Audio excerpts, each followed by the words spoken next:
A person by committing theft for the sake of his preceptor in a season of distress is not stained with sin.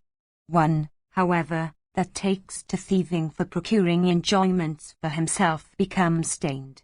One is not stained by stealing from other than Brahmanas, in a season of distress and for the sake of one's preceptor. Only one that steals under such circumstances without himself appropriating any portion thereof is untouched by sin. A falsehood may be spoken for saving one's own life or that of another, or for the sake of one's preceptor, or for gratifying a woman, or for bringing about a marriage. One's vow of Brahmacharya is not broken by having wet dreams. In such cases the expiation laid down consists in the pouring of libations of clarified butter on the blazing fire. If the elder brother be fallen or has renounced the world, the younger brother does not incur sin by marrying. Solicited by a woman, connection with her is not destructive of virtue. One should not slay or cause to be slain an animal except in a sacrifice. Animals have become sacred, fit for sacrifice, through the kindness manifested towards them by the Creator himself in the ordinance laid down by him. By making a gift in ignorance to an undeserving Brahmana, one does not incur sin. The omission, through ignorance, to behave with liberality towards a deserving person does not lead to sin. By casting off an adulterous wife, one does not incur sin. By such treatment the woman herself may be purged while the husband may avoid sin. One who knows the true use of the soma juice does not incur sin by selling it. 114. By dismissing a servant who is incompetent to render service, one is not touched by sin. I have now said unto thee those acts by doing which one does not incur sin. I shall now speak to thee of expiation in detail. Section 36. Vyasa said, by penances, religious rites, and gifts, O Bharata, a man may wash off his sins if he does not commit them again. By subsisting upon only one meal a day, and that procured by mendicancy, by doing all his acts himself, without relying on the aid of a servant, by making his round of mendicancy with a human skull in one hand and a katanga in another, by becoming a brahmacharin and always ready for exertion, by casting off all malice, by sleeping on the bare ground, by publishing his offence to the world, by doing all this for full 12 years, a person can cleanse himself from the sin of having slain a Brahmana. By perishing upon the weapon of a person living by the use of arms, of one's own will and upon the advice of persons learned in the scriptures, or by throwing oneself down, for 3 times, with head downwards, upon a blazing fire, or by walking 100 yojanas all the while reciting the Vedas, or by giving away one's whole property to a Brahmana conversant with the Vedas, or at least so much as would secure him a competence for life, or a house properly furnished, and by protecting kine and Brahmanas, one may be cleansed of the sin of having slain a Brahmana. By living upon the scantiest meal every day for a space of 6 years, a person may be cleansed of that sin. 115. By observing one harder vow with regard to food, one may be cleansed in 3 years. 116. By living upon one meal a month, one may be cleansed in course of only a year. By observing, again, an absolute fast, one may be cleansed within a very short time. There is no doubt, again, that one is cleansed by a horse sacrifice. Men that have been guilty of having slain a Brahmana and that have succeeded in taking the final bath at the completion of the horse sacrifice, become cleansed of all their sins. This is an injunction of great authority in the Srutis. One again, by slaying down his life in a battle undertaken for the sake of a Brahmana, becomes cleansed of the sin of having slain a Brahmana. By giving away 100,000 kine unto persons deserving of gifts, one becomes cleansed of the sin of having slain a Brahmana, as also, indeed, of all his sins. One that gives away 25,000 kine of the Kapila species, and while all of them have calved, becomes cleansed of all his sins. One who, at the point of death, gives away 1,000 kine with calves and to poor but deserving persons, becomes freed from sin. That man, O king, who gives away 100 steeds of the Kamvoa bread and to brahmanas of regulated behavior, becomes freed from sin. That man, O Bharata, who gives unto even one person all that he asks for, and who, having given it, does not speak of his act to anyone, becomes freed from sin. If a person who has once taken alcohol drinks, as expiation, hot liquor, he sanctifies himself both here and hereafter. By falling from the summit of a mountain or entering a blazing fire, or by going on an everlasting journey after announcing the world, one is freed from all sins. By performing the sacrifice laid down by Vrihaspati, a Brahmana who drinks alcoholic liquors may succeed in attaining to the region of Brahman. This has been said by Brahman himself. If a person, after having drunk alcoholic liquor, becomes humble and makes a gift of land, and abstains from it ever afterwards, he becomes sanctified and cleansed. The person that has violated his preceptor's bed should lie down on a sheet of iron having heated it, and having cut off the emblem of his sex should leave the world for a life in the woods, with eyes always turned upwards. By casting off one's body, one becomes cleansed of all his evil acts. Women, by leading a regulated life for 1 year, become cleansed of all their sins.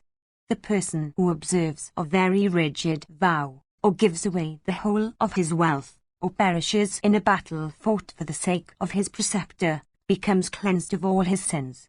One who uses falsehood before one's preceptor or acts in opposition to him, becomes cleansed of that sin by doing something agreeable to one's preceptor. One who has fallen off from the vow of Brahmacharya may become cleansed of that sin by wearing the hide of a cow for 6 months and observing the penances laid down in the case of the slaughter of a Brahmana. One who has been guilty of adultery or of theft may become cleansed by observing rigid vows for a year.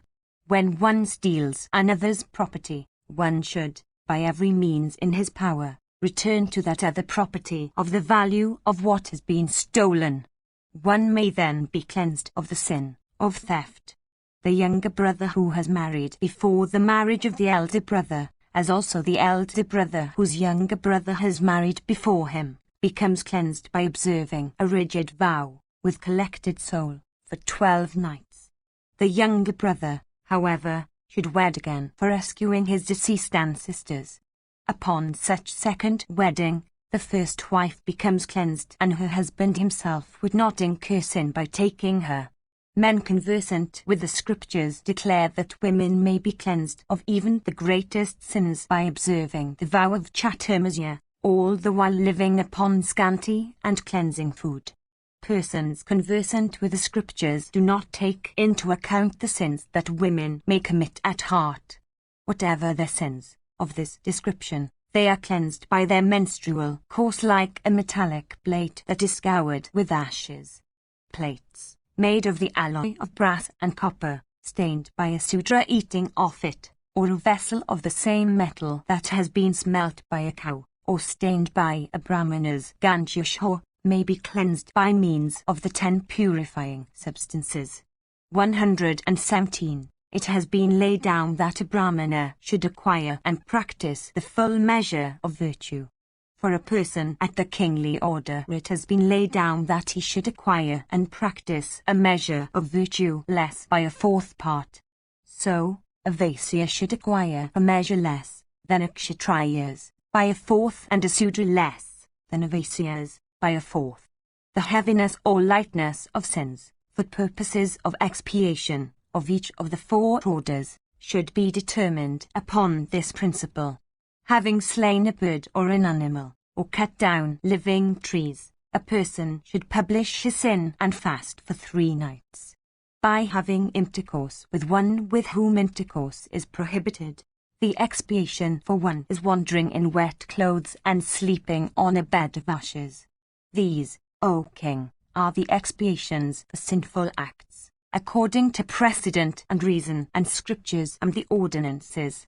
A Brahmana may be cleansed of all sins by reciting the Gayatri in a sacred place, all the while living upon frugal fare, casting off malice, abandoning wrath and hate, unmoved by praise and blame, and abstaining from speech. He should during the daytime be under shelter of the sky and should lie down at night even at such a place. Thrice during the day, and thrice during the night, he should also plunge with his clothes into a stream or lake for performing his ablutions. Observant of rigid vows, he should abstain from speech with women, Sudras, and fallen persons. A Brahmana by observing such regulations may be cleansed of all sins unconsciously committed by him. A person obtains in the other world the fruits, good or bad, of his acts here which are all witnessed by the elements. Be it virtue or be it vice, according to the true measure that one acquires of either, one enjoys or suffers the consequences, even here. By knowledge, by penances, and by righteous acts, therefore, one enhances his weal, even here. One, therefore, may similarly enhance his misery by committing unrighteous acts. One should, therefore, always achieve acts that are righteous and abstain altogether from those that are unrighteous. I have now indicated what the expiations are of the sins that have been mentioned.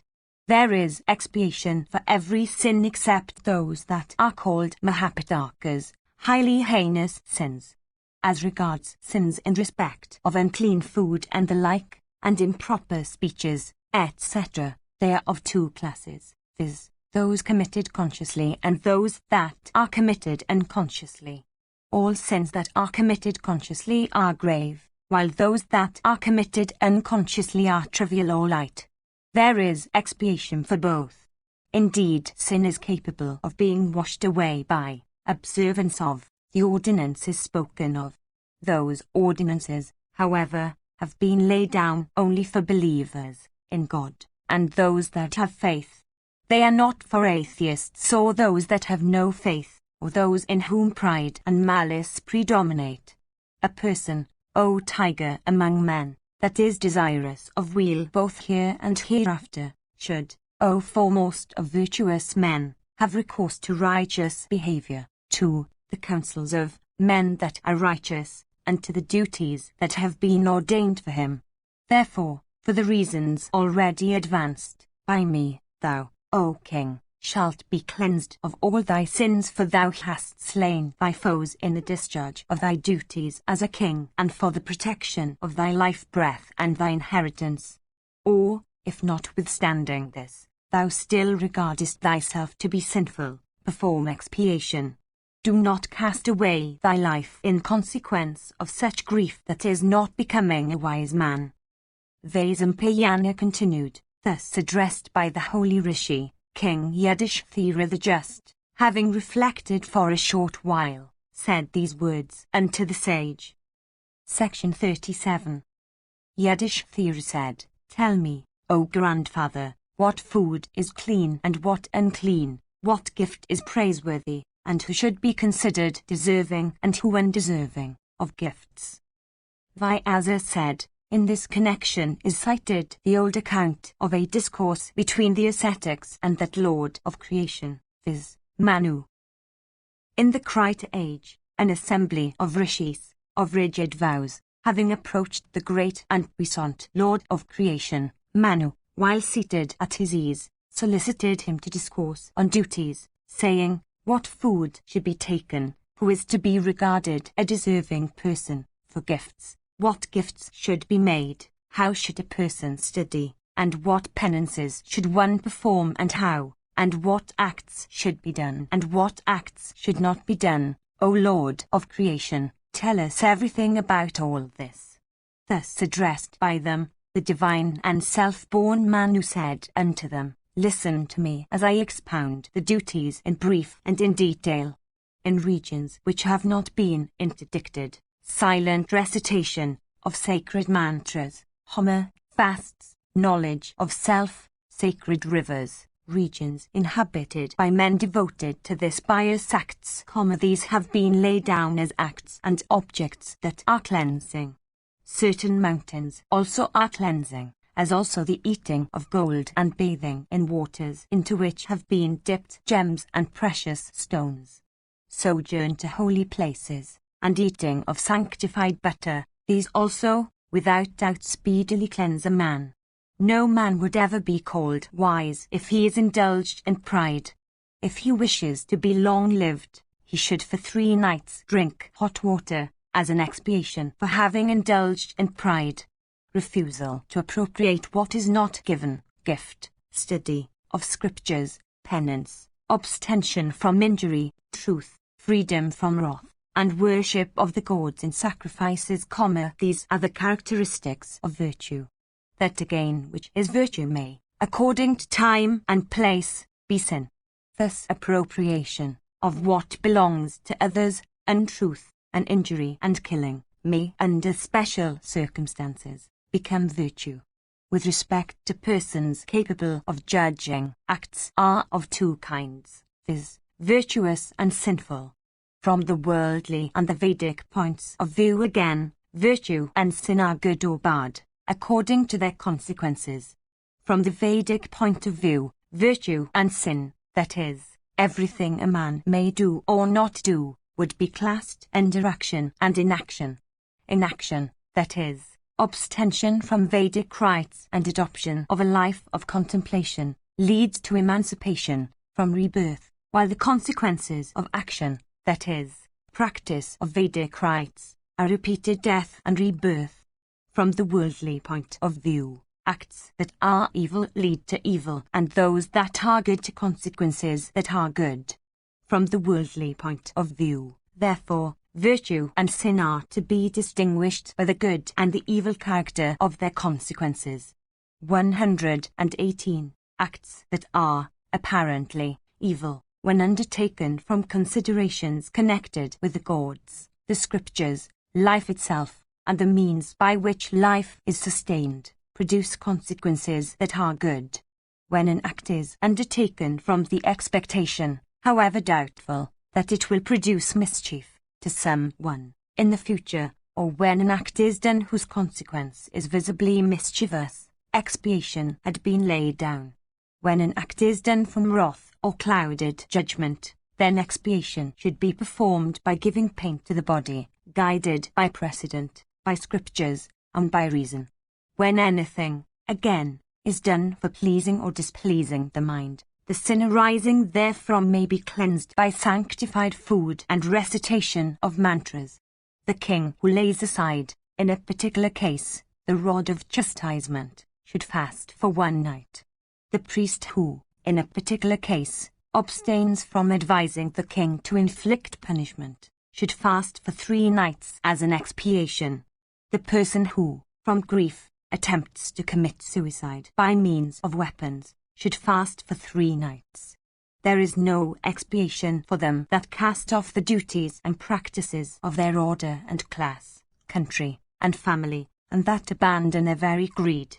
When an occasion for doubt respecting what should be done arises, that should be regarded as the injunction of the scriptures which 10 persons versed in Vedic scriptures, or 3 of those that frequently recite them, may declare. 119. The bull, earth, little ants, worms generated in dirt, and poison, should not be eaten by Brahmanas. They should not also eat fishes that have no scales, and 4-footed aquatic animals like frogs and others, except the tortoise. Waterfowls called basses, ducks, supanas, chakravakas, diving ducks, cranes, crows, shags, vultures, hawks, owls, as also all 4-footed animals that are carnivorous and that have sharp and long teeth, and birds, and animals having 2 teeth and those having 4 teeth, as also the milk of the sheep, the she-ass, the she-camel, the newly calved cow, woman and deer, should not be taken by a Brahmana. Besides this, the food that has been offered to the man, that which had been cooked by a woman who has recently brought forth a child, and food cooked by an unknown person, should not be eaten. The milk also of a cow that has recently calved should not be taken. If a Brahmana takes food that has been cooked by a Kshatriya, it diminishes his energy. If he takes the food provided by a Sudra, it dims his Brahmanic luster. And if he takes the food provided by a goldsmith or a woman who has neither husband nor children, it lessens the period of his life. The food provided by a usurer is equivalent to dirt, while that provided by a woman living by prostitution is equivalent to semen. The food also provided by persons that tolerate the unchastity of their wives, and by persons that are ruled by their spouses, is forbidden. The food provided by a person selected for receiving gifts at a certain stage of a sacrifice, by one who does not enjoy his wealth or make any gifts, that provided by one who sells soma, or one who is a shoemaker, by an unchaste woman, by a washerman, by a physician, by persons serving as watchmen, by a multitude of persons, by one who is pointed at by a whole village, by one deriving his support from keep of dancing girls, by persons wedding before their elder brothers are wedded, by professional panegyrists and bards, and by those that are gamblers, the food also which is brought with the left hand or which is stale, the food which is mixed with alcohol, the food a portion of which has been already tasted, and the food that forms the remnant of a feast, should not be taken by a Brahmana. Cakes, sugarcanes, botherbs, and rice boiled in sugared milk, if they have lost their relish, should not be taken. The powder of fried barley and of other kinds of fried grain, mixed with curds, if become stale with age, should not be taken. Rice boiled in sugared milk, food mixed with the tila seed, meat, and cakes, that have not been dedicated to the gods, should not be taken by Brahmanas leading a domestic mode of life. Having first gratified the gods, rishis, guests, Pitras, and the household deities, a Brahmana leading a domestic mode of life should then take his food. A householder, by living thus in his own house, becomes like a person of the bhikshu order that has renounced the world. A man of such behavior, living with his wives in domesticity, earns great religious merit. No one should make a gift for the sake of acquiring fame, or from fear of censure and the like, or unto a benefactor. A virtuous man would not make gifts unto persons living by singing and dancing, or unto those that are professional jesters, or unto a person that is intoxicated, or unto one that is insane, or unto a thief, or unto a slanderer, or unto the idiot, or unto one that is pale of hue, or unto one that is defective of a limb, or unto a dwarf, or unto a wicked person, or unto one born in a lower and wicked family, or unto one that has not been sanctified by the observance of vows. No gift should be made to a Brahmana destitute of knowledge of the Vedas. Gifts should be made unto him only that is a Srotriyu. 120. An improper gift and an improper acceptance produce evil consequences unto both the giver and the acceptor. As a person who seeks to cross the ocean with the aid of a rock or a mass of catechu sinks along with his support, even so the giver and the acceptor, in such a case, both sink together. As a fire that is covered with wet fuel does not blaze forth, even so the acceptor of a gift who is bereft of penances and study and piety cannot confer any benefit upon the giver. As water in a human skull and milk in a bag made of dog skin become unclean in consequence of the uncleanliness of the vessels in which they are kept, even so the Vedas become fruitless in a person who is not of good behavior.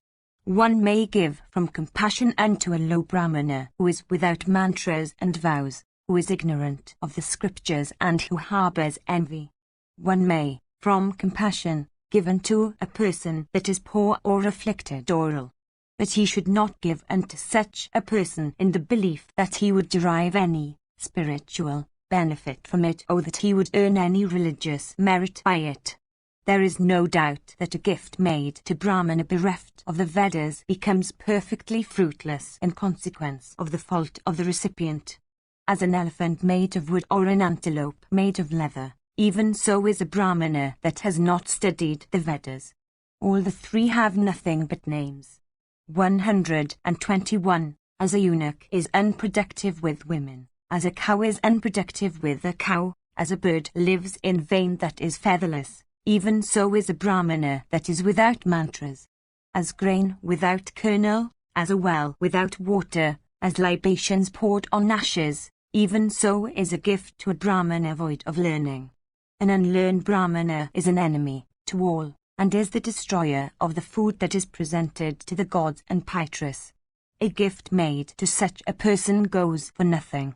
He is, therefore, like unto a robber of other people's wealth. He can never succeed in acquiring regions of bliss hereafter. I have now told thee in brief, O Yudhishthira, all that was said by Manu on that occasion. This high discourse should be listened to by all, O bull of Bharata's race. Section 38. Yudhishthira said, O holy and great ascetic, I desire to hear in detail what the duties of kings are and what the duties, in full, of all the four orders. I desire also to hear, O foremost of Brahmanas, what behavior should be adopted in seasons of distress, and how I may subjugate the world by treading along the path of morality. This discourse on expiation, treating, at the same time, of fasts and capable of exciting great curiosity, fills me with joy. The practice of virtue and the discharge of kingly duties are always inconsistent with each other. For always thinking of how one may reconcile the two, my mind is constantly stupefied. Vaisampayana continued, then Vyasa, O monarch, that foremost of all persons conversant with the Vedas, casting his eyes upon that ancient and all-knowing person, viz. Narada, said, If, O king, thou wishest to hear of duties and morality in full, then ask Bhishma, O mighty armed one, that old grandsire of the Kurus. Conversant with all duties and possessed of universal knowledge, that son of Bhagirati will remove all the doubts in thy heart on the difficult subject of duties. That goddess, viz. The genius of the celestial river of three courses, brought him forth. He saw with his physical eyes all the gods with Indra at their head. Having gratified with his dutiful services the celestial rishis, having Vrihaspati at the head, he acquired a knowledge of the duties of kings. That foremost one among the Kurus obtained a knowledge also of that science, with its interpretations, with usanas, and that regenerate one who is the preceptor of the celestials know. Having practiced rigid vows, that mighty armed one acquired a knowledge of all the Vedas and their branches, from Vasishta and from Kayavana of Bhrigu's race. In olden days he studied under the eldest-born son of the grandsire himself, viz. Sanat Kumara of blazing splendor, well conversant with the truths of mental and spiritual science. He learnt the duties in full of the yatis from the lips of Markandeya. The bull among men obtained all weapons from Rama and Sakra. Although born among human beings, his death itself is still under his own control. Although childless, yet he has many regions of bliss hereafter as heard by us. Regenerate rishis of great merit were always his courtiers. There is nothing among objects that should be known that is unknown to him. Conversant with all duties and acquainted with all the subtle truths of morality, even he will discourse to thee upon duty and morality. Go unto him before he abandons his life-breath. Thus addressed by him, the Haisul son of Kunti, of great wisdom, said the following words unto Satyavati's son Vyasa, that first of eloquent men. Yudhishthira said, having caused a great and horrid slaughter of kinsmen, I have become an offender against all and a destroyer of the earth. Having caused that Bhishma himself, that warrior who always fought fairly, to be slain by the aid of a deceit, how shall I approach him for asking him about duties and morality? Vaisampayana continued, moved by the desire of benefiting all the four orders. The mighty armed and Haisul chief of Yadu's race once more addressed that foremost of kings, in the following words. Vasudeva said, "It behoveth thee not to show such pertinacity in grief. Do that, O best of kings, which the holy Vyasa has said. The Brahmanas, O mighty armed one, and these thy brothers of great energy, stand before thee beseechingly like persons beseeching the deity of the clouds at the close of summer. The unslain remnant of the assembled kings, and the people belonging to all the four orders of thy kingdom of Kuru Jangala, O king, are here. For the sake of doing what is agreeable to these high-souled Brahmanas, in obedience also to the command of thy revered senior Vyasa of immeasurable energy, and at the request of ourselves that are thy well-wishers, and of Draupadi, O scorcher of foes, do what is agreeable to us, O slayer of foes, and what is beneficial to the world." Vaisampayana continued, thus addressed by Krishna, the high-souled king, Yudhishthira, of eyes like lotus petals, rose from his seat for the good of the whole world. The tiger among men, viz. Yudhishthira of great fame, besought by Krishna himself, by the island-born, by Vyasa, by Devasthana, by Jishu, by these and many others, cast off his grief and anxiety.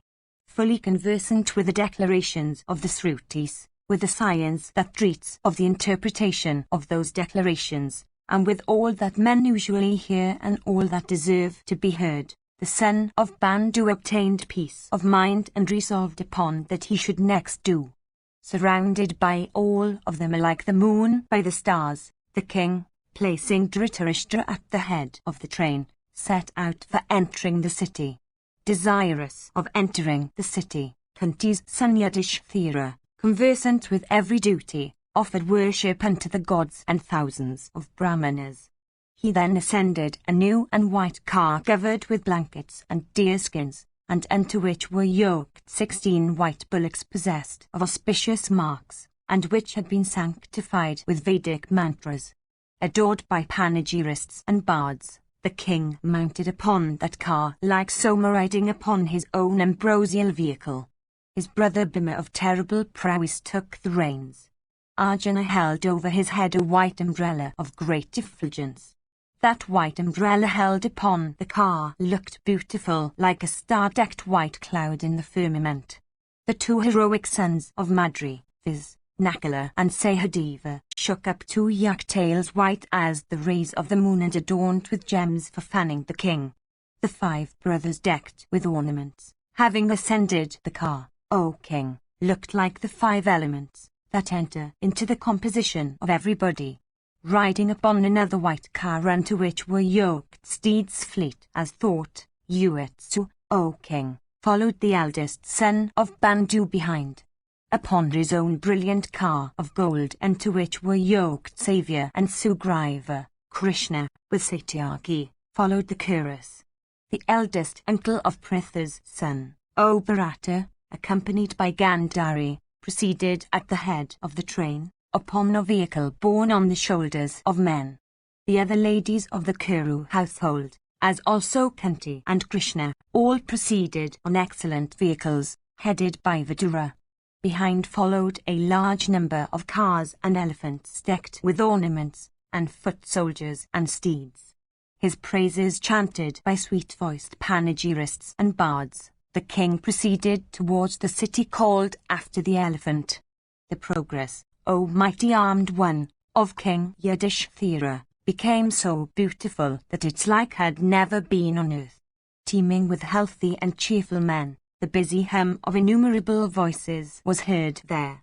During the progress of Pritha's son, the city and its streets were adorned with gay citizens, all of whom had come out for honouring the king. The spot through which the king passed had been decked with festoons of flowers and innumerable banners. The streets of the city were perfumed with incense. The place was overlaid with powdered perfumes and flowers and fragrant plants, and hung over with garlands and wreaths. New metallic jars, full of water to the brim, were kept at the door of every house, and bevies of beautiful maidens of the fairest complexion stood at the particular spots. Accompanied by his friends, the son of Pandu, adored with sweet speeches, entered the city through its well-adorned gate. Section 39. Vaisampayana said, at the time the Parthas entered the city, thousands upon thousands of the citizens came out to behold the sight. The well-adorned squares and streets, with crowds swelling at each moment, looked beautiful like the ocean swelling at the rise of the moon. The large mansions that stood on the street sides, decked with every ornament and full of ladies, seemed to shake, O Bharata, with their weight. With soft and modest voices they uttered the praises of Yudhishthira, of Bhima and Arjuna, and of the two sons of Madri. And they said, worthy of all praise art thou, O blessed princess of Panchala, that waitest by the side of those foremost of men, even like Gautami by the side of the 7 rishis. Thy acts and vows have borne their fruits, O lady. In this strain, O monarch, the ladies praised the Princess Krishna. In consequence of those praises, O Bharata, and their speeches with one another, and the shouts of joy uttered by the men, the city became filled with a loud uproar. Having passed through the streets with such behavior as befitted him, Yudhishthira then entered the beautiful palace of the Kuras, adorned with every ornament. The people belonging to the city and the provinces, approaching the palace, uttered speeches that were agreeable to his ears. By good luck, O foremost of kings, thou hast vanquished thy enemies, O slayer of foes. By good luck, thou hast recovered thy kingdom through virtue and prowess. Be, O foremost of kings, our monarch for 100 years, and protect thy subjects virtuously like Indra protecting the denizens of heaven. Thus adored at the palace gate with blessed speeches, and accepting the benedictions uttered by the Brahmanas from every side, the king, graced with victory and the blessings of the people, entered the palace that resembled the mansion of Indra himself, and then descended from his car. Entering the apartments, blessed Yudhishthira approached the household gods and worshipped them with gems and scents and floral wreaths. Possessed of great fame and prosperity, the king came out once more and beheld a number of Brahmanas waiting with auspicious articles in their hands, for pronouncing benedictions on him. Surrounded by those Brahmanas desirous of uttering benedictions on him, the king looked beautiful like the spotless moon in the midst of the stars. Accompanied by his priest Dharmya and his eldest uncle, the son of Kunti, cheerfully worshipped, with due rites, those Brahmanas with gifts of sweets, gems, and gold in profusion, and kine and robes, O monarch, and with diverse other articles that each desired. Then loud shouts of "This is a blessed day" arose, filling the entire welkin, O Bharata. Sweet to the ear, that sacred sound was highly gratifying to the friends and well-wishers of the Pandavas. The king heard that sound uttered by those learned Brahmanas, and that was as loud and clear as the sound of a flock of swans. He listened also to the speeches, fraught with melodious words and grave import, of those persons well conversant with the Vedas. Then, O king, the peal of drums and the delightful blare of conchs, indicative of triumph, arose. A little while after, when the Brahmanas had become silent, a Rakshasa of the name of Charvaka, who had disguised himself as a Brahmana, addressed the king. He was a friend of Duryodhana and stood there in the garb of a religious mendicant, with the rosary, with a tuft of hair on his head, and with a triple staff in his hand. He stood proudly and fearlessly in the midst of all those Brahmanas that had come there for pronouncing benedictions upon the king, numbering by thousands, O king, and all of whom were devoted to penances and vows. That wicked wight, desirous of evil, entered the Hysud Pandavas, and without having consulted those Brahmanas, said these words unto the king. Charvaka said, all these Brahmanas, making me their spokesman, are saying, Fie on thee! Thou art a wicked king. Thou art a slayer of kinsmen. What shalt thou gain, O son of Kunti, by having thus exterminated thy race, having slain also thy superiors and preceptor, it is proper for thee to cast away thy life. Hearing these words of that wicked Rakshasa, the Brahmanas they became deeply agitated. Stung by that speech, they made a loud uproar, and all of them, with King Yudhishthira, O monarch, became speechless from anxiety and shame. Yudhishthira said, I bow down to you and beseech you humbly, be gratified with me. It doth not behove you to cry fie on me. I shall soon lay down my life. 122. Vaisampayana continued, then all those Brahmanas, O king, loudly said, these are not our words. Prosperity to thee, O monarch. Those high-souled persons, conversant with the Vedas, with understanding rendered clear by penances, then penetrated the disguise of the speaker by means of their spiritual sight. And they said, this is the Rakshasa Charvaka, the friend of Duryodhana. Having put on the garb of a religious mendicant, he seeks the good of his friend Duryodhana. We have not, O thou of righteous soul, said anything of the kind. Let this anxiety of thine be dispelled. Let prosperity attend upon thee with thy brothers. Vaisampayana continued, these Brahmanas then, insensate with rage, uttered the sound Han. Cleansed of all sins, they censured the sinful Rakshasa and slew him there, with that very sound. Consumed by the energy of those utterers of Brahma, Charvaka fell down dead, like a tree with all its sprouts blasted by the thunder of Indra.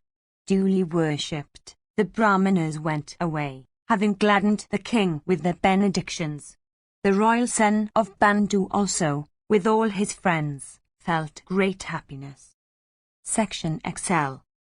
Vaisampayana said, then Devaki's son Janardana of universal knowledge addressed King Yudhishthira, who stood there with his brothers, saying, in this world, O sire, Brahmanas are always the objects of worship with me. They are gods on earth, having poison in their speech, and are exceedingly easy to gratify. Formerly, in the Krita age, O king, a Rakshasa of the name of Charvaka, O mighty armed one, performed austere penances for many years in Vadari. Brahman repeatedly solicited him to ask for boons. At last the Rakshasa solicited the boon, O Bharata, of immunity from fear at the hand of every being in the universe. The Lord of the universe gave that high boon of immunity from fear at the hands of all creatures, subject to the only limitation that he should be careful of how he offended the Brahmanas. Having obtained that boon, the sinful and mighty Rakshasa of fierce deeds and great prowess began to give pain to the gods. The gods, persecuted by the might of the Rakshasa, assembling together, approached Brahman, for compassing their foes' destruction. The eternal and unchangeable God answered them, O Bharata, saying, I have already arranged the means by which the death of this Rakshasa may soon be brought about. There will be a king of the name of Duryodhana. Among men, he will be the friend of this wight. Bound by affection towards him, the Rakshasa will insult the Brahmanas. Stung by the wrong he will inflict upon them, the Brahmanas, whose might consists in speech, will in wrath censure him, at which he will meet with destruction. Even the Rakshasa Charvaka, O foremost of kings, slain by the curse of the Brahmanas, lies the deprived of life. Do not, O bull of Bharata's race, give way to grief. The kinsmen, O king, have all perished in the observance of Kshatriya duties. Those bulls among Kshatriyas, those high-souled heroes, have all gone to heaven. Do thou attend to thy duties now. O thou of unfading glory, let no grief be thine. Stay thy foes, protect thy subjects, and worship the Brahmanas. Section XLI. Vaisampayana said, the royal son of Kunti, freed from grief and the fever of his heart, shook his seat, with face eastwards, on an excellent seat made of gold. On another seat, beautiful and blazing and made of gold, sat with face directed towards him, those two chastisers of foes, viz., Satyaki and Vasudeva. Placing the king in their midst, on his two sides sat Bhima and Arjuna upon two beautiful seats adorned with gems. Upon a white throne of ivory, decked with gold, sat Pritha with Sahadeva and Nakula. Sadaman, 123, and Vidura, and Dharmya, and the Kuru king Dhritarashtra, each sat separately on separate seats that blazed with the effulgence of fire. Uatsu and Sanjaya and Gandhari of great fame, all sat down where King Dhritarashtra had taken his seat. The righteous Sut king, seated there, touched the beautiful white flowers, swastikas, vessels full of diverse articles, earth, gold, silver, and gems, that were placed before him. Then all the subjects, headed by the priest, came to see King Yudhishthira, bringing with them diverse kinds of auspicious articles.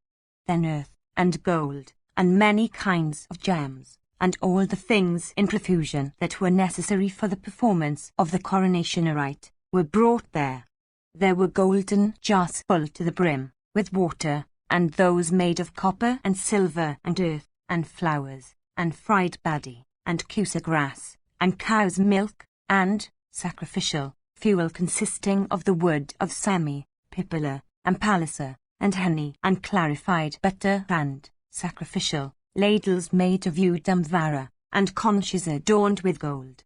124. Then the priest Dharmya, at the request of Krishna, constructed, according to rule, an altar gradually inclining towards the cast and the north, causing the high Sut Yudhishthira then, with Krishna the daughter of Drupada, to be seated upon a handsome seat, called Savitobhadra, with firm feet and covered with tiger skin and blazing with effulgence, began to pour libations of clarified butter upon the sacrificial fire, with proper mantras.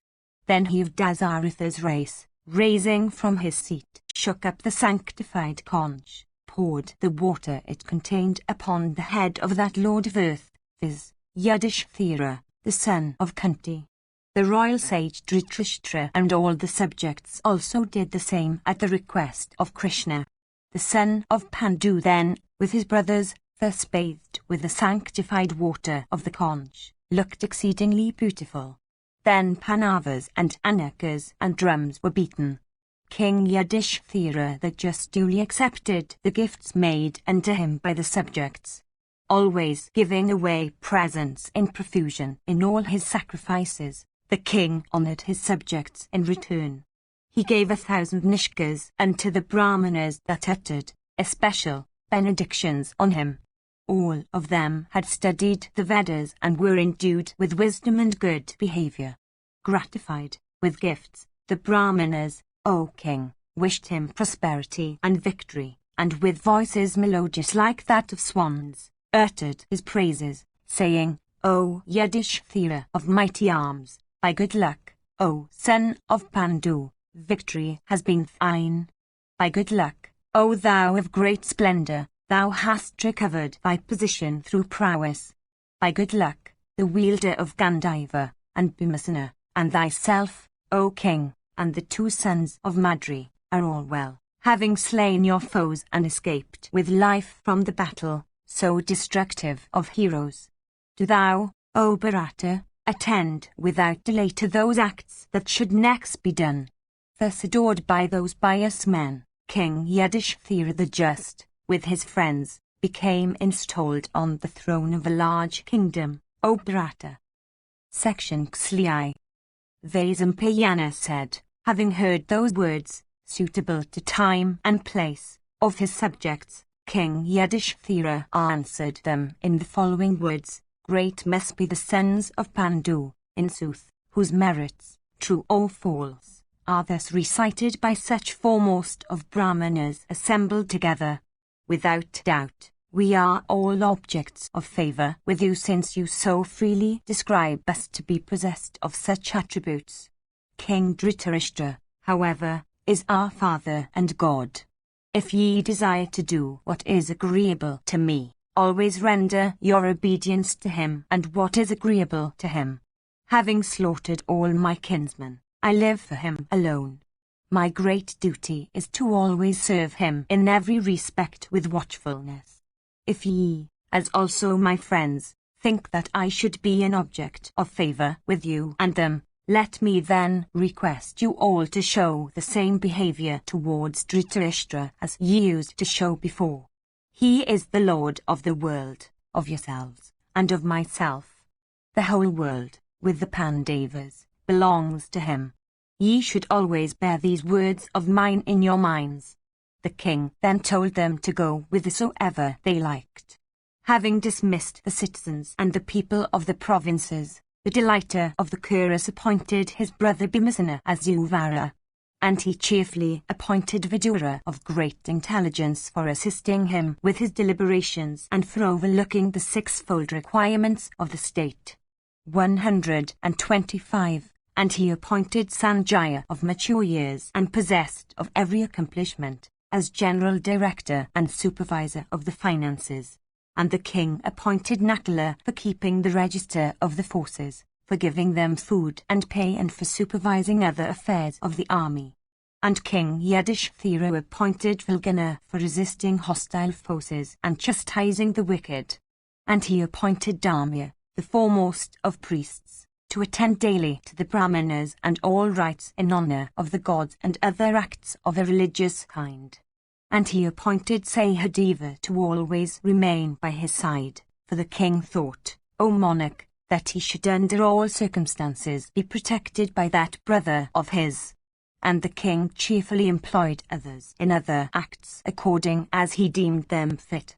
That slayer of hostile heroes, viz., the righteous suit King Yudhishthira, ever devoted to virtue, commanded Vidura and the high Suduetsu, saying, You should always with alacrity and attention do everything that my royal father Dhritarashtra wishes. Whatever also should be done in respect of the citizens and the residents of the provinces should be accomplished by you in your respective departments, after taking the king's permission. Section Xli. Vaisampayana said, After this King Yudhishthira of magnanimous soul caused the Sarada rites to be performed of every one of his kinsmen slain in battle. King Dhritarashtra also of great fame gave away, for the good of his sons in the other world, excellent food, and kine, and much wealth, and many beautiful and costly gems, unto the Brahmanas. Yudhishthira accompanied by Draupadi, gave much wealth for the sake of Drona and the high Sultana, of Drishtadama and Abhimanyu, of the Rakshasa Ghatotkacha, the son of Hidimva, and of Virata, and his other well-wishers that had served him loyally, and of Drupada and the 5 sons of Draupadi. For the sake of each of these, the king gratified thousands of Brahmanas with gifts of wealth and gems, and kine and clothes. The king performed the Sarada rite for the good in the next world, of every one of those kings also who had fallen in the battle without leaving kinsmen or friends behind. And the king also, for the good of the souls of all his friends, caused houses to be founded for the distribution of food, and places for the distribution of water, and tanks to be excavated in their names, thus paying off the debt he owed to them and avoiding the chance of censure in the world. 126. The king became happy and continued to protect his subjects religiously. He showed due honor, as before, unto Dhritarashtra, and Gandhari, and Vidura, and unto all the superior Kauravas and unto all the officers. Full of kindness, the Kuru king honored and protected all those ladies also who had, in consequence of the battle, been deprived of their heroic husbands and sons.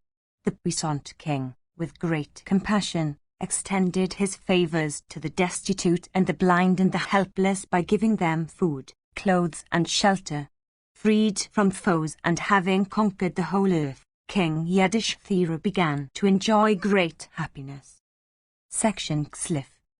Vaisampayana said, having got back the kingdom, King Yudhishthira of great wisdom and purity, after the ceremony of installation had been over, joining his hands together, addressed the lotus-eyed Krishna of Dasahu's race, saying, through thy grace, O Krishna, through thy policy and might and intelligence and prowess, O tiger among the Eddas, I have got back this ancestral kingdom of mine. O thou of eyes like lotus leaves, I repeatedly bow to thee, O chastiser of foes. Thou hast been called the one only being. Thou hast been said to be the refuge of all worshippers, the regenerate ones or the under innumerable names. 127. Salutations to thee, O Creator of the universe. Thou art the soul of the universe, and the universe hath sprung from thee. Thou art Vishnu, thou art Jishu, thou art Hari, thou art Krishna, thou art Vaikuntha, and thou art the foremost of all beings. Thou hast, as said in the Puranas, taken thy birth 7 times in the womb of Aditi. It was thou that tookest birth in the womb of Prashini. 128. The learned say that thou art the 3 yugas. 129. All thy achievements are sacred. Thou art the Lord of our senses.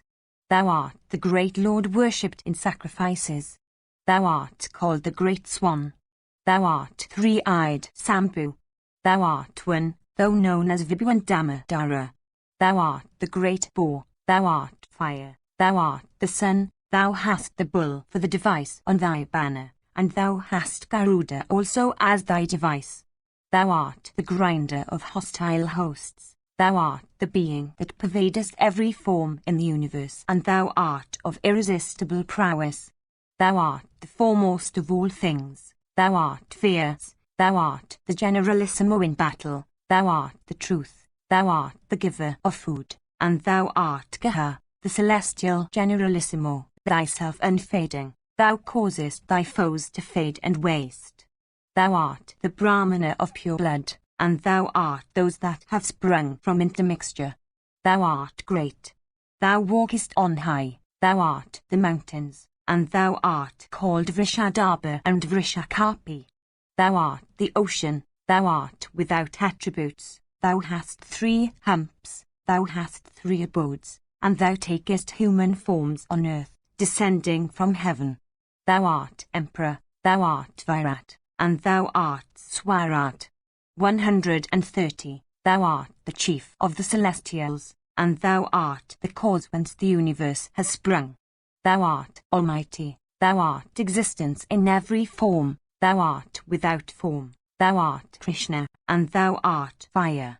Thou art the creator, thou art the sire of the celestial physicians, thou art the sage, Kapila, and thou art the dwarf. 131. Thou art sacrifice embodied, thou art Dhruva. 132. Thou art Garuda, and thou art called Yajnasna. Thou art Sikandin, thou art Nuashaw, and thou art Vabru. Thou art the constellation Punavasu extended in the firmament, thou art exceedingly tawny in hue, thou art the sacrifice known by the name of Yuktha, thou art Sushna, thou art the drum that sends forth its sound on every side. The track of thy car wheels is light. Thou art the lotus of prosperity, thou art the cloud called Pushkara, and thou art decked with floral wreaths. Thou art affluent, thou art puissant, thou art the most subtle, and it is thou whom the Vedas describe. Thou art the great receptacle of waters, thou art Brahman, thou art the sacred refuge, and thou knowest the abodes of all. Thou art called Hiranyagarbha, thou art the sacred mantras Swada and Swaha, thou art Kusava. Thou art the cause whence all this hath sprung, and thou art its dissolution. In the beginning it is thou that createst the universe. This universe is under thy control, O Creator of the universe. Salutations to thee, O wielder of Sangha, discus and sword. Thus hymned by King Yudhishthira that just in the midst of the court, the lotus-eyed Krishna became pleased. That foremost one of the Yadavas then began to gladden the eldest son of Pandu with many agreeable speeches. Section XRV. Vaisampayana said, the king dismissed all his subjects, who, commanded by the monarch, returned to their respective homes.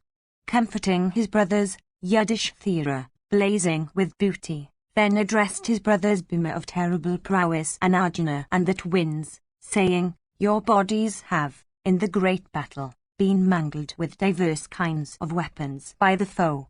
Ye are greatly fatigued, grief and anger have scorched your hearts. Through my fault, ye bulls of Bharata's race, ye have suffered the miseries of an exile in the forests like vulgar men. In delight and in happiness enjoy this victory, that ye have won. After resting yourselves and regaining the full use of your faculties, meet me again in the morning."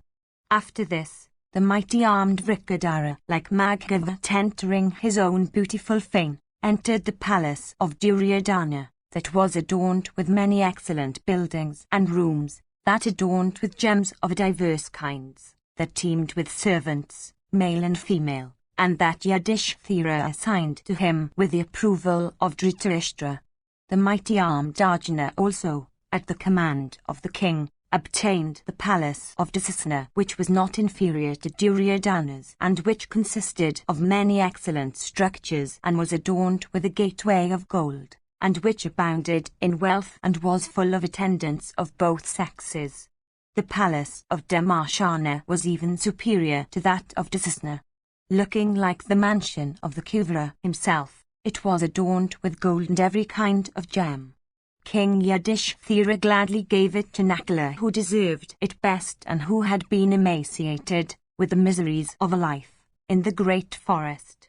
The foremost of palaces belonging to Dharmaka was exceedingly beautiful and adorned with gold.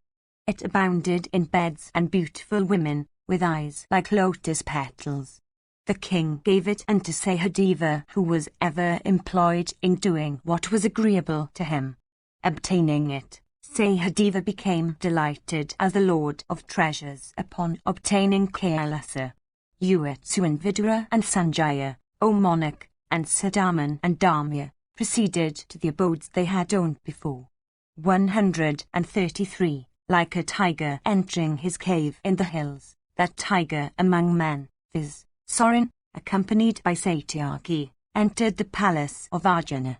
Feasting on the viands and drinks that had been kept ready for them, the princes passed the night happily.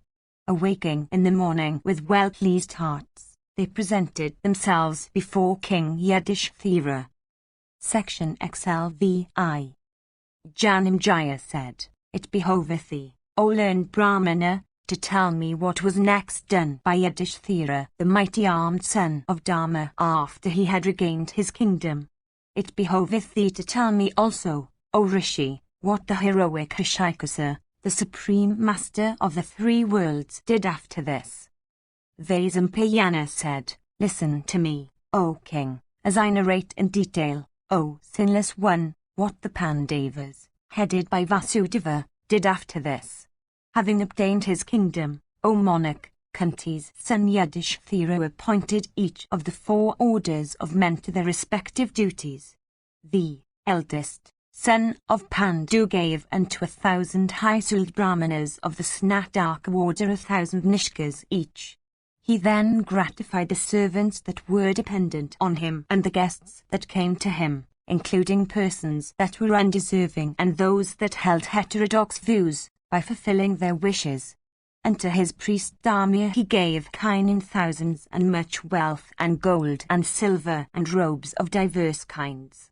Towards Kripa, O monarch, the king behaved in the way one should towards one's preceptor.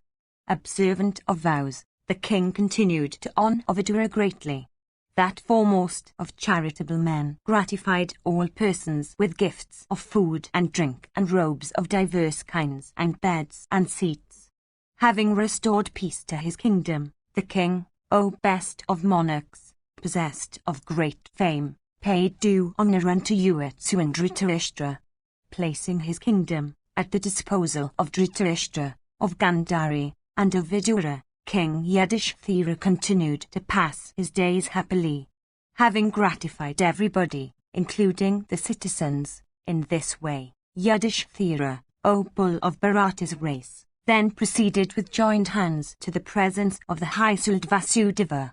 he beheld Krishna, of the hue of a blue cloud, seated on a large sofa adorned with golden gems, attired in yellow robes of silk and decked with celestial ornaments, his person blazed with splendor like a jewel set on gold. His bosom adorned with a Kaustuba gem. He looked like the Udaya mountain that decked the rising Sunday. So beautiful did he look that there is no simile in the three worlds. Approaching the high-souled one who was Vishnu himself in incarnate form, King Yudhishthira addressed him sweetly and smilingly, saying, "O foremost of intelligent men, hast thou passed the night happily? O thou of unfading glory, are all thy faculties in their full vigor? O foremost of intelligent persons, is it all right with thy understanding? We have got back our kingdom and the whole earth has come under our control, O divine Lord, through thy grace, O refuge of the three worlds and, O thou of 3 steps, 134, through thy grace have we won victory and obtained great fame and have not fallen away from the duties of our order. And to the chastiser of foes, viz., King Yudhishthira, the just who addressed him in that strain, the divine Krishna said not a word, for he was then wrapped in meditation. Section XVI. Yudhishthira said, "How wonderful is this, O thou of immeasurable prowess, that thou art trapped in meditation. O great refuge of the universe, is it all right with the 3 worlds? When thou hast, O God, withdrawn thyself from the world, having, O bull among men, adopted the 4th state, my mind has been filled with wonder." 135. The 5 life breaths that act within the body have been controlled by thee into stillness. Thy delighted senses thou hast concentrated within thy mind. Both speech and mind, O Govinda, have been concentrated within thy understanding. All thy senses, indeed, have been withdrawn into thy soul. 136. The hair on thy body stands erect. Thy mind and understanding are both still. Thou art as immobile now, O Madhava, as a wooden post or a stone. O illustrious God, thou art as still as the flame of a lamp burning in a place where there is no wind. Thou art as immobile as a mass of rock. If I am fit to hear the cause, if it is no secret of thine, dispel, O God, my doubt, for I beg of thee and solicit it as a favour. Thou art the Creator and thou art the Destroyer. Thou art destructible and thou art indestructible. Thou art without beginning and thou art without end. Thou art the first and the foremost of beings. O foremost of righteous persons, tell me the cause of this yoga abstraction. I solicit thy favour, and am thy devoted worshipper, and bow to thee, bending my head. Thus addressed, the illustrious younger brother of Vasava, recalling his mind, understanding, and the senses to their usual sphere, said these words with a soft smile. Vasudeva said, "That tiger among men, Bhishma, who is now lying on a bed of arrows, and who is now like unto a fire that is about to go out, is thinking of me. Hence my mind also was concentrated on him. My mind was concentrated upon him, the twang of whose bowstring and the sound of whose palms Indra himself was unable to bear. I was thinking of him who, having vanquished in a trice all the assembled kings, at the self-choice of the daughters of the king of Kazi, abducted the 3 princesses for the marriage of his brother Vichitravirya. I was thinking of him who fought continually for 23 days with Rama himself of Bhrigu's race and whom Rama was unable to overcome. Collecting all his senses and concentrating his mind by the aid of his understanding, he sought my refuge by thinking of me. It was for this that I had centered my mind upon him. I was thinking of him whom Ganga conceived and brought forth according to ordinary human laws and whom Vasishta took as a pupil. I was thinking of that hero of mighty energy and great intelligence who possesses a knowledge of all the celestial weapons as also of the 4 Vedas with all their branches. I was thinking of him O son of Pandu, who is the favorite disciple of Rama, the son of Jamadani, and who is the receptacle of the sciences. I was thinking of that foremost of all persons conversant with morality and duty, of him, O bull of Bharata's race, who knows the past, the future, and the present. After that tiger among kings shall have, in consequences of his own achievements, ascended to heaven, the earth, O son of Pritha, will look like a moonless night. Therefore, O Yudhishthira, submissively approaching Ganga's son, viz., Bhishma of terrible prowess, question him about what thou mayst desire to learn. O Lord of the earth, inquire of him about the 4 branches of knowledge, in respect of morality, profit, pleasure and salvation, about the sacrifices and the rites laid down for the 4 orders, about the 4 modes of life, and about the kingly duties in full.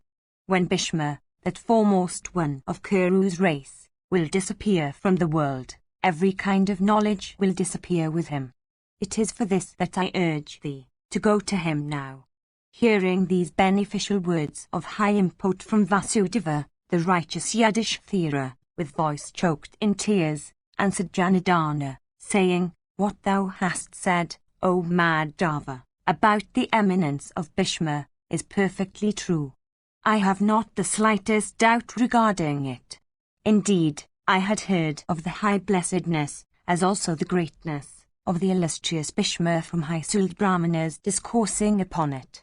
Thou, O slayer of foes, art the creator of all the worlds. There cannot, therefore, O delighter of the Adavas, be the slightest doubt in what thou sayest. If thy heart be inclined to show grace, O Madhava, then we shall go unto Bhishma with thyself at our head. When the divine Surya shall have turned towards the north, Bhishma will leave this world for those regions of bliss that he has won. That descendant of Kuru's race, therefore, O mighty armed one, deserves to have a sight of thee. If thou grantest my prayer, Bhishma will then obtain a sight of thee that art the first of gods, of thee that art destructible and indestructible. Indeed, O Lord, thou it is that art the vast receptacle of Brahma. Vaisampayana continued, hearing these words of King Yudhishthira the Just, the slayer of Mad, who addressed Satyaki who was sitting beside him, saying, Let my car be yoked.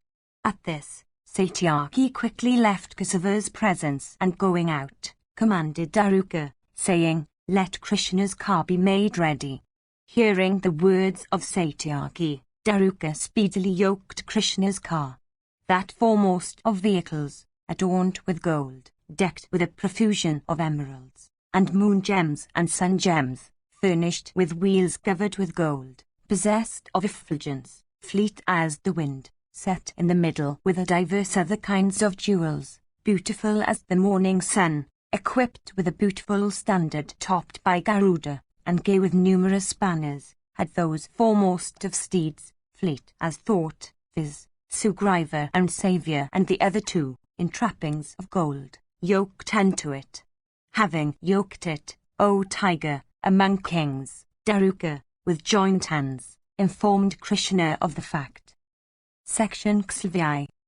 Janamjaya said, How did the grandsire of the Bharatas, who lay on a bed of arrows, cast off his body, and what kind of yoga did he adopt?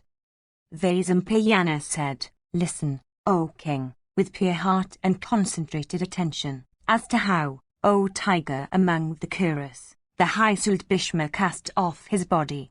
As soon as the sun, passing the solstitial point, entered in his northerly course, Bhishma, with concentrated attention, caused his soul, as connected with and independent of the body, to enter his soul, in its independent and absolute state. Surrounded by many foremost of Brahmanas, that hero, his body pierced with innumerable arrows, blazed forth in great beauty like Surya himself with his innumerable rays. Surrounded by Vyasa conversant with the Vedas, by the celestial Rishi Narada, by Devasthana, by Asmaka Sumantu, by Jaimani, by the high-souled Pala, by Sandalya, by Devarata, by Maitreya of great intelligence, by Asita and Vasishta and the high Sulkausika, by Harita and Lomasa and Atrisan of great intelligence, by Vrihaspati and Sukra and the great sage Kayavana, by Sanat Kumara and Kupla and Valmiki and Temvuru and Kuru, by Mogalya and Rama of Bhrigu's race, and the great sage Trinavindu, by Pippalada and Vayu and Samvata and Pulaha and Katha, by Kasyapa and Pulastya and Kratu and Daksha and Parasara, by Marichi and Angiras and Kasmir and Gautama and the sage Galava, by Dhamya and Vhanda and Mandavya and Dhamra and Krishnanubhautika, by Aluka, that foremost of Brahmanas and the great sage Markandya, by Bhaskari and Purana and Krishna and Sutakoma, that foremost of virtuous persons, surrounded by these and many other highly blessed sages of great souls and possessed of faith and self-restraint and tranquility of mind. The Kuru hero looked like the moon in the midst of the planets and stars, stretched on his bed of arrows, the tiger among men. Bhishma, with pure heart and joined palms, thought of Krishna in mind, word, and act. With a cheerful and strong voice he hymned the praise of the slayer of Madhu, that master of yoga, with the lotus in his navel, that lord of the universe, called Vishnu and Jishu. With joined hands, that foremost of eloquent men, that puissant one, viz., Bhishma of highly virtuous soul, thus praised Vasudeva. Bhishma said, O Krishna, O foremost of beings, be thou pleased with these words which I utter, in brief and in detail, from desire of hymning thy praises. Thou art pure and purity's self. Thou transcendest all. Thou art what people say to be that. Thou art the Supreme Lord. With my whole heart I seek thy refuge, O universal soul and Lord of all creatures. 137. Thou art without beginning and without end. Thou art the highest of the high in Brahma. Neither the gods nor the rishis know thee. The divine creator, called Narayana or Hari, alone knows thee. Through Narayana, the rishis, the siddhas, the great nagas, the gods, and the celestial rishis know a little of thee. Thou art the highest of the high and knowest no deterioration. The gods, the Danavas, the Gandhavas, the Yakshas, the Panagas, do not know who thou art and whence art thou. All the worlds and all created things live in thee, and enter thee, when the dissolution comes. Like gems strung together in a thread, all things that have attributes reside in thee, the Supreme Lord. 138. Having the universe for thy work and the universe for thy limbs, this universe consisting of mind and matter resides in thy eternal and all-pervading soul like a number of flowers strung together in a strong thread. Thou art called Hari, of 1,000 heads, 1,000 feet, 1,000 eyes, 1,000 arms, 1,000 crowns, and 1,000 faces of great splendor. Thou art called Narayana, divinity, and the refuge of the universe. Thou art the subtlest of the subtle, grossest of the gross, the heaviest of the heavy and the highest of the high. In the Vaks, the Anuvaks, the Nishads, and Upanishads, thou art regarded as the supreme being of irresistible force. In the Samans also, whose declarations are always true, thou art regarded as truth's self. 139. Thou art of quadruple soul. Thou art displayed in only the understanding of all creatures. Thou art the Lord of those that are bound to thee in faith. O God, thou art adored by the faithful, under 4 excellent, high, and secret names. 140. Penances are ever present in thee, performed by other creatures for gratifying thee. Penances live in thy form. Thou art the universal soul. Thou art of universal knowledge. Thou art the universe. Thou art omniscient. Thou art the creator of everything in the universe. 141. Like a couple of sticks generating a blazing fire, thou hast been born of the divine Devaki and Vasudeva for the protection of Brahma on earth. 142. For this eternal salvation, the devout worshipper, with mind withdrawn from everything else and casting off all desires, beholds thee, O Govinda, that art the pure soul, in his own soul. Thou transcendest Surya in glory. Thou art beyond the ken of the senses and the understanding. O Lord of all creatures, I place myself in thy hands. In the Puranas thou hast been spoken as Purusha, all-pervading spirit. On occasions of the commencement of the Yugas, thou art said to be Brahma, while on occasions of universal dissolution thou art spoken of as Sankarsana. Adorable thou art, and therefore I adore thee.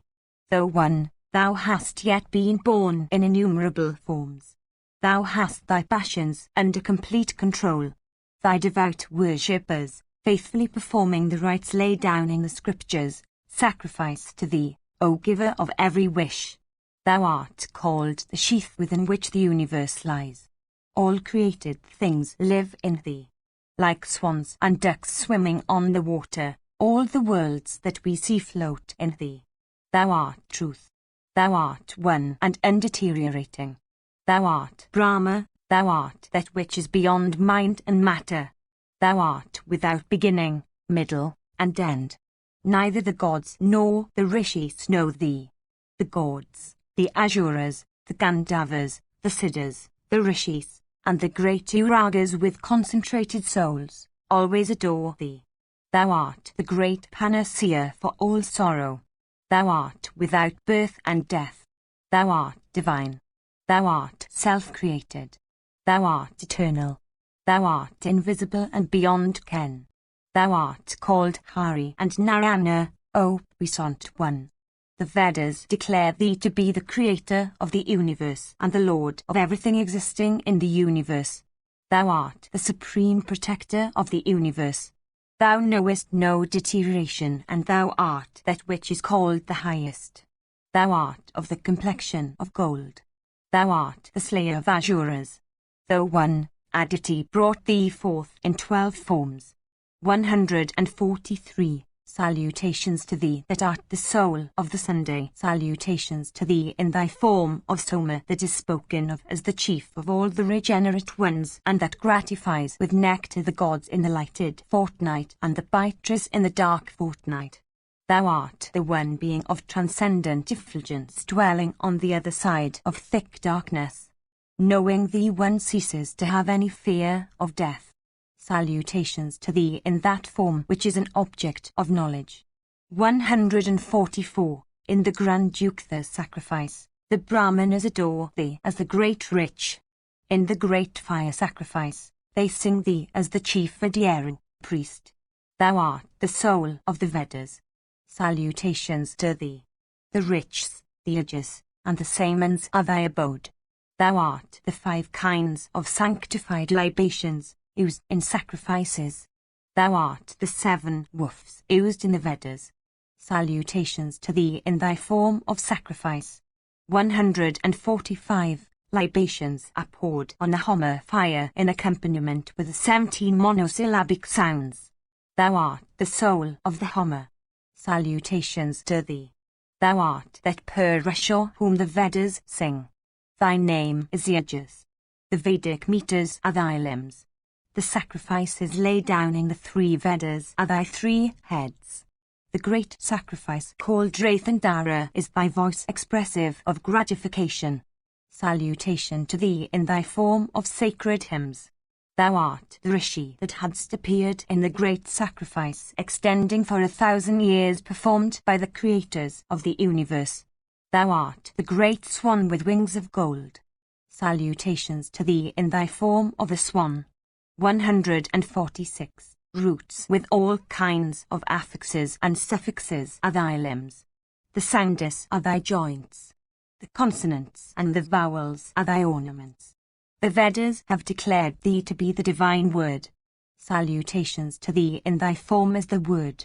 147. Assuming the form of a boar whose limbs were constituted by sacrifice, thou hadst raised the submerged earth for the benefit of the 3 worlds.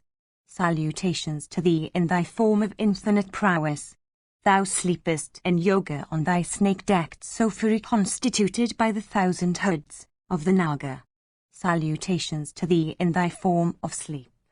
Thou buildest the bridge for the good, to cross the sea of life, with truth, with those means by which emancipation may be obtained, and with the means by which the senses may be controlled.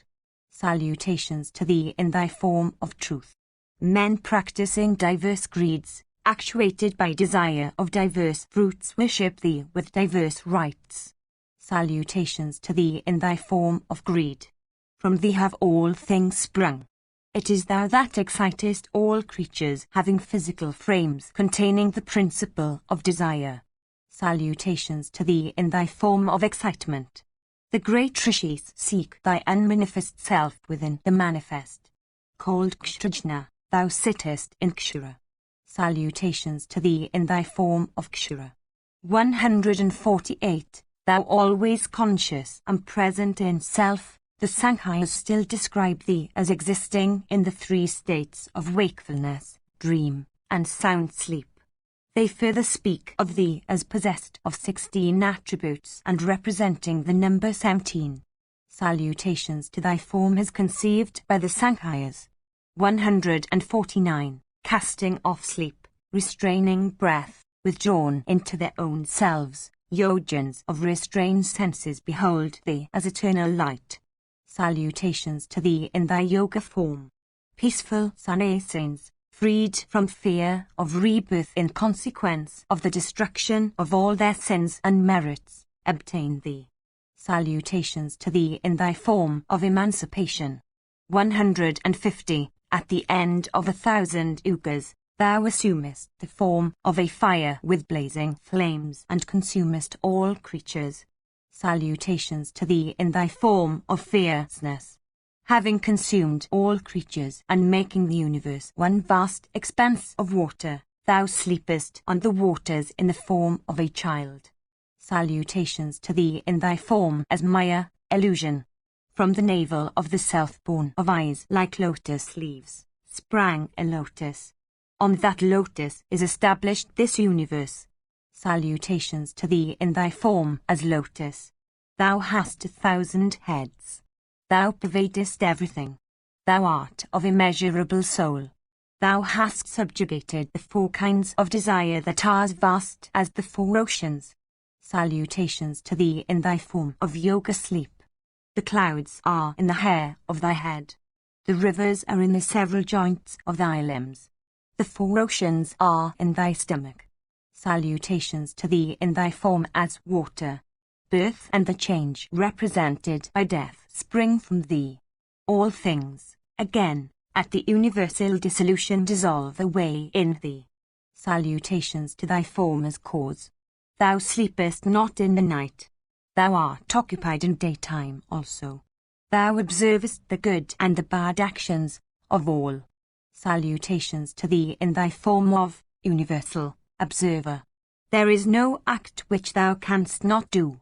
Thou art, again, ever ready to accomplish acts that are righteous. Salutations to thee in thy form of work, the form, viz., which is called Vaikuntha. In wrath thou hadst, in battle, exterminated thrice 7 times the Kshatriyas who had trampled virtue and authority under their feet.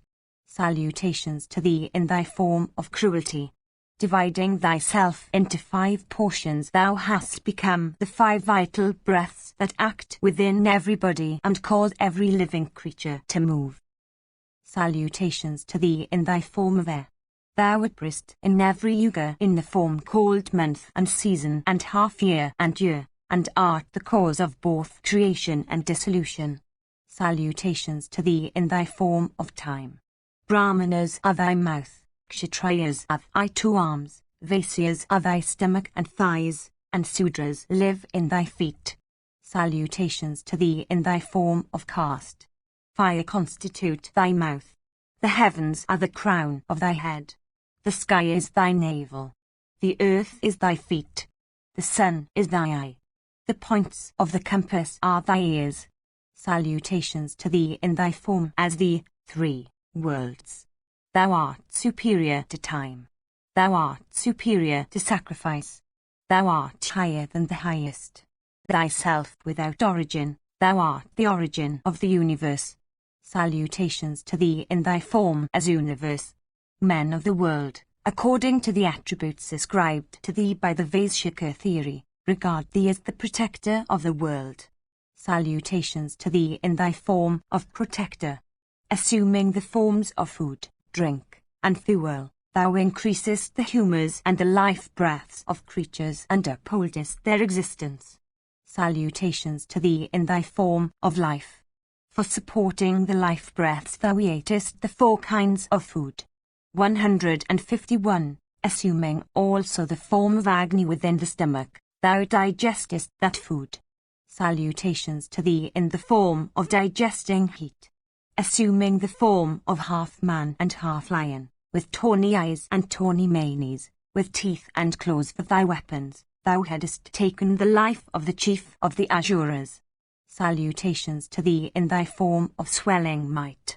Neither the gods, nor the Gandharvas, nor the Daityas, nor the Danavas, know thee truly. Salutations to thy form of exceeding subtlety. Assuming the form of the handsome, illustrious, and puissant Ananta in the nether region, thou upholdest the world. Salutations to thy form of might.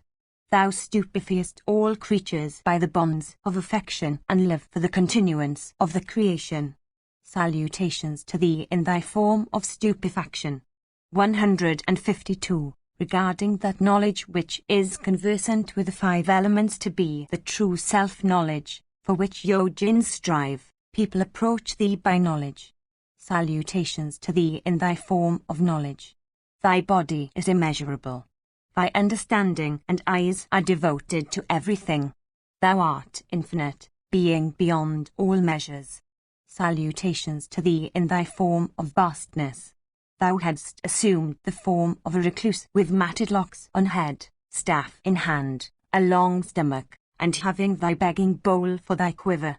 Salutations to thee in thy form of Brahma. 153. Thou bearest the trident. Thou art the Lord of the Celestials. Thou hast 3 eyes, and thou art high-souled. Thy body is always besmeared with ashes, and thy phallic emblem is always turned upwards. Salutations to thee in thy form of Rudra. The half-moon forms the ornament of thy forehead. Thou hast snakes for the holy thread encircling thy neck. Thou art armed with pinnaker and trident. Salutations to thy form of fierceness. Thou art the soul of all creatures. Thou art the creator and the destroyer of all creatures. Thou art without wrath, without enmity, without affection. Salutations to thee in thy form of peace. Everything is in thee. Everything is from thee. Thyself art everything.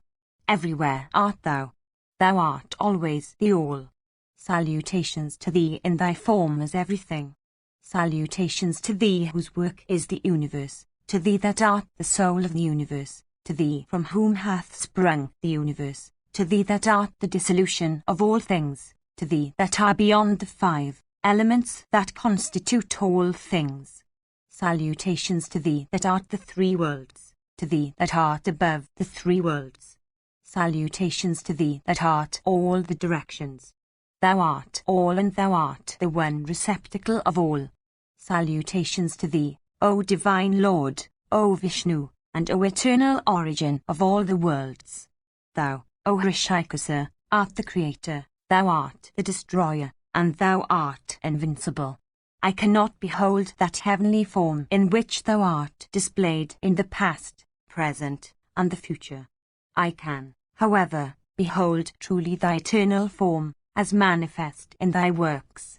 Thou hast filled heaven with thy head, and the earth with thy feet. With thy prowess thou hast filled the 3 worlds. Thou art eternal, and thou pervadest everything in the universe. The directions are thy arms, the sun is thy eye, and prowess is thy vital fluid. Thou art the Lord of all creatures. Thou standest, shutting up the 7 paths of the wind whose energy is immeasurable. They are freed from all fears that worship thee, O Govinda of unfading prowess, thee that art attired in yellow robes of the colour of the Atasi flower. 154. Even one bending of the head unto thee, O Krishna, is equal to the completion of 10 horse sacrifices. The man that has performed 10 horse sacrifices is not freed from the obligation of rebirth. The man, however, that bows to Krishna escapes rebirth. They that have Krishna for their vow, they that think of Krishna in the night, and upon rising from sleep, may be said to have Krishna for their body. Those people, after death, enter Krishna's self even as libations of clarified butter sanctified with mantras enter the blazing fire. Salutations to thee that dispellest the fear of hell, to thee, O Vishnu, that art a boat, and to them that are plunged amid the eddies of the ocean represented by worldly life.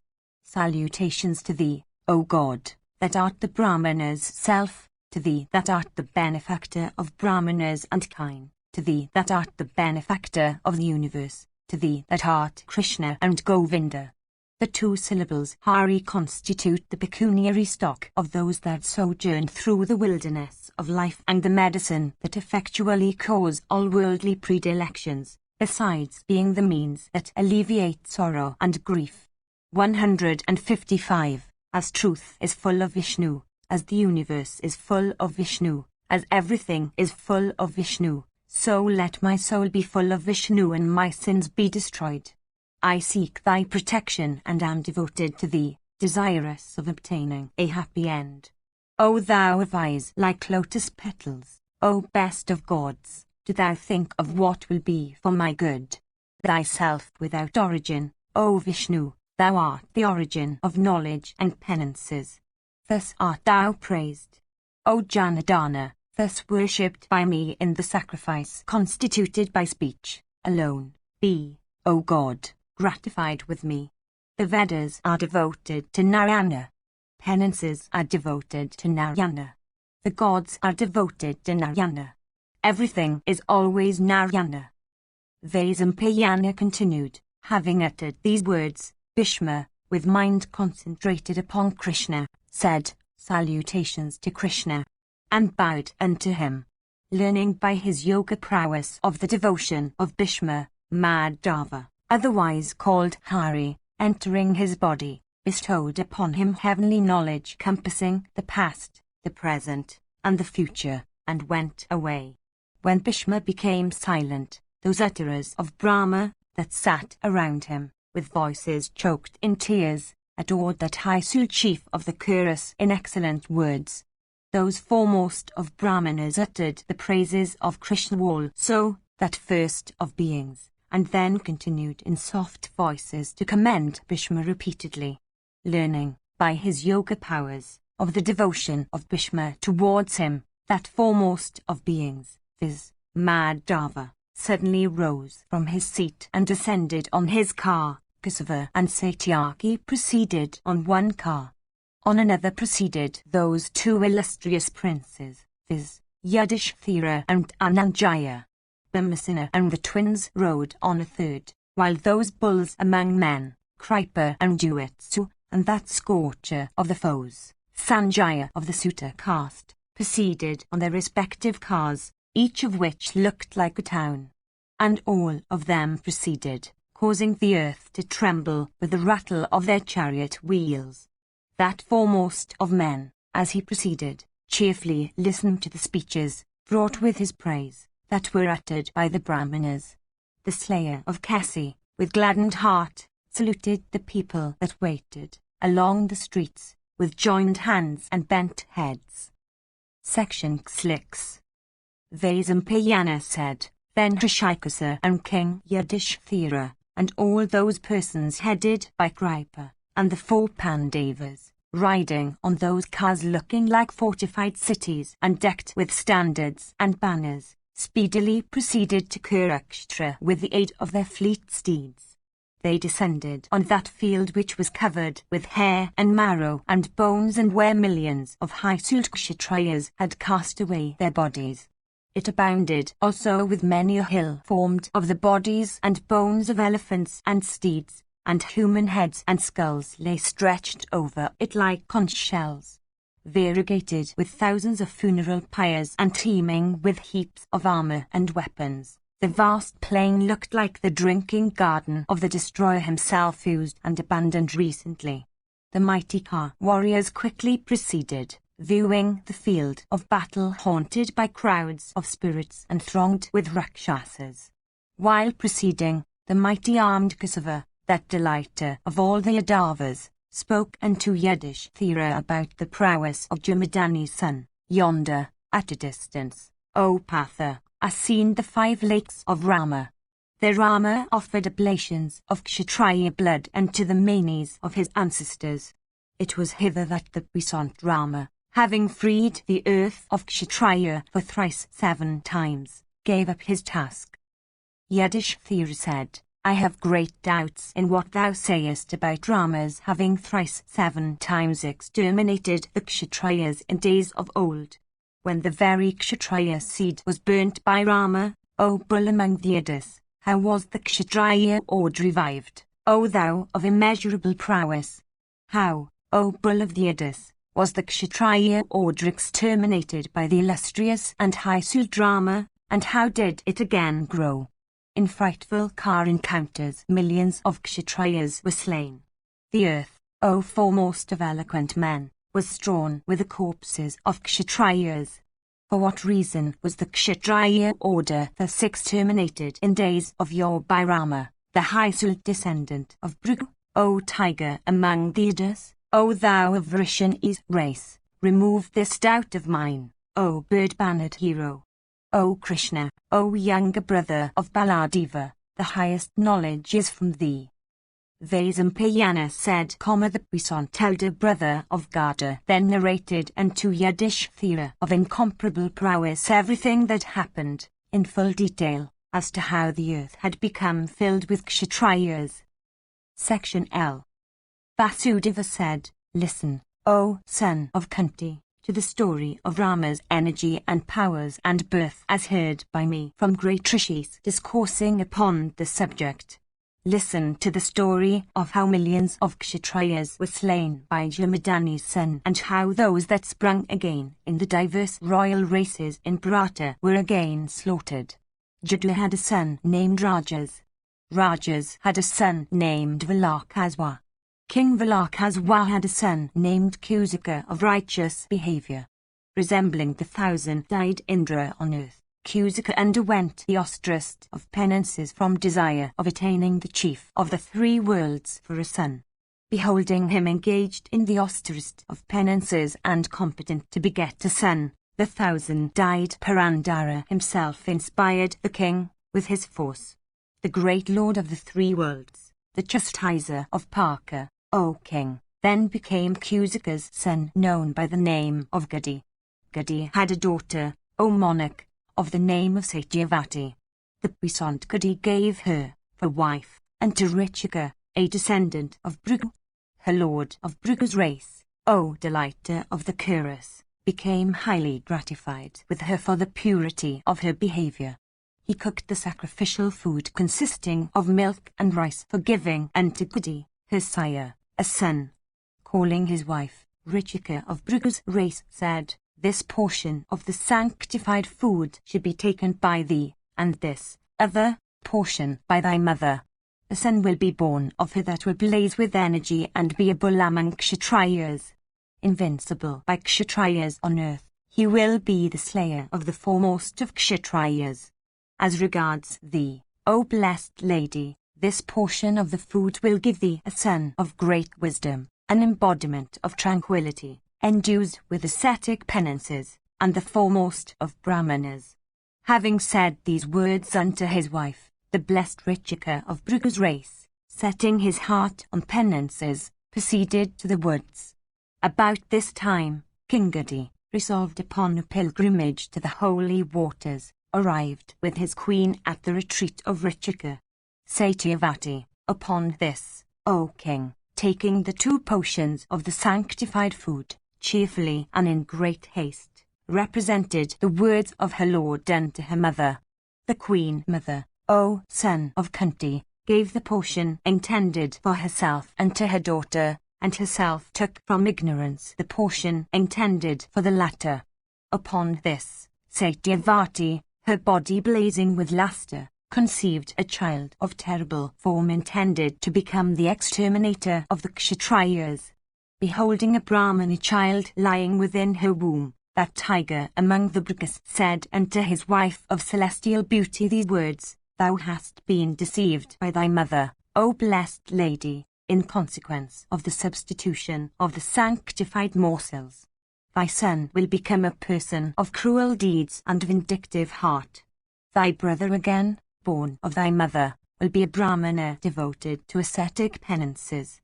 Into the sanctified food intended for thee had been placed the seed of the supreme and universal Brahma, while into that intended for thy mother had been placed the sum total of Kshatriya energy. In consequence, however, of the substitution of the two potions, O blessed lady, that which had been intended will not happen. Thy mother will obtain a Brahmana child while thou wilt obtain a son that will become a Kshatriya."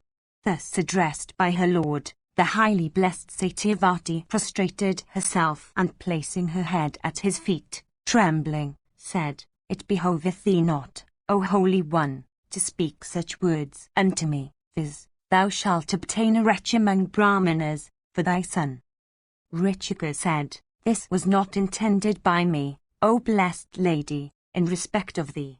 A son of fierce deeds has been conceived by thee simply in consequence of the substitution of the sanctified morsels." Satyavati replied saying, "If thou wishest, O sage, thou canst create other worlds. What need then be said of a child? It behoveth thee, O puissant one, to give me a son that shall be righteous and devoted to peace." Richika said, "Never was falsehood spoken by me before, O blessed lady, even in jest.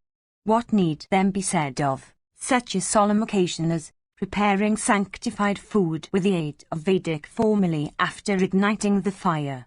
It was ordained of your by destiny, O amiable one. I have ascertained it all by my penances. All the descendants of thy father will be possessed of Brahmanic virtues."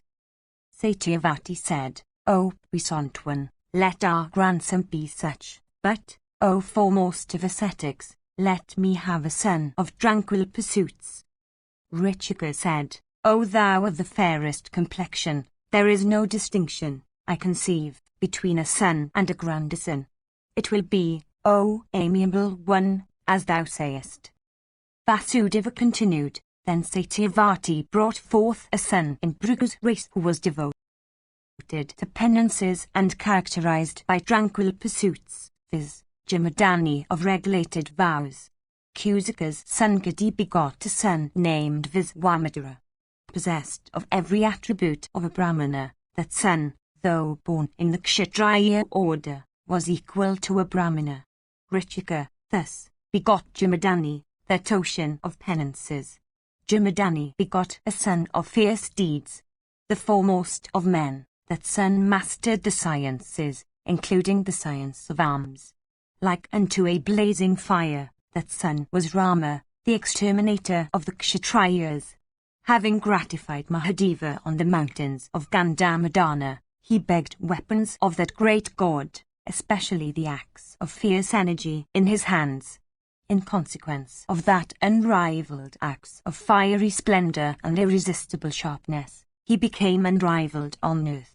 Meanwhile the mighty son of Kritavirya, viz., Arjuna of the Kshatriya order and ruler of the Hayas, endued with great energy, highly virtuous in behavior, and possessed of 1,000 arms through the grace of the great Trishi, Dattatreya, having subjugated in battle, by the might of his own arms, the whole earth with her mountains and 7 islands, became a very powerful emperor and, at last, gave away the earth unto the Brahmanas in a horse sacrifice. On the certain occasion, solicited by the thirsty god of the fire, O son of Kunti, the 1,000-armed monarch of great prowess gave arms unto that deity. Springing from the point of his shafts, the god of fire, possessed of great energy, desirous of consuming what was offered, burnt villages and towns and kingdoms and hamlets of cowherds. Through the prowess of that foremost of men, viz., Kritavirya of great energy, the god of fire burnt mountains and great forests. Assisted by the king of the Hyas, the god of fire, caused by the wind to blaze forth with energy, consumed the uninhabited but delightful retreat of the high-souled Apava. Possessed of great energy, Apava, O mighty armed king, seeing his retreat consumed by the powerful Kshatriya, cursed that monarch in wrath, saying, "Since, O Arjuna, without accepting these my specious words, thou hast burnt them, therefore, Rama, of Bhrigu's race, will lop off 1,000 arms." The mighty Arjuna, however, of great prowess, always devoted to peace, ever regardful of Brahmanas and disposed to grant protection unto all classes, and charitable and brave, O Bharata, did not think of that curse denounced on him by that high-souled Rishi. His powerful sons, always haughty and cruel, in consequence of that curse, became the indirect cause of his death. The princes, O bull of Bharata's race, seized and brought away the calf of Jamadani's homocow, without the knowledge of Kritavirya, the ruler of the Hyas. For this reason a dispute took place between the high-souled Jamadani and the Hyas. The puissant Rama, the son of Jamadani, filled with wrath, lopped off the arms of Arjuna and brought back, O monarch, his sire's calf which was wandering within the inner enclosures of the king's palace. Then the foolish son of Arjuna, repairing together to the retreat of the high-souled Jamadani, felled with the points of their lances, O king, the head of the rishi from off his trunk while the celebrated Rama was out for fetching sacred fuel and grass. Inflamed with wrath at the death of his father and inspired with vengeance, Rama vowed to free the earth of Kshatriyas and took up arms. Then that tiger among the Bhrigus, possessed of great energy, putting forth his prowess, speedily slaughtered all the sons and grandsons of Kritavirya. Slaughtering thousands of Hyas in rage, the descendant of Bhrigu, O king, made the earth miry with blood. Possessed of great energy, he quickly reft the earth of all Kshatriyas. Filled then with compassion, he retired into the woods. Afterwards, when some thousands of years had passed away, the puissant Rama, who was wrathful by nature, had imputations cast upon him, of cowardice. The grandson of his Vamitra and son of Ravya, possessed of great ascetic merit, named Paravasu, O monarch, began to cast imputations on Rama in public, saying, O Rama, were not those righteous men, viz., Bharatardhana and others, who were assembled at a sacrifice at the time of Yayati's fall, Kshatriyas by birth? Thou art not of true vows, O Rama. Thine is an empty boast among people. Through fear of Kshatriya heroes thou hast betaken thyself to the mountains. The descendant of Bhrigu, hearing these words of Paravasu, once more took up arms and once more strewed the earth with hundreds of Kshatriya bodies. Those Kshatriyas, however, O king, counting by hundreds, that were spared by Rama, multiplied in time, and became mighty monarchs on earth. Rama once more slaughtered them quickly, not sparing the very children, O king. Indeed, the earth became once more strewn with the bodies of Kshatriya children of premature birth. As soon as Kshatriya children were born, Rama slaughtered them. Some Kshatriya ladies, however, succeeded in protecting their children from Rama's wrath. Having made the earth destitute of Kshatriyas for thrice 7 times, the puissant Bhargava, at the completion of a horse sacrifice, gave away the earth as sacrificial present unto Kasyapa. For preserving the remnant of the Kshatriyas, Kasyapa, O king, pointing with his hand that still held the sacrificial ladle, said these words, O great sage, repair to the shores of the southern ocean. It behoveth thee not, O Rama, to reside within, what is, my dominion. At these words, Ocean suddenly created for Jamadani's son, on his other shore, a region called Saparaka. Kasyapa also, O monarch, having accepted the earth in gift, and made a present of it unto the Brahmanas, entered the great forest. Then Sudras and Vaisyas, acting most willfully, began to unite themselves, O bull of Bharata's race, with the wives of Brahmanas. When anarchy sets in on earth, the weak are oppressed by the strong, and no man is master of his own property. Unprotected duly by Kshatriyas observant of virtue, and oppressed by the wicked in consequence of that disorder, the earth quickly sank to the lowest depths. Beholding the earth sinking from fear, the high-souled Kasyapa held her on his lap, and since the great Rishi held her on his lap, Uru, therefore is the earth known by the name of Urvi. The goddess Earth, for protection's sake, gratified Kasyapa and begged of him a king. The earth said, "There are, O regenerate one, some foremost of Kshatriyas concealed by me among women. They were born in the race of Hayas. Let them, O sage, protect me. There is another person of Puru's race, viz. Viduratha's son, O puissant one, who has been brought up among bears in the Rikshavat mountains. Another, viz. The son of Surdasa, has been protected, through compassion, by Parasara of immeasurable energy and ever engaged in sacrifices.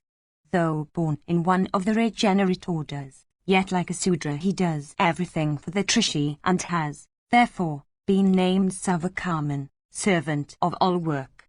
Savi, son of great energy, viz. Gopati by name, has been brought up in the forest among kine. Let him, O sage, protect me. Pratadana's son, named Vatsa of great might, has been brought up among calves in a kaupan. Let that one of the royal order protect me. Devahana's grandson and Devarata's son was concealed and protected on the banks of Ganga by the sage Gautama. His name is Vrihadratha. Possessed of great energy and adorned with numerous blessed qualities, that blessed prince has been protected by wolves and the mountains of Grirakata. Many Kshatriyas belonging to the race of Maruta have been protected. Equivalent to the lord of Maruts in energy, they have been brought up by ocean. These children of the Kshatriya order have been heard of as existing in different places. They are living among artisans and goldsmiths. If they protect me I shall then stay unmoved. Their sires and grandsires have been slain for my sake by Rama of great prowess.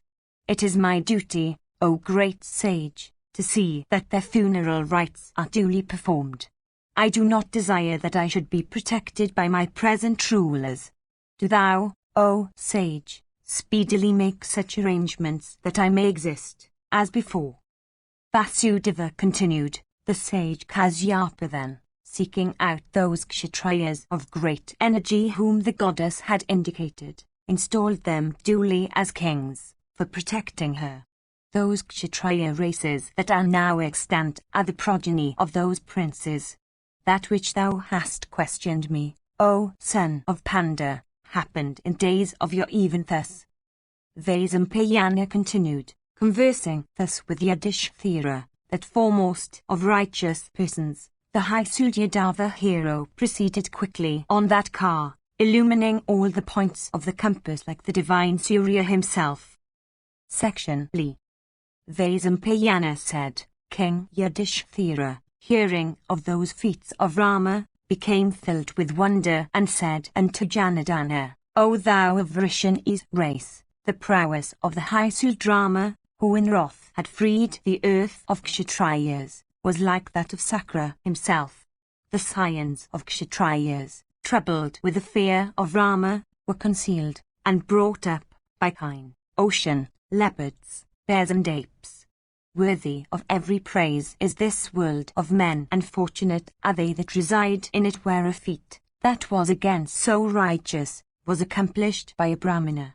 After this discourse was ended, those two illustrious persons, viz. Krishna of unfading glory and Yudhishthira, proceeded thither where the puissant son of Ganga lay on his bed of arrows. They then beheld Bhishma stretched on his arrowy bed and resembling in splendor the evening sun covered with his own rays.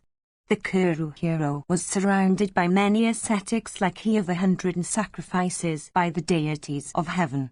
The spot on which he lay was highly sacred, being situate on the banks of the river Rogavati. Beholding him from a distance, Krishna and Dharma's royal son, and the 4 Pandavas, and the other headed by Saradwat, alighted from their vehicles and collecting their restless minds and concentrating all their senses, approached the great rishis. Saluting those foremost of rishis headed by Vyasa, Govinda and Satyaki, and the others approached the son of Ganga. Beholding Ganga's son of great ascetic merit, the Yadu and Kuru princes, those foremost of men, shook their seats, surrounding him. Seeing Bhishma looking like a fire about to die out, Kusava with a rather cheerless heart addressed him as follows. Kusava said, "Are thy perceptions now as clear as before? I hope thy understanding, O foremost of eloquent men, is not clouded. I hope thy limbs are not tortured by the pain arising from the wounds by shafts. From mental grief also the body becomes weak. In consequences of the boon granted to thee by thy sire, the righteous Santanu, thy death, O puissant hero, depends on thy own will. I myself have not that merit in consequence of which thou hast obtained this boon. The minutest pin, inserted within the body produces pain. What need then be said, O king, of hundreds of arrows that have pierced thee? Surely, pain cannot be said to afflict thee. Thou art competent, O Bharata, to instruct the very gods regarding the origin and dissolution of living creatures. Possessed of great knowledge, everything belonging to the past, the future, and the present, is well known to thee. The dissolution of created beings and the reward of righteousness are well known to thee, O thou of great wisdom, for thou art an ocean of virtue and duty. While living in the enjoyment of swelling sovereignty, I beheld thee forego female intercourse, though sound of limbs and perfectly hale, and though surrounded by female companions. Except Santanu's son Bhishma, of great energy and firmly devoted to righteousness, possessed of heroism and having virtue for the only object of his pursuit, I have never heard of any other person in the 3 worlds that could, by his ascetic power, though lying on a bed of arrows and at the point of death, still have such a complete mastery over death as to keep it thus at bay. We have never heard of anybody else that was so devoted to truth, to penances, to gifts, to the performances of sacrifices, to the science of arms, to the Vedas, and to the protection of persons soliciting protection, and that was so harmless to all creatures, so pure in behavior, so self-restrained, and so bent upon the good of all creatures, and that was also so great a car warrior as thee. Without doubt, thou art competent to subjugate, on the single car, the gods, Gandharvas, Asuras, Yakshas, and Rakshasas. O mighty armed Bhishma, thou art always spoken of by the Brahmanas as the 9th of the Vasas. By thy virtues, however, thou hast surpassed them all and art equivalent to Vasava himself. Know, O best of persons, that thou art celebrated for thy prowess, O foremost of beings, among even the very gods. Among men on earth, O foremost of men, we have never seen nor heard of anyone possessed of such attributes as thee. O thou of the royal order, thou surpassest the gods themselves in respect of every attribute. By thy ascetic power thou canst create a universe of mobile and immobile creatures. What need then be said of thy having acquired many blessed regions by means of thy foremost of virtues? Dispel now the grief of the eldest son of Panda, who is burning with sorrow on account of the slaughter of his kinsman. All the duties that have been declared in respect of the 4 orders about the 4 modes of life are well known to thee. Everything again that is indicated in the 4 branches of knowledge, in the 4 hortas, O Bharata, as also those eternal duties that are laid down in yoga and Sankhya philosophy, the duties too of the four orders, and these duties that are not inconsistent with the declared practices, all these, along with their interpretations, O son of Ganga, are known to thee. The duties that have been laid down for those sprang from an intermixture of the four orders, and those laid down for particular countries and tribes and families, and those declared by the Vedas and by men of wisdom, are all well known to thee. The subjects of histories and the Puranas are all known to thee. All the scriptures treating of duty and practice dwell in thy mind. Save thee, O bull among men, there is no other person that can remove the doubts that may arise in respect of those subjects of knowledge that are studied in the world. With the aid of thy intelligence, do thou, O Prince of men, drive the sorrow felt by the son of Pandu. Persons possessed of so great and such varied knowledge live only for comforting men whose minds have been stupefied.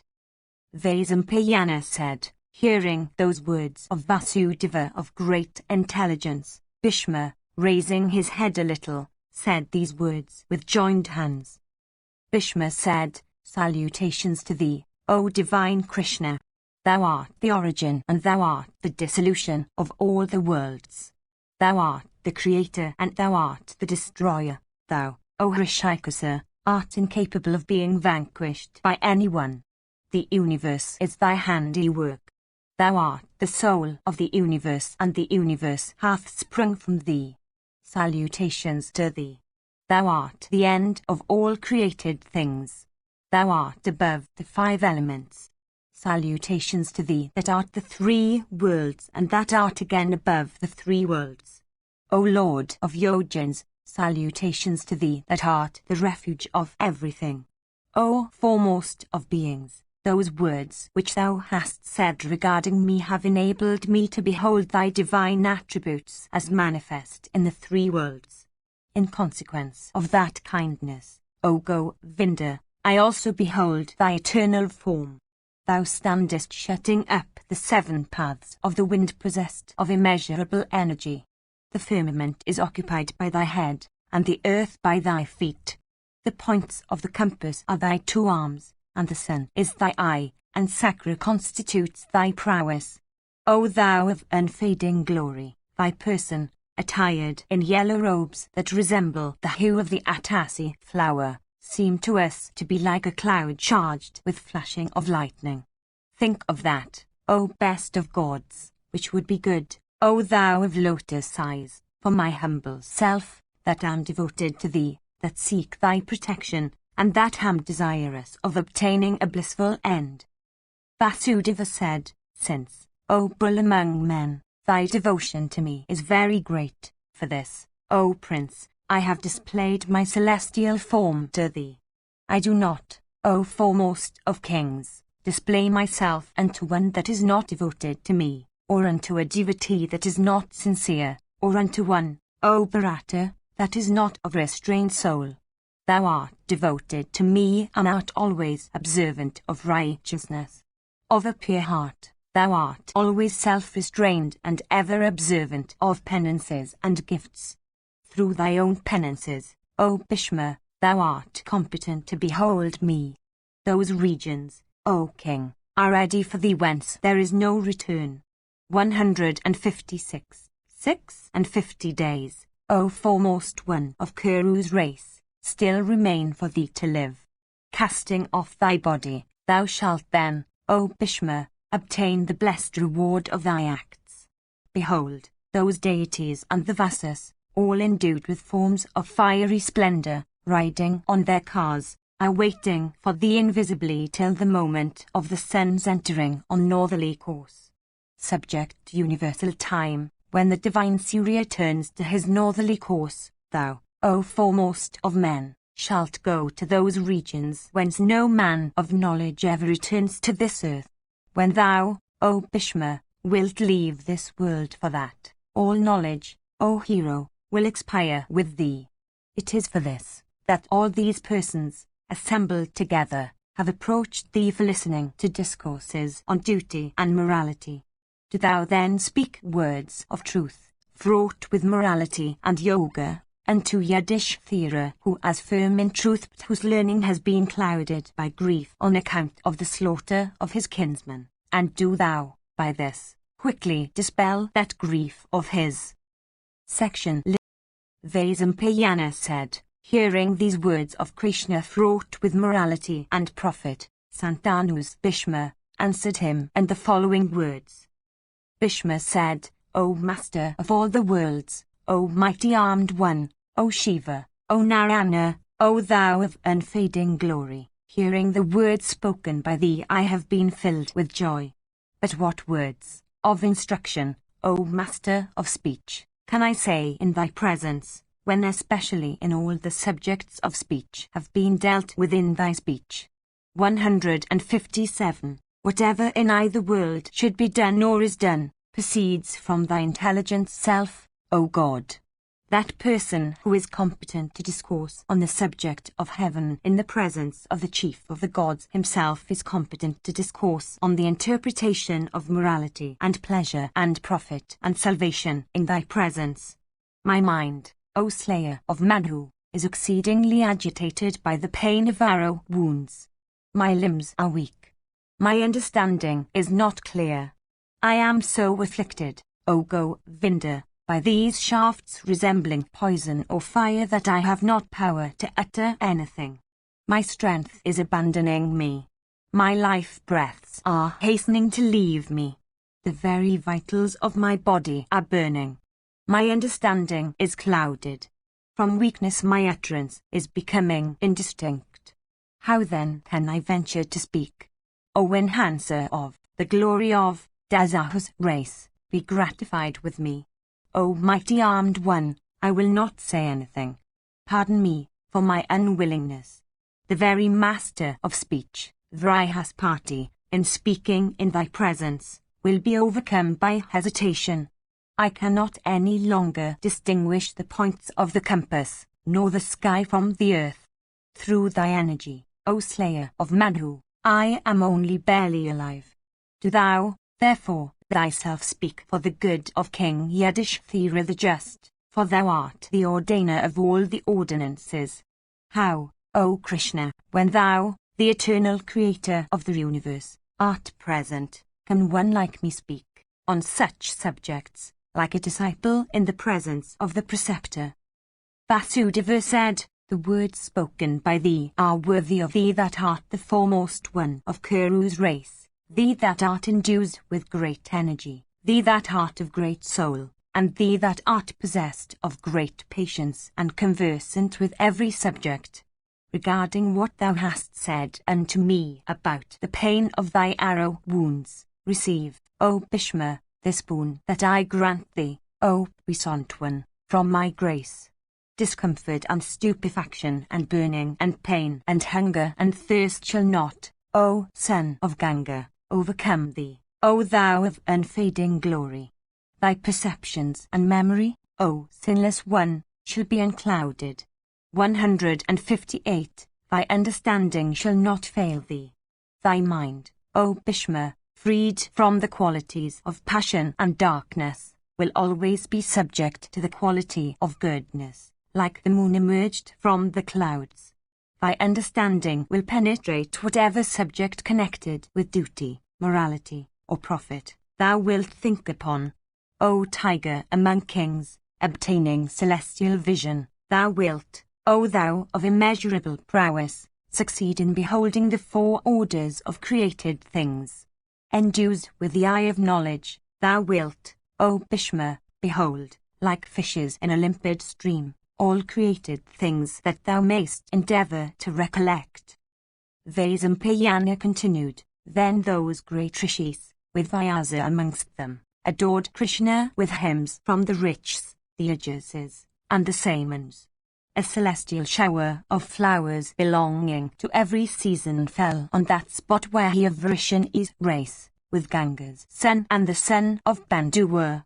Celestial instruments of every kind played in the welkin, and the tribes of Apsaras began to sing. Nothing of evil and no portent of any evil kind was seen there. An auspicious, pleasant and pure breeze, bearing every kind of fragrance, began to blow. All the points of the compass became clear and quiet, and all the animals and birds began to rove in peace. Soon after, like a fire at the extremity of a great forest, the divine Surya of 1,000 rays was seen to descend to the west.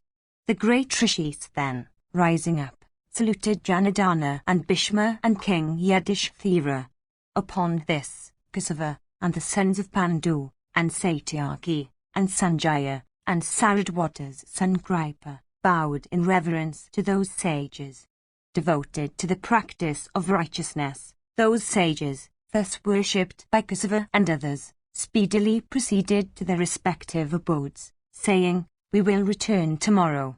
After this, Kusava and the Pandavas, saluting Bhishma and circumambulating him, ascended their handsome cars.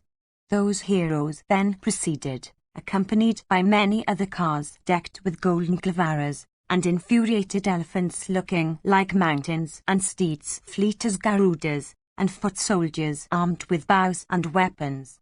That army, moving with great speed, proceeded in 2 divisions, one in the van and the other in the rear of those princes. The scene resembled the 2 currents of the great river Narmada at the point where it is divided by the Riksh of Earth mountains standing across it. Gladdening that great host, the divine Chandramas rose before it in the firmament, once more inspiring with moisture, by his own force, the terrestrial herbs and plants whose juice had been sucked up by the Sunday. Then that Balavyadhu's race and the sons of Pandu, entering their Kuru city, whose splendor resembled that of the city of Indra itself, proceeded to their respective mansions like tired lions seeking the caves. Section Li. Vaisampayana said, the slayer of Madhu, retiring to his bed, slept happily. Awaking when half a yama was wanting to usher in the day, he addressed himself to contemplation. Fixing all his senses, he meditated on the eternal Brahma. Then a batch of well-trained and sweet-voiced persons, conversant with hymns and the Puranas, began to utter the praises of Vasudeva, that Lord of all creatures and Creator of the universe. Others, marking time by clapping of hands, began to recite sweet hymns, and vocalists began to sing. Conch shells and drums were blown and beaten by thousands. The delightful sound of venas, panavas, and bamboo flutes was heard. The spacious mansion of the Krishna, in consequence thereof, seemed to laugh with music. In the palace of King Yudhishthira also sweet voices were heard, uttering auspicious wishes, and the sound of songs too and musical instruments. Then he of Dasahu's race performed his ablutions. Joining his hands, the mighty armed hero of unfading glory silently recited his secret mantras, and kindling a fire poured libations of clarified butter upon it. Giving away 1,000 kine unto 1,000 brahmanas, all of whom were fully conversant with the 4 Vedas, he caused them to utter benedictions upon him. Touching next diverse kinds of auspicious articles, and beholding himself in a clear mirror, Krishna addressed Satyaki, saying, "Go, O descendant of Sini, and repairing to Yudhishthira's abode, ascertain whether that king of great energy is dressed for visiting Bhishma." At these words of Krishna, Satyaki, proceeding quickly to the royal son of Pandu, said unto him, "The foremost of cars, belonging to Vasudeva of great intelligence, stands ready, O king, for Janardana will go to see Ganga's son. O righteous king of great splendor, he is waiting for thee. It behoveth thee now to do what should be done next." Thus addressed, Dharma's son Yudhishthira answered as follows. Yudhishthira said, "O Fulgana of unrivaled splendor, let my foremost of cars be made ready. We should not be accompanied, today, by the soldiers, but we shall proceed ourselves. That foremost of righteous persons, Bhishma, should not be vexed. Let the guards, therefore, O Dhananjaya, stop today. From this day Ganga's son will speak of things that are great mysteries. I do not therefore O son of Kunti, wish that there should be a miscellaneous gathering, in Bhishma's presence. Vaisampayana continued, hearing these words of the king, Kunti's son Ananjaya, that foremost of men, went out and coming back, represented unto him that his best of cars stood harnessed for him. King Yudhishthira, and the twins, and Bhima and Arjuna, the five resembling the five elements, then proceeded towards Krishna's abode. While the high-souled Pandavas were coming, Krishna of great intelligence, accompanied by the grandson of Suni, mounted on his car, saluting one another from their cars and each inquiring of the other whether the night had been passed happily by him. Those bulls among men proceeded, without stopping on those foremost of cars whose rattle resembled the roar of the clouds. Krishna's steeds, viz., Valahaka and Megapushpa and Savya and Sugriva were urged by Daruka. The animals, urged by him, O king, proceeded, indenting the earth with their hoofs. Endued with great strength and great speed, they flew onwards, devouring the very skies. Traversing the sacred field of Kuru, the princes proceeded to that spot where the puissant Bhishma on his bed of arrows was lying, surrounded by those great rishis, like Brahman himself in the midst of the gods. Then Govinda and Yudhishthira and Bhima and the wielder of Gandiva and the twins and Satyaki, alighting from their vehicles, saluted the rishis by raising their right hands. Surrounded by them, King Yudhishthira like the moon in the midst of the stars approached Ganga's son like Vasava proceeding towards Brahman. Overcome with fear, the king timidly cast his eyes on the mighty armed hero lying on his bed of arrows like the sun himself dropped from the firmament. Section Lif. Janamjaya said, when that tiger among men, of righteous soul and great energy, firmly adhering to truth and with passions under complete control, viz., the son of Santanu and Ganga, named Devavratu or Bhishma of unfading glory, lay on a hero's bed with the sons of Pandu sitting around him. Tell me, O great sage, what converse ensues in that meeting of heroes after the slaughter of the troops? Vaisampayana said, when Bhishma the chief of the Kurus, lay on his bed of arrows, many rishis and siddhas, O king, headed by Narada, came to that spot. The unslain remnant of the assembled kings with Yudhishthira at their head, and Dhritarashtra and Krishna and Bhima and Arjuna and the twins also came there. Those high-souled persons, approaching the grandsire of the Bharatas who looked like the sun himself dropped from the firmament, indulged in lamentations for him.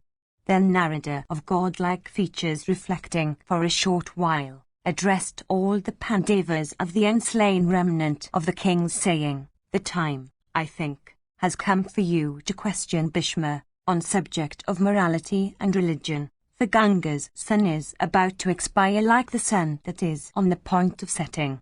He is about to cast off his life breaths. Do you all, therefore, solicit him to discourse to you? He is acquainted with the varied duties of all the four orders. Old in years, after abandoning his body he will obtain high regions of bliss. Solicit him, therefore, without delay, to clear the doubts that exist in your minds. Thus addressed by Narada, those princes approached Bhishma, but unable to ask him anything, looked at one another. Then Yudhishthira, the son of Pandu, addressing Rishikasa, said, there is no one else than Devaki's son that can question the grandsire. O foremost one of Yadu's race, do thou, therefore, O slayer of Madhu, speak first. Thou, O sire, art the foremost of us all, and thou art conversant with every duty and practice. Thus addressed by the son of Pandu, the illustrious Kusava of unfading glory, approaching the unconquerable Bhishma, spoke unto him as follows. Vasudeva said, hast thou, O best of kings, passed the night happily? Has thy understanding become unclouded? Does thy knowledge, O sinless one, shine in thee by inward light? I hope thy heart no longer feels pain and thy mind is no longer agitated.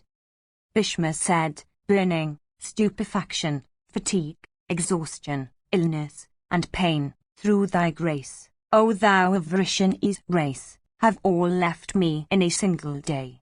O thou of the incomparable splendor, all that is past, all that is future, and all that is present, I behold as clearly as a fruit placed in my hands. All the duties declared in the Vedas, all those laid down in the Vedantas, I behold clearly, O thou of unfading glory, in consequence of the boon thou hast granted to me. The duties that have been declared by persons of learning and righteous behavior dwell in my remembrance. I am conversant also, O Janardana, with the duties and practices prevailing in particular countries and among particular tribes and families. Everything relating again to the four modes of life has come back to my recollection. I am acquainted also, O Kesava, with the duties that relate to King Graft. Whatever should at whatever time be said, I would say, O Janardana. Through thy grace, I have acquired an auspicious understanding. Strengthened by meditation on thee, I feel as if I have become a young man again. Through thy favor, O Janardana, I have become competent to discourse on what is beneficial for the world. Why, however, O Holy One, dost thou not thyself discourse to Pandu's son upon all that is good?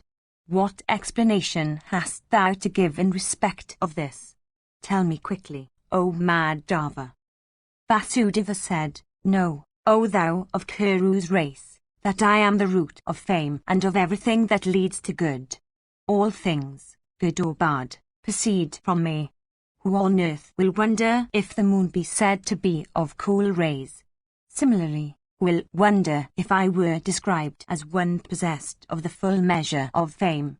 159. I have, however, resolved to enhance thy fame, O thou of great splendor. It is for this, O Bhishma, that I have just inspired thee with great intelligence. As long, O Lord of earth, as the earth will last, so long will thy fame travel with undiminished luster through all the worlds.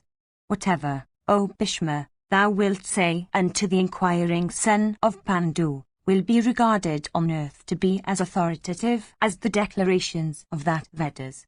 That person who will conduct himself here according to the authority of thy declarations will obtain hereafter the reward of every meritorious act. For this reason, O Bhishma, I have imparted to thee celestial understanding so that thy fame may be enhanced on earth. As long as a man's fame lasts in the world, so long are his achievements said to live.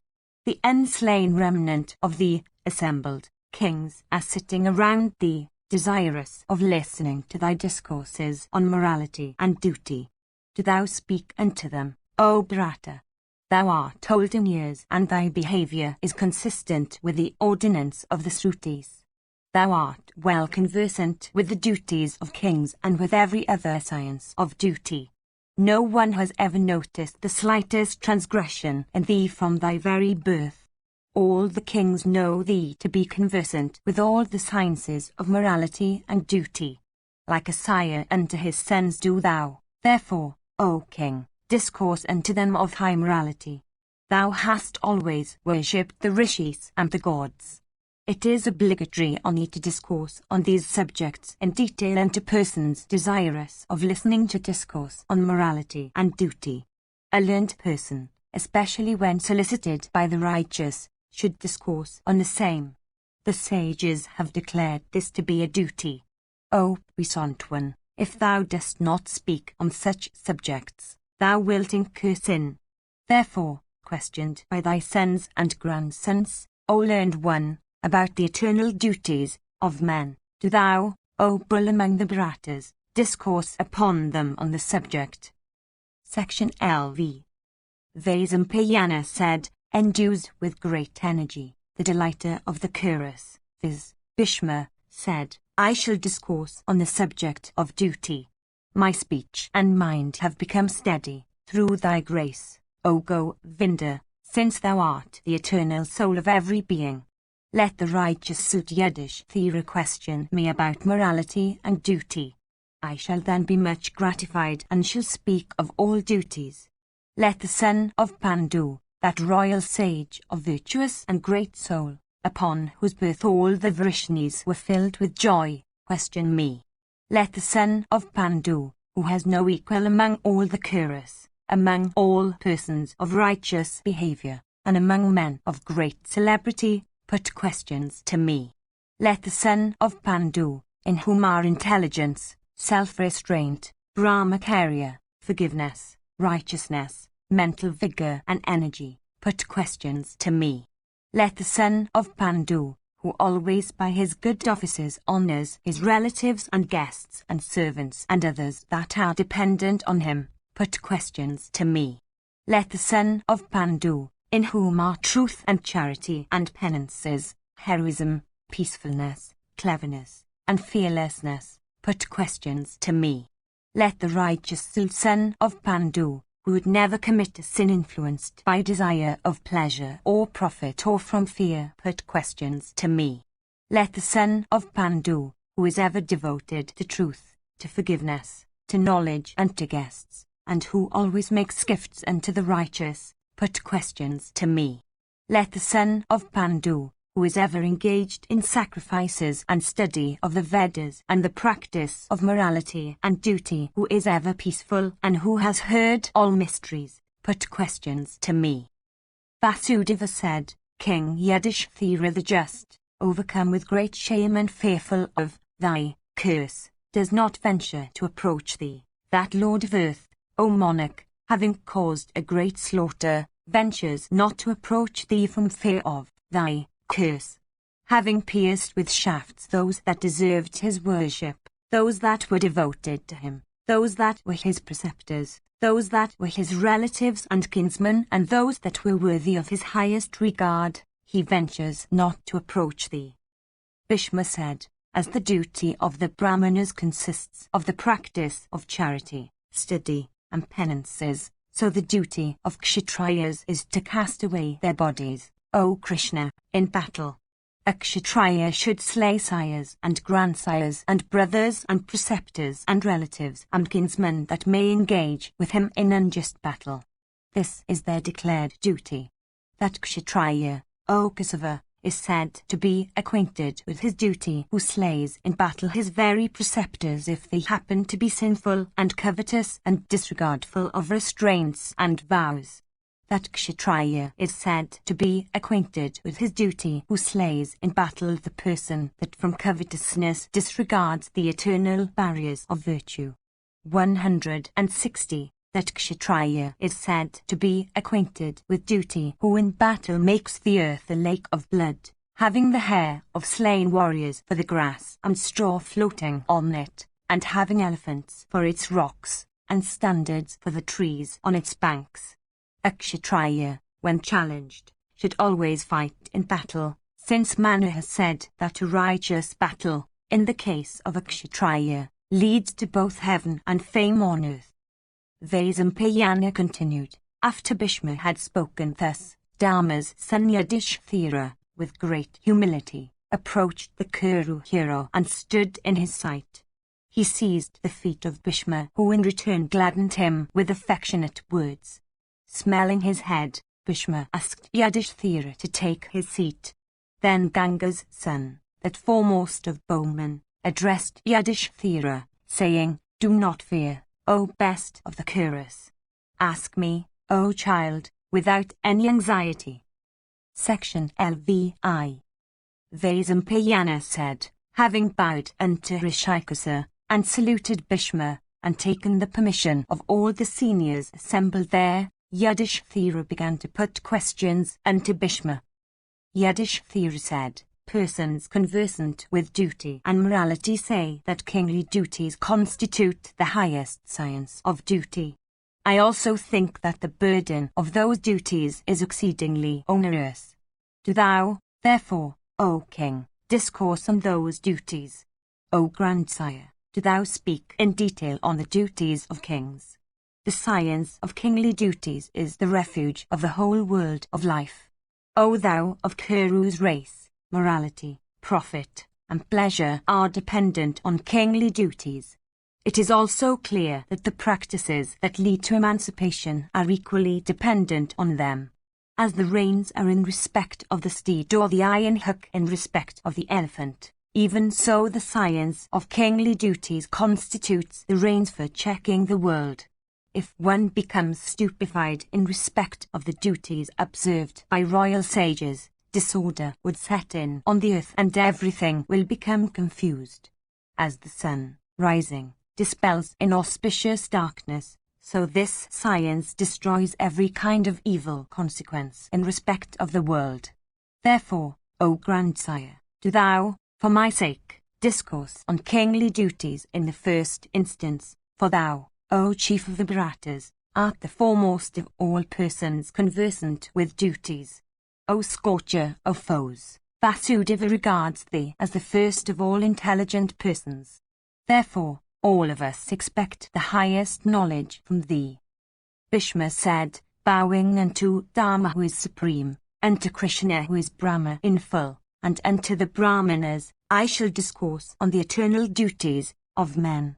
Hear from me, O Yudhishthira, with concentrated attention, the whole range of kingly duties described with accurate details, and other duties that you may desire to know.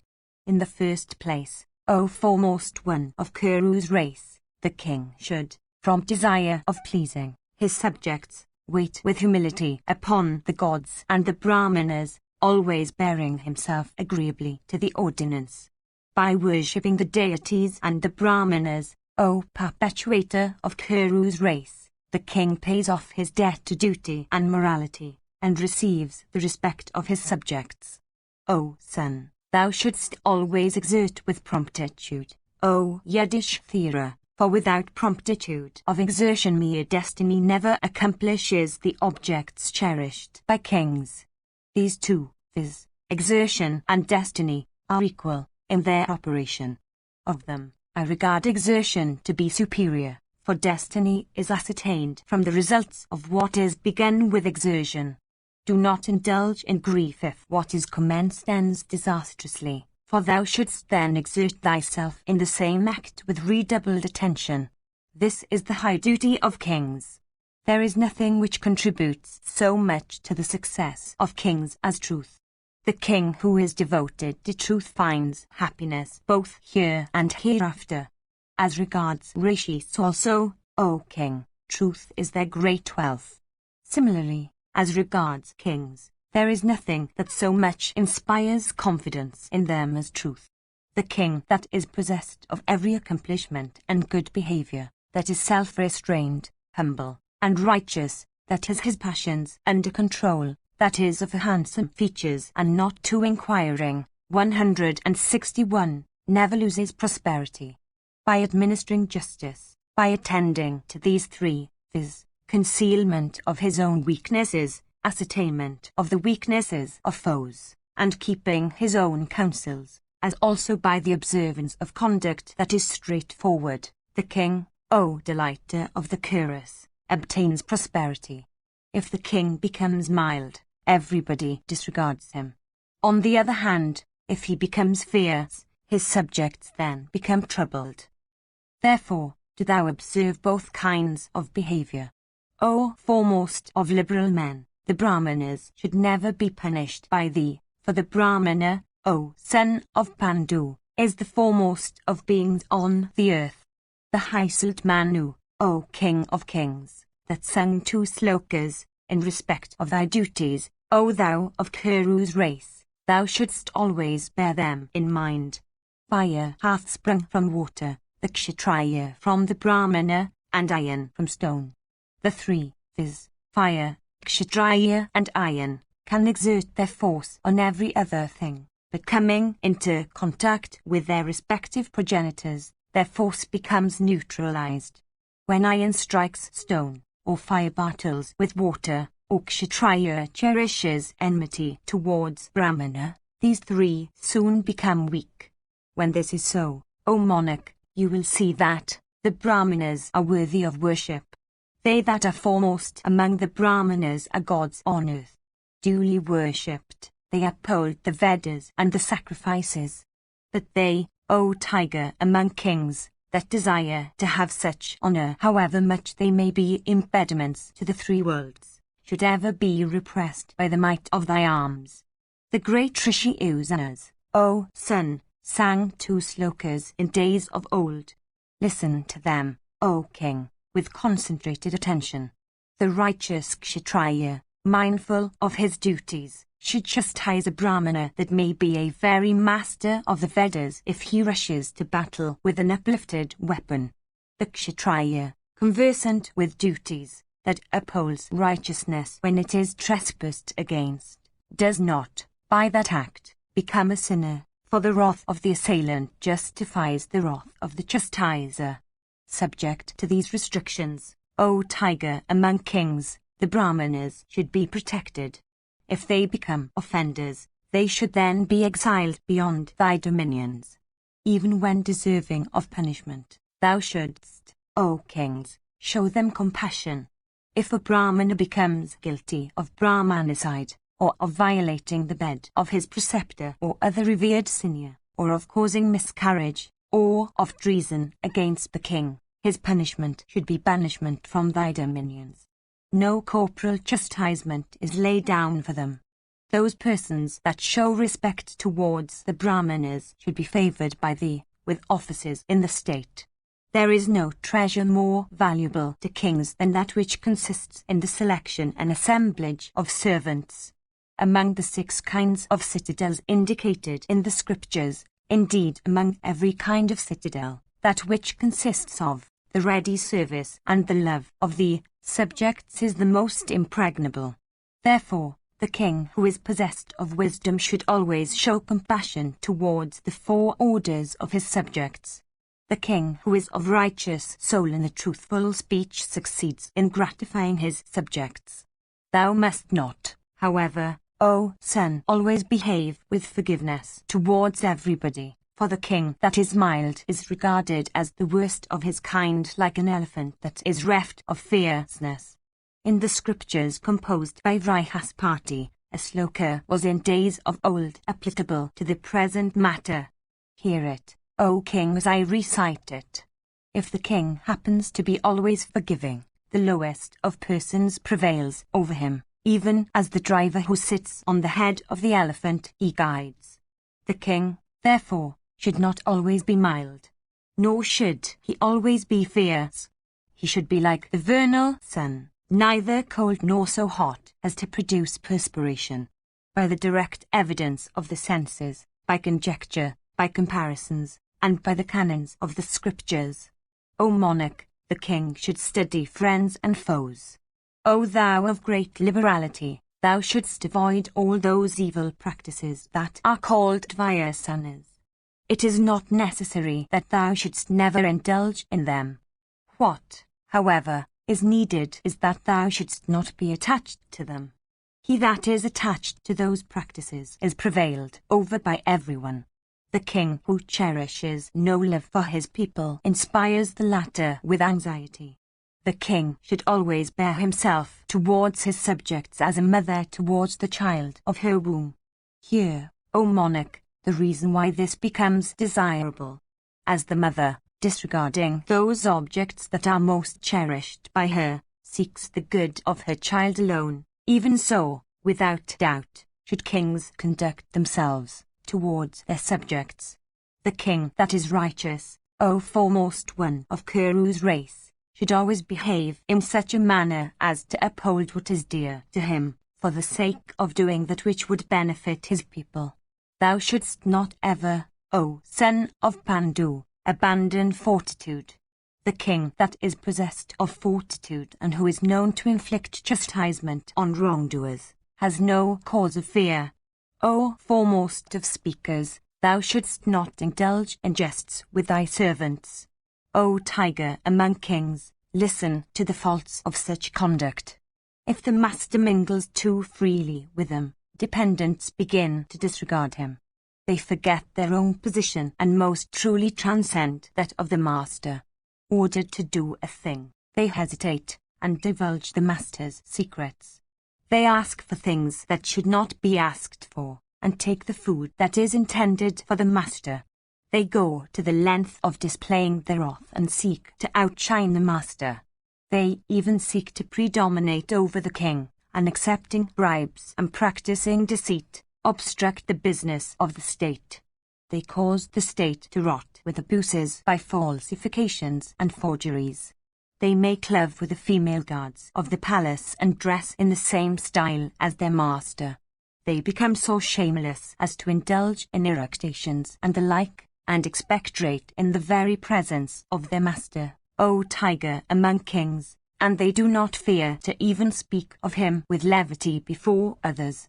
If the king becomes mild and disposed to jest, his servants, disregarding him, ride on steeds and elephants and cars as good as the king's. 162. His councillors, assembled in court, openly indulge in such speeches as, "This is beyond thy power. This is a wicked attempt." If the king becomes angry, they laugh, nor are they gladdened if favours be bestowed upon them, though they may express joy for other reasons. They disclose the secret counsels of their master and bruit his evil acts. Without the least anxiety they set at naught the king's commands. If the king's jewels, or food, or the necessaries of his bath, or unguents, be not forthcoming, the servants, in his very presence, do not show the least anxiety. They do not take what rightfully belongs to them. On the other hand, without being content with what has been assigned to them, they appropriate what belongs to the king.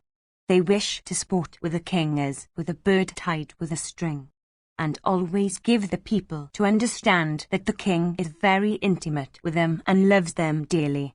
If the king becomes mild and disposed to jest, O Yudhishthira, these and many other evils spring from it. Section VI. Bhishma said, "The king, O Yudhishthira, should always be ready for action. That king is not worth of praise who, like a woman, is destitute of exertion." In this connection, the holy Usanas has sung a sloka, O monarch. Listen to it with attention, O king, as I recite it to thee. Like a snake swallowing up mice, the earth swallows up these two, the king that is averse to battle and the Brahmana that is exceedingly attached to wives and children. 163. It behoveth thee, O tiger among kings, to bear this always in thy heart. Make peace with those foes with whom, according to the ordinance, peace should be made, and wage war with them with whom war should be waged. Be he thy preceptor or be he thy friend, he that acts inimically towards thy kingdom consisting of 7 limbs, should be slain. 164. There is an ancient sloka sung by King Mahabharata, agreeable to Vrihaspati's opinion, O monarch, about the duty of kings. According to the eternal provision, there is punishment for even the preceptor if he becomes haughty and disregardful of what should be done and what should not, and if he transgresses all restraints. Jadu's son, King Sagara, of great intelligence, from desire of doing good to the citizens, exiled his own eldest son Isamanjus. Isamanjus, O king, used to drown the children of the citizens in the Sarayu. His sire, therefore, rebuked him and sent him to exile. The Rishi Udalaka cast off his favourite son Swetaketu, afterwards, of rigid penances, because the latter used to invite Brahmanas with deceptive promises of entertainment. The happiness of their subjects, observance of truth, and sincerity of behaviour are the eternal duty of kings. The king should not covet the wealth of others. He should in time give what should be given. If the king becomes possessed of prowess, truthful in speech, and forgiving in temper, he would never fall away from prosperity. With soul cleansed of vices, the king should be able to govern his wrath, and all his conclusions should be conformable to the scriptures. He should also always pursue morality and profit and pleasure and salvation judiciously. The king should always conceal his counsels in respect of these 3, viz., morality, profit, and pleasure. No greater evil can befall the king than the disclosure of his counsels. kings should protect the four orders in the discharge of their duties. It is the eternal duty of kings to prevent a confusion of duties in respect of the different orders. The king should not repose confidence on others than his own servants, nor should he repose full confidence on even his servants. He should, by his own intelligence, look after the merits and defects of the 6 essential requisites of sovereignty. 165. The king who is observant of the lackeys of his foes, and judicious in the pursuit of morality, profit, and pleasure, who sets clever spies for ascertaining secrets and seeks to wean away the officers of his enemies by presents of wealth, deserves applause. The king should administer justice like Yama and amass wealth like Kuvera. He should also be observant of the merits and defects of his own acquisitions and losses and of his own dominions. He should feed those that have not been fed, and inquire after those that have been fed. Possessed of sweet speech, he could speak with a smiling, and not with a sour, countenance. He should always wait upon those that are old in years and repress procrastination. He should never covet what belongs to others. He should firmly follow the behavior of the righteous and, therefore, observe that behavior carefully. He should never take wealth from those that are righteous. Taking the wealth of those that are not righteous, he should give it unto them that are righteous. The king should himself be skillful in smiting. He should practice liberality. He should have his soul under control. He should dress himself with splendor. He should make gifts in season and regular in his meals. He should also be of good behavior. The king, desirous of obtaining prosperity, should always bind to his service men that are brave, devoted, and capable of being deceived by foes. 166. Well-born, healthy, well-behaved, and connected with families that are well-behaved, respectable, never inclined to insult others, conversant with all the sciences, possessing a knowledge of the world and its affairs, unmindful of the future state of existence, always observant of their duties, honest, and steadfast like mountains. There should be no difference between him and them as regards objects of enjoyment.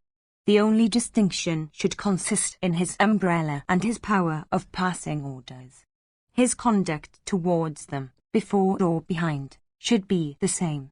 The king who behaves in this way never comes to grief.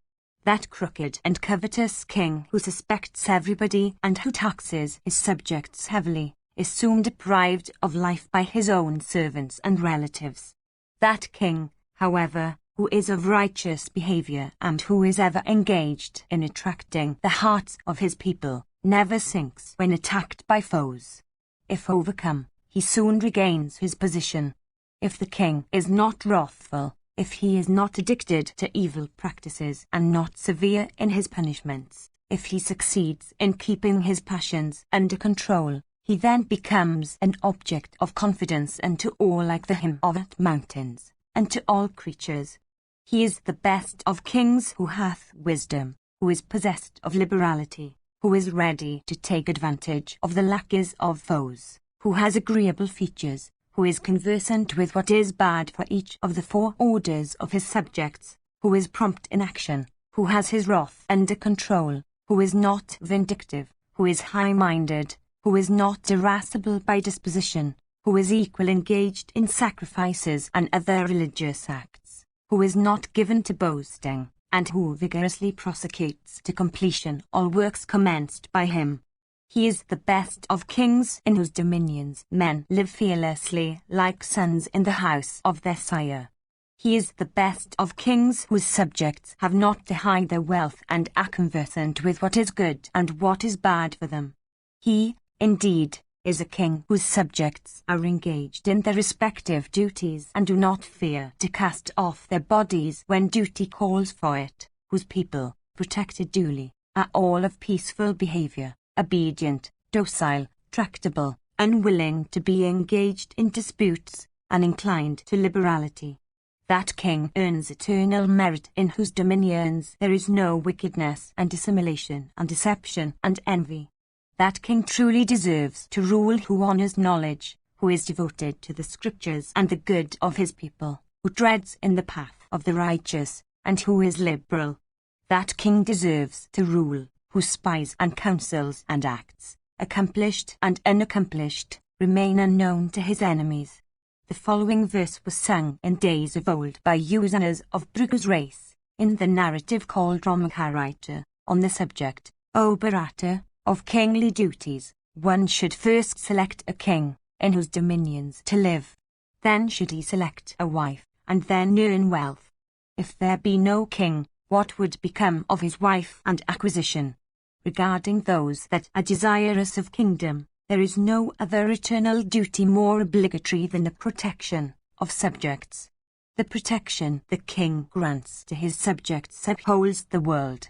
167. Manu, the son of Prishatas, sang these two verses respecting the duties of kings.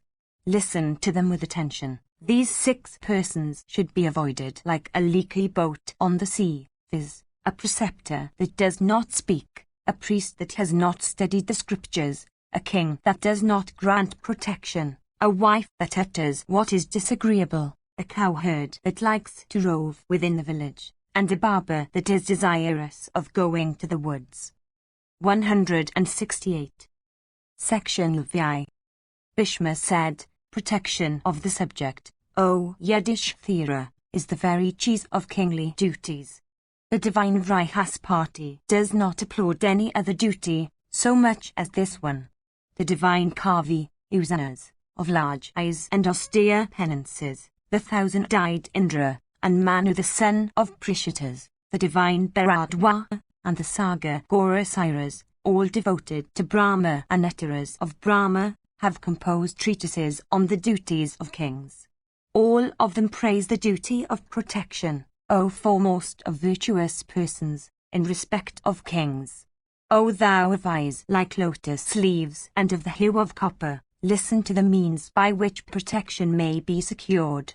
Those means consist of the employment of spies and servants, giving them their just dues without haughtiness, the realization of taxes with considerateness, never taking anything from the subject, capriciously and without cause, O Yudhishthira, the selection of honest men, for the discharge of administrative functions, heroism, skill, and cleverness, in the transaction of business, truth, seeking the good of the people, producing discord and disunion among the enemy by fair or unfair means, the repair of buildings that are old or on the point of falling away, the infliction of corporal punishments and fines regulated by observance of the occasion, never abandoning the honest, granting employment and protection to persons of respectable birth, the storing of what should be stored, companionship with persons of intelligence, always gratifying the soldiery, supervision over the subjects,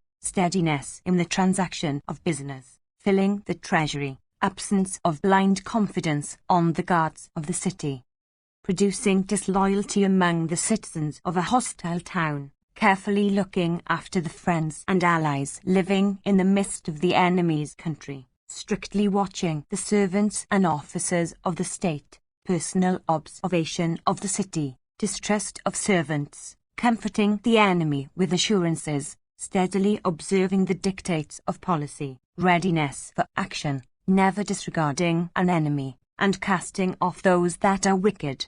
Readiness for exertion in kings is the root of kingly duties. This has been said by Brihaspati.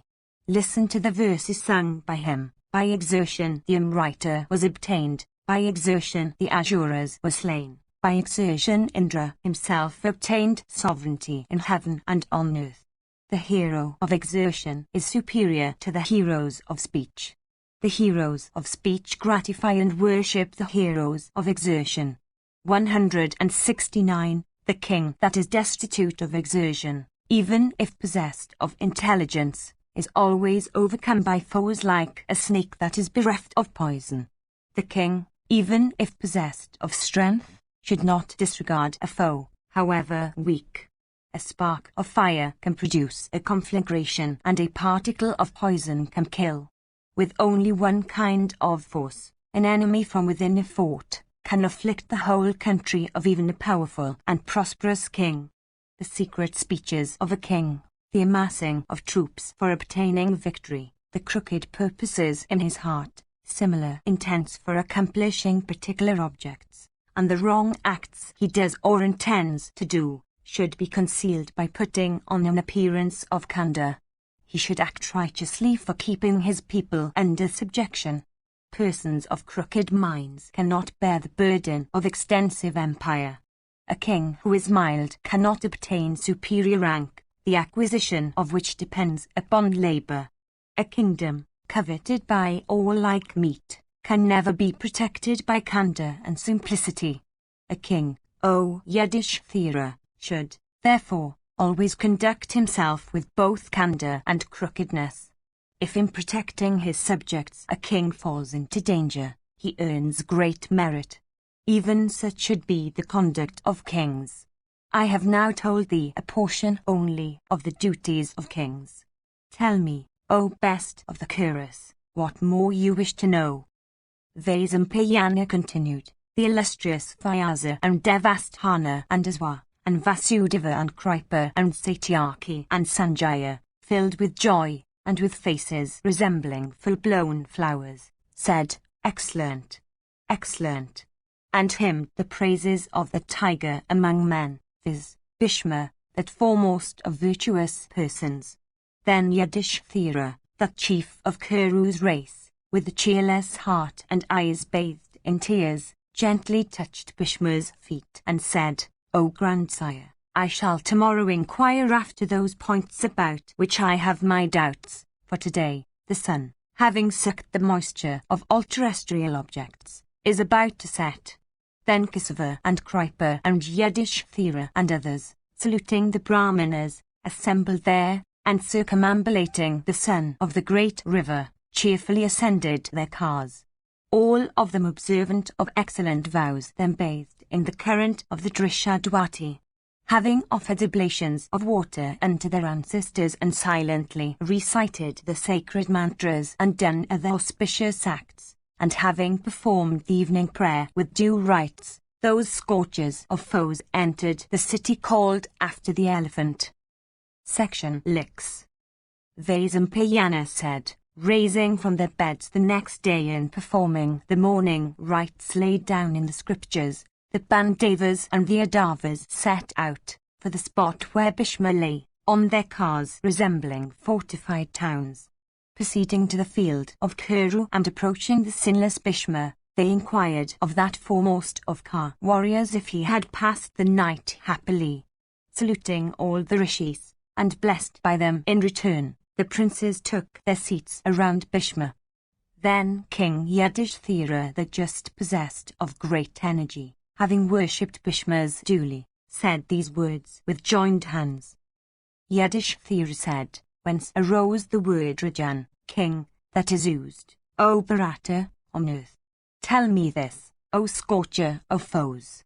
Possessed of hands and arms and neck like others, having understanding and senses like those of others, subject like others to the same kinds of joy and grief, endued with back, mouth, and stomach similar to those of the rest of the world, having vital fluids and bones and marrow and flesh and blood similar to those of the rest of the world, inhaling and exhaling breaths like others, possessed of life breaths and bodies like other men, resembling others in birth and death, in fact, similar to others in respect of all attributes of humanity. For what reason does one man, viz., the king, govern the rest of the world, numbering many men possessed of great intelligence and bravery?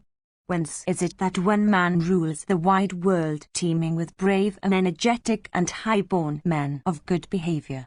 Why do all men seek to obtain his favor? Why is it that if one man becomes delighted, the whole world becomes delighted, and if that one man is troubled, the whole world becomes troubled?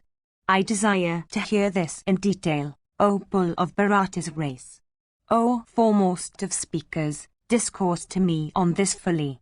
O king, There cannot but be a grave reason for all this, since it is seen that the whole world bows down to one man as to a god.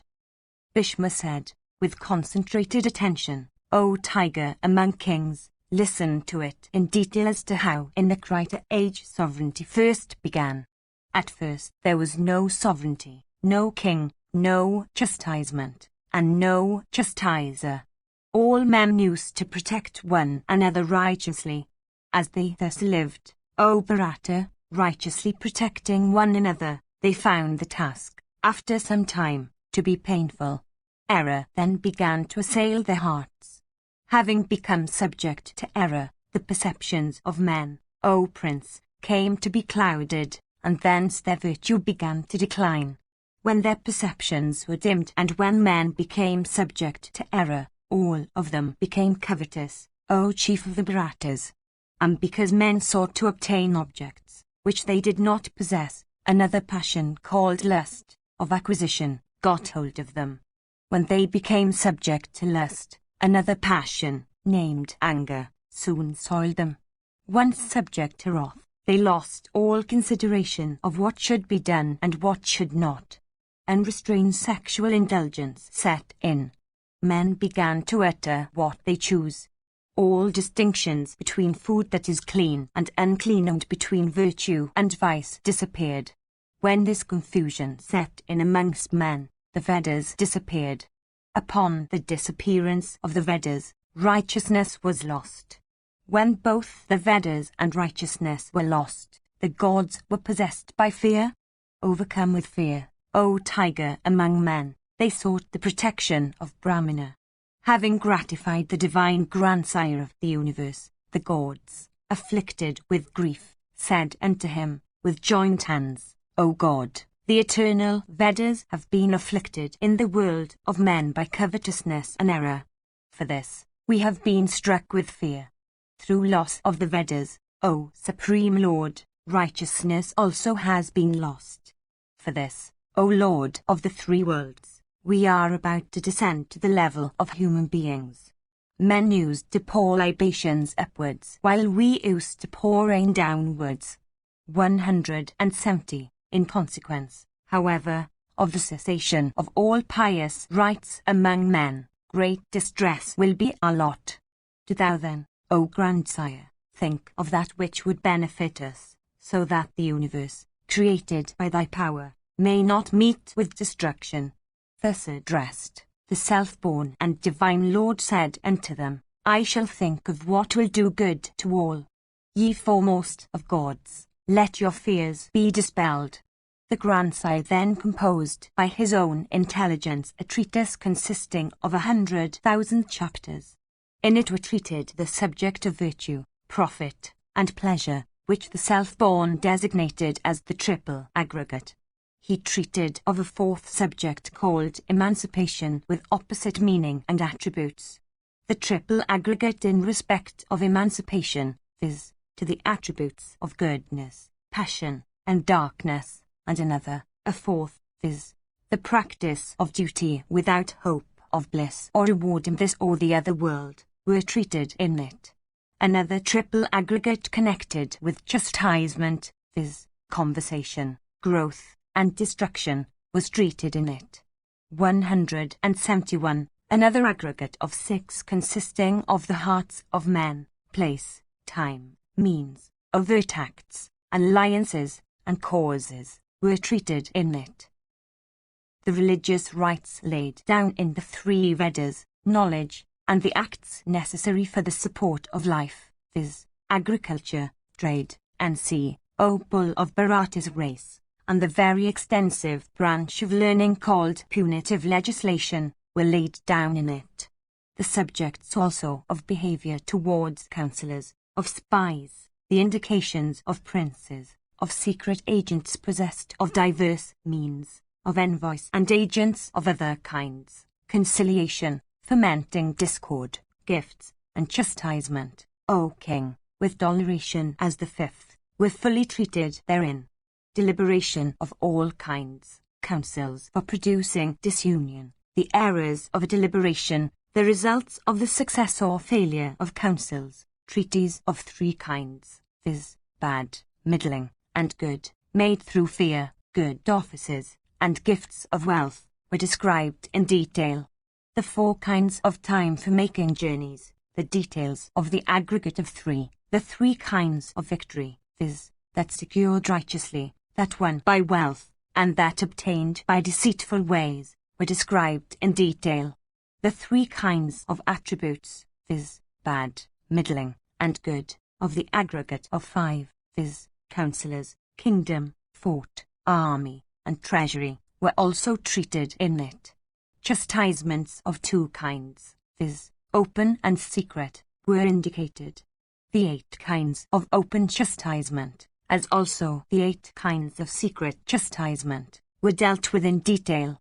Cars, elephants, horses, and foot soldiers, O son of Pandu, impressed labourers, crews, and paid attendants, of armies, and guides taken from the country which is the seat of war. These are the 8 instruments, O Kauravya, of open chastisement or forces acting openly.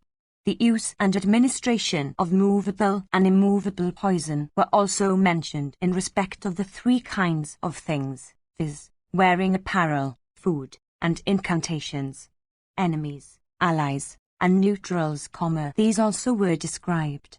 The diverse characteristics of roads, to be taken, as dependent on stars and planets, etc., the attributes of the soil, on which to encamp, protection of self, superintendence of the construction of cars and other utensils of war and use, the diverse means for protecting and improving men, elephants, cars, and steeds, the diverse kinds of battle array, strategies, and maneuvers in war, the planetary conjunctions foreboding evil, calamitous visitations, such as earthquakes, skillful methods of warfare and retreat, knowledge of weapons and their proper keep, the disorders of troops and how to get rid of them, the means of inspiring the army with joy and confidence, diseases, times of distress and danger, knowledge of guiding foot soldiers in battle, the methods of sounding alarms and notifying orders, inspiring the enemy with fear by display of standards,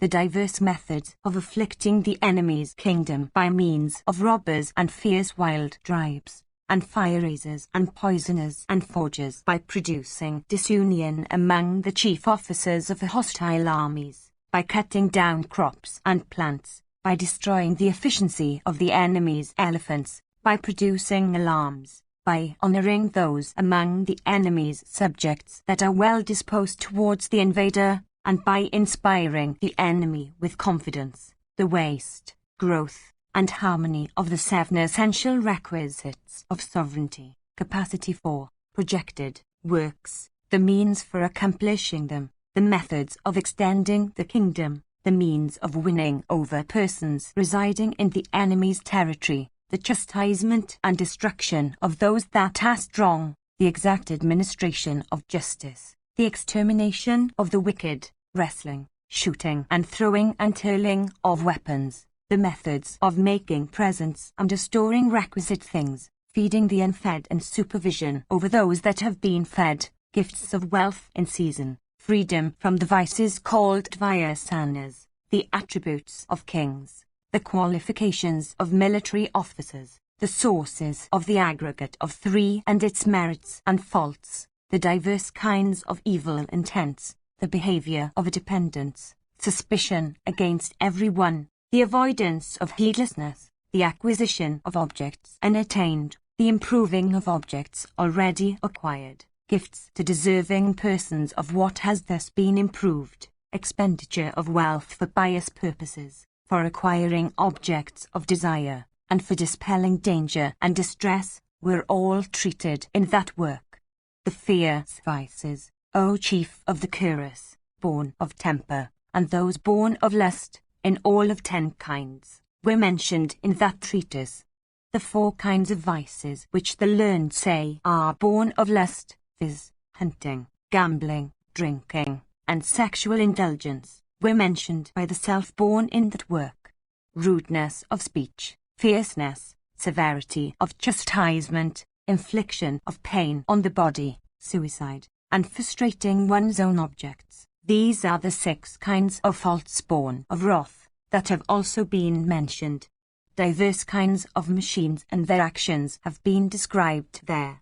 Devastation of the enemy's territories, attacks upon foes, the destruction and removal of landmarks and other indications, the cutting down of large trees, for depriving the enemy and the enemy's subjects of their refreshing shade, siege of forts, supervision of agriculture and other useful operations, the storage of necessaries, robes and attire, of troops, and the best means of manufacturing them, were all described. The characteristics and uses of panavas, amikas, ganchs, and drums, O Yudhishthira, the 6 kinds of articles, viz., gems, animals, lands, robes, female slaves, and gold, and the means of acquiring them, for oneself, and of destroying them, for injuring the foe, pacification of newly acquired territories, honoring the good, cultivating friendship with the learned, knowledge of the rules in respect of gifts and religious rites such as Homer, the touch of auspicious articles, attention to the adornment of the body, the manner of preparing and using food, piety of behavior, the attainment of prosperity by following in one path, truthfulness of speech, sweetness of speech, observance of acts done on occasions of festivity and social gatherings and those done within the household, the open and secret acts of persons in all places of meeting,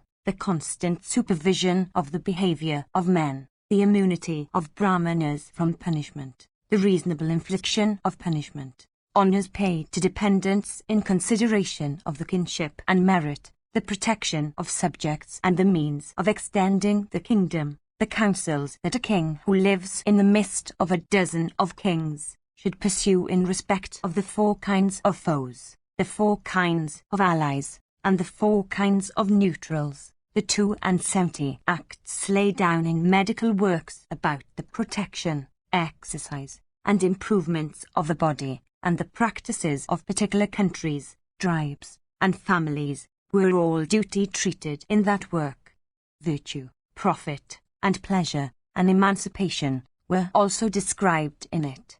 The diverse means of acquisition, the desire for diverse kinds of wealth, O giver of profuse presents, the methods of agriculture and other operations that form the chief source of the revenue, and the various means for producing and applying illusions, the methods by which stagnant water is rendered foul, were laid down in it. All those means, O tiger among kings, by which men might be prevented from deviating from the path of righteousness and honesty, were all described in it. Having composed that highly beneficial treatise, the Divine Lord cheerfully said unto the deities having Indra for their head, those words, for the good of the world and for establishing the triple aggregate, viz., virtue, profit, and pleasure, I have composed this science representing the very cheese of speech. Assisted by chastisement, this science will protect the world. Dealing rewards and punishments, this science will operate among men. And because men are led to the acquisition of the objects of their existence by chastisement, or, in other words, chastisement leads or governs everything, therefore will this science be known in the 3 worlds as Dandanitai, science of chastisement. 172, containing the essence of all the attributes of the aggregate of 6. This science will always be much regarded by all high-souled persons. Virtue, profit, pleasure, and salvation have all been treated in it. After this, the Lord of Amakama, the divine and multiform Shiva of large eyes, the source of all blessings, first studied and mastered it. In view, however, of the gradual decrease of the period of life of human beings, the divine Shiva abridged that science of grave import compiled by Brahman. The abridgment, called Vaisalagisha, consisting of 10,000 lessons, was then received by Indra, devoted to Brahman and endued with great ascetic merit. The divine Indra also abridged it into a treatise consisting of 5,000 lessons and called it Vahudantaka. Afterwards the puissant Reichsparty, by his intelligence, further abridged the work into a treatise consisting of 3,000 lessons and called it Vajrasapatia. Next, that preceptor of yoga, of great celebrity, viz., Kavi of immeasurable wisdom, reduced it further into a work of 1,000 lessons. In view of the period of men's lives and the general decrease of everything, great rishis did thus, for benefiting the world, abridge that science. The gods then, approaching that lord of creatures, viz., Vishnu, said unto him, Indicate, O God, that one among mortals who deserves to have superiority over the rest. The divine and puissant Narayana, reflecting a little, created, by a fiat of his will, a son born of his energy, named Virajas. The highly blessed Virajas, however, did not desire sovereignty on earth. His mind, O son of Pandu, inclined to the life of renunciation. Virajas had a son named Kritamat. He too renounced pleasure and enjoyment. 173. Kritamat had a son named Kardama. Kardama also practiced severe austerities. The lord of creatures, Kardama, begot a son named Ananga. Ananga became a protector of creatures, pious in behavior, and fully conversant with the science of chastisement. Ananga begot a son named Ativala, well versed in policy. Obtaining extensive empire after the demise of his sire, he became a slave of his passions. Mritu, O king, had a daughter born of his mind, named Sunita and celebrated over the 3 worlds. She was married to Ativala and gave birth to a son named Vena. Vena, a slave of wrath and malice, became unrighteous in his conduct towards all creatures. The rishis, those utterers of Brahma, slew him with kusa blades, as their weapon, inspired with mantras. Uttering mantras the while, those rishis pierced the right thigh of Vena. Thereupon, from that thigh, came out a short-limbed person on earth, resembling a charred brand, with blood-red eyes and black hair. Those utterers of Brahma said unto him, Nishada, sit here. From him have sprung the Nishadas, viz., those wicked tribes that have the hills and the forests for their abode, as also those hundreds and thousands of others called Malechas, residing on the Vindhya mountains. The great rishis then pierced the right arm of Vena. Then sprang a person who was a second Indra in form, clad in mail, armed with scimitars, bows, and arrows, and well versed in the science of weapons. He was fully acquainted with the Vedas and their branches. All the ordinances of the science of chastisement, O king, in their embodied forms, came to that best of men. The son of Vena then, with joined hands, said unto those great rishis, I have attained an understanding that is very keen and that is observant of righteousness. Tell me in detail what I shall do with it. That useful task which you will be pleased to indicate, I shall accomplish without hesitation. Thus addressed, the gods that were present there, as also the rishis, said unto him, Do thou fearlessly accomplish all those tasks in which righteousness even resides. Disregarding what is dear and what not so, look upon all creatures with an equal eye. Cast off at a distance lust and wrath and covetousness and honor, and, always observing the dictates of righteousness, do thou punish with thy own hands the man, whoever he may be, that deviates from the path of duty. Do thou also swear that thou wouldst, in thought, word, and deed, always maintain the religion inculcated on earth by the Vedas. Do thou further swear that thou wouldst fearlessly maintain the duties laid down in the Vedas with the aid of the science of chastisement, and that thou wouldst never act with caprice. O puissant one, know that Brahmanas are exempt from chastisement, and pledge further that thou wouldst protect the world from an intermixture of castes. Thus addressed, Vena's son replied unto the deities headed by the rishis, saying, Those bulls among men, viz., the highly blessed Brahmanas, shall ever be worshipped by me. Those utterers of Brahma then said unto him, Let it be so.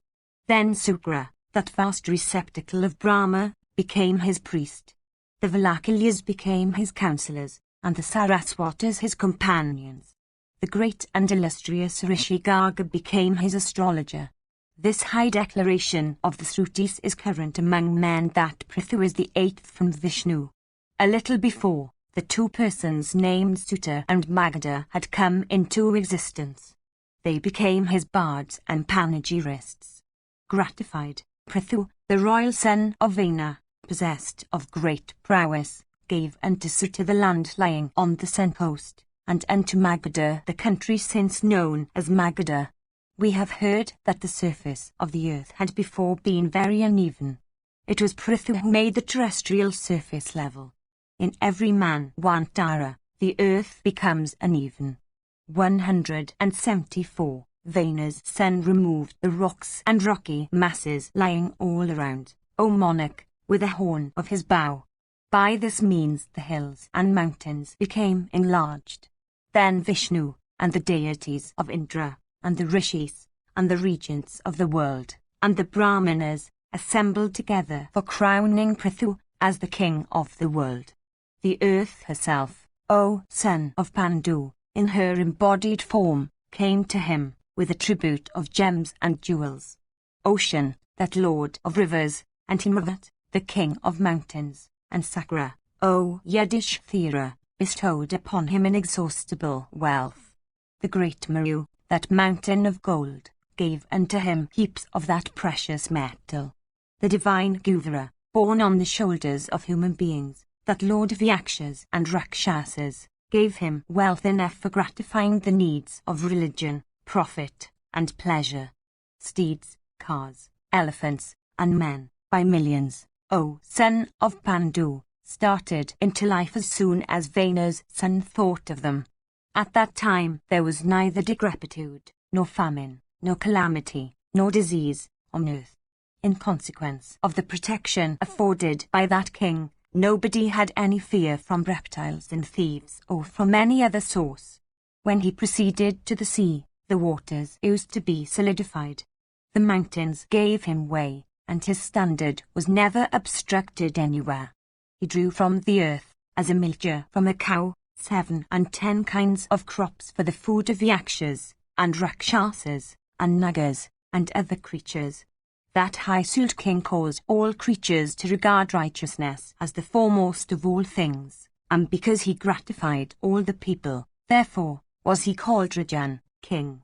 And because he also healed the wounds of Brahmanas, therefore he earned the name of Kshatriyu. And because the earth, in his region, became celebrated for the practice of virtue, therefore she came to be called by many as Prithvi. The eternal Vishnu himself, O Bharata, confirmed his power, telling him, "No one, O king, shall transcend thee." The divine Vishnu entered the body of that monarch in consequence of his penances. For this reason, the entire universe offered divine worship unto Prithu, numbered among human gods. 175. O king, thy kingdom should always be protected by the aid of the science of chastisement. Thou shouldst also, by careful observation made through the movements of thy spies, protect it in such a way that no one may be able to injure it. 176. All good acts, O king, lead to the good of the monarch. The conduct of a king should be regulated by his own intelligence, as also by the opportunities and means that may offer themselves. 177. What other cause is there in consequence of which the multitude live in obedience to one, save the divinity of the monarch? At that time a golden lotus was born from Vishnu's brow. The goddess Sri was born of that lotus. She became the spouse of Dharma of great intelligence. Upon Sri, O son of Pandu, Dharma begot Artha. All the three, viz., Dharma, and Artha and Sri, were established in sovereignty. A person upon the exhaustion of his merit comes down from heaven to earth, and takes birth as a king conversant with the science of chastisement. Such a person becomes endued with greatness and is really a portion of Vishnu on earth. he becomes possessed of great intelligence and obtains superiority over others. Established by the gods, no one transcends him. It is for this reason that everybody acts in obedience to one, and it is for this that the world cannot command him. Good acts, O king, lead to good. It is for this that the multitude obey his words of command, though he belongs to the same world and is possessed of similar limbs. He who once beheld Prithu's amiable face became obedient to him. Thenceforth he began to regard him as handsome, wealthy, and highly blessed. 178. In consequence of the might of his scepter, the practice of morality and just behavior became so visible on earth. It is through that reason that the earth became overspread with virtue. Thus, O Yudhishthira, the histories of all past events, the origin of the great rishis, the holy waters, the planets and stars and asterisms, the duties in respect of the four modes of life, the four kinds of Homer, the characteristics of the four orders of men, and the four branches of learning, were all treated of in that work of the grandsire. Whatever objects or things, O son of Pandu, there are on earth, were all included in the treatise of the grandsire. Histories and the Vedas and the science of Nyaya were all treated in it, as also penances, knowledge, abstention from injury in respect of all creatures, truth, falsehood, and high morality, worship of persons old in years, gifts, purity of behavior, readiness for exertion, and compassion towards all creatures, were very fully described in it. There is no doubt in this. Since that time, O monarch, the learned have begun to say that there is no difference between a god and a king. I have now told thee everything about the greatness of kings. What other subject is there, O chief of the Bharatas, upon which I shall next have to discourse? Section LX. Vaisampayana said, after this, Yudhishthira saluted his grandsire, viz., the son of Ganga, and with joined hands and concentrated attention, once more asked him, saying, what are the general duties of the four orders of men, and what the special duties of each order? What mode of life should be adopted by which order? What duties are especially called the duties of kings?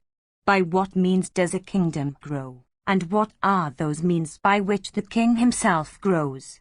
How also, O bull of Bharata's race, do the citizens and the servants of the king grow? What sorts of treasuries, punishments, forts, allies, counsellors, priests, and preceptors should a king avoid? 179. Whom should the king trust in what kinds of distress and danger? From what evils should the king guard himself firmly?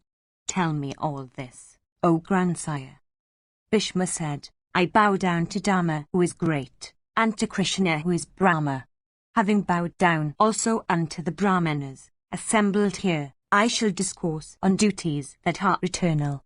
The suppression of wrath, truthfulness of speech, justice, forgiveness, begetting children upon one's own wedded wives, purity of conduct, avoidance of quarrel, simplicity, and maintenance of a dependence. These 9 duties belong to all the 4 orders, equally. Those duties, however, which belong exclusively to Brahmanas, I shall now tell thee. Self-restraint, O king, has been declared to be the first duty of Brahmanas. Study of the Vedas, and patience in undergoing austerities, are also their other duties. By practicing these 2, all their acts are accomplished. If while engaged in the observance of his own duties, without doing any improper act, wealth comes to a peaceful Brahmana possessed of knowledge, he should then marry and seek to beget children, and should also practice charity and perform sacrifices. It has been declared by the wise that wealth thus obtained should be enjoyed by distributing it among deserving persons and relatives. By his study of the Vedas, all the pious acts laid down for the Brahmana are accomplished.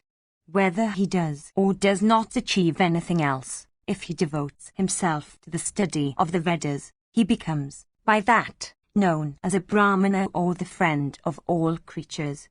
I shall also tell thee, O Bharata, what the duties are of a Kshatriya. A Kshatriya, O king, should give but not beg, should himself perform sacrifices but not officiate as a priest in the sacrifices of others. He should never teach the Vedas, but study them with a Brahmana preceptor. He should protect the people, always exerting himself for the destruction of robbers and wicked people. He should put forth his prowess in battle. Those among Kshatriya rulers who perform great sacrifices, who are possessed of a knowledge of the Vedas, and who gain victories in battle, become foremost of those that acquire many blessed regions hereafter by their merit. Persons conversant with the old scriptures do not applaud that Kshatriya who returns unwounded from battle. This has been declared to be the conduct of a wretched Kshatriya. 180. There is no higher duty for him than the suppression of robbers. Gifts, study, and sacrifices bring prosperity to kings.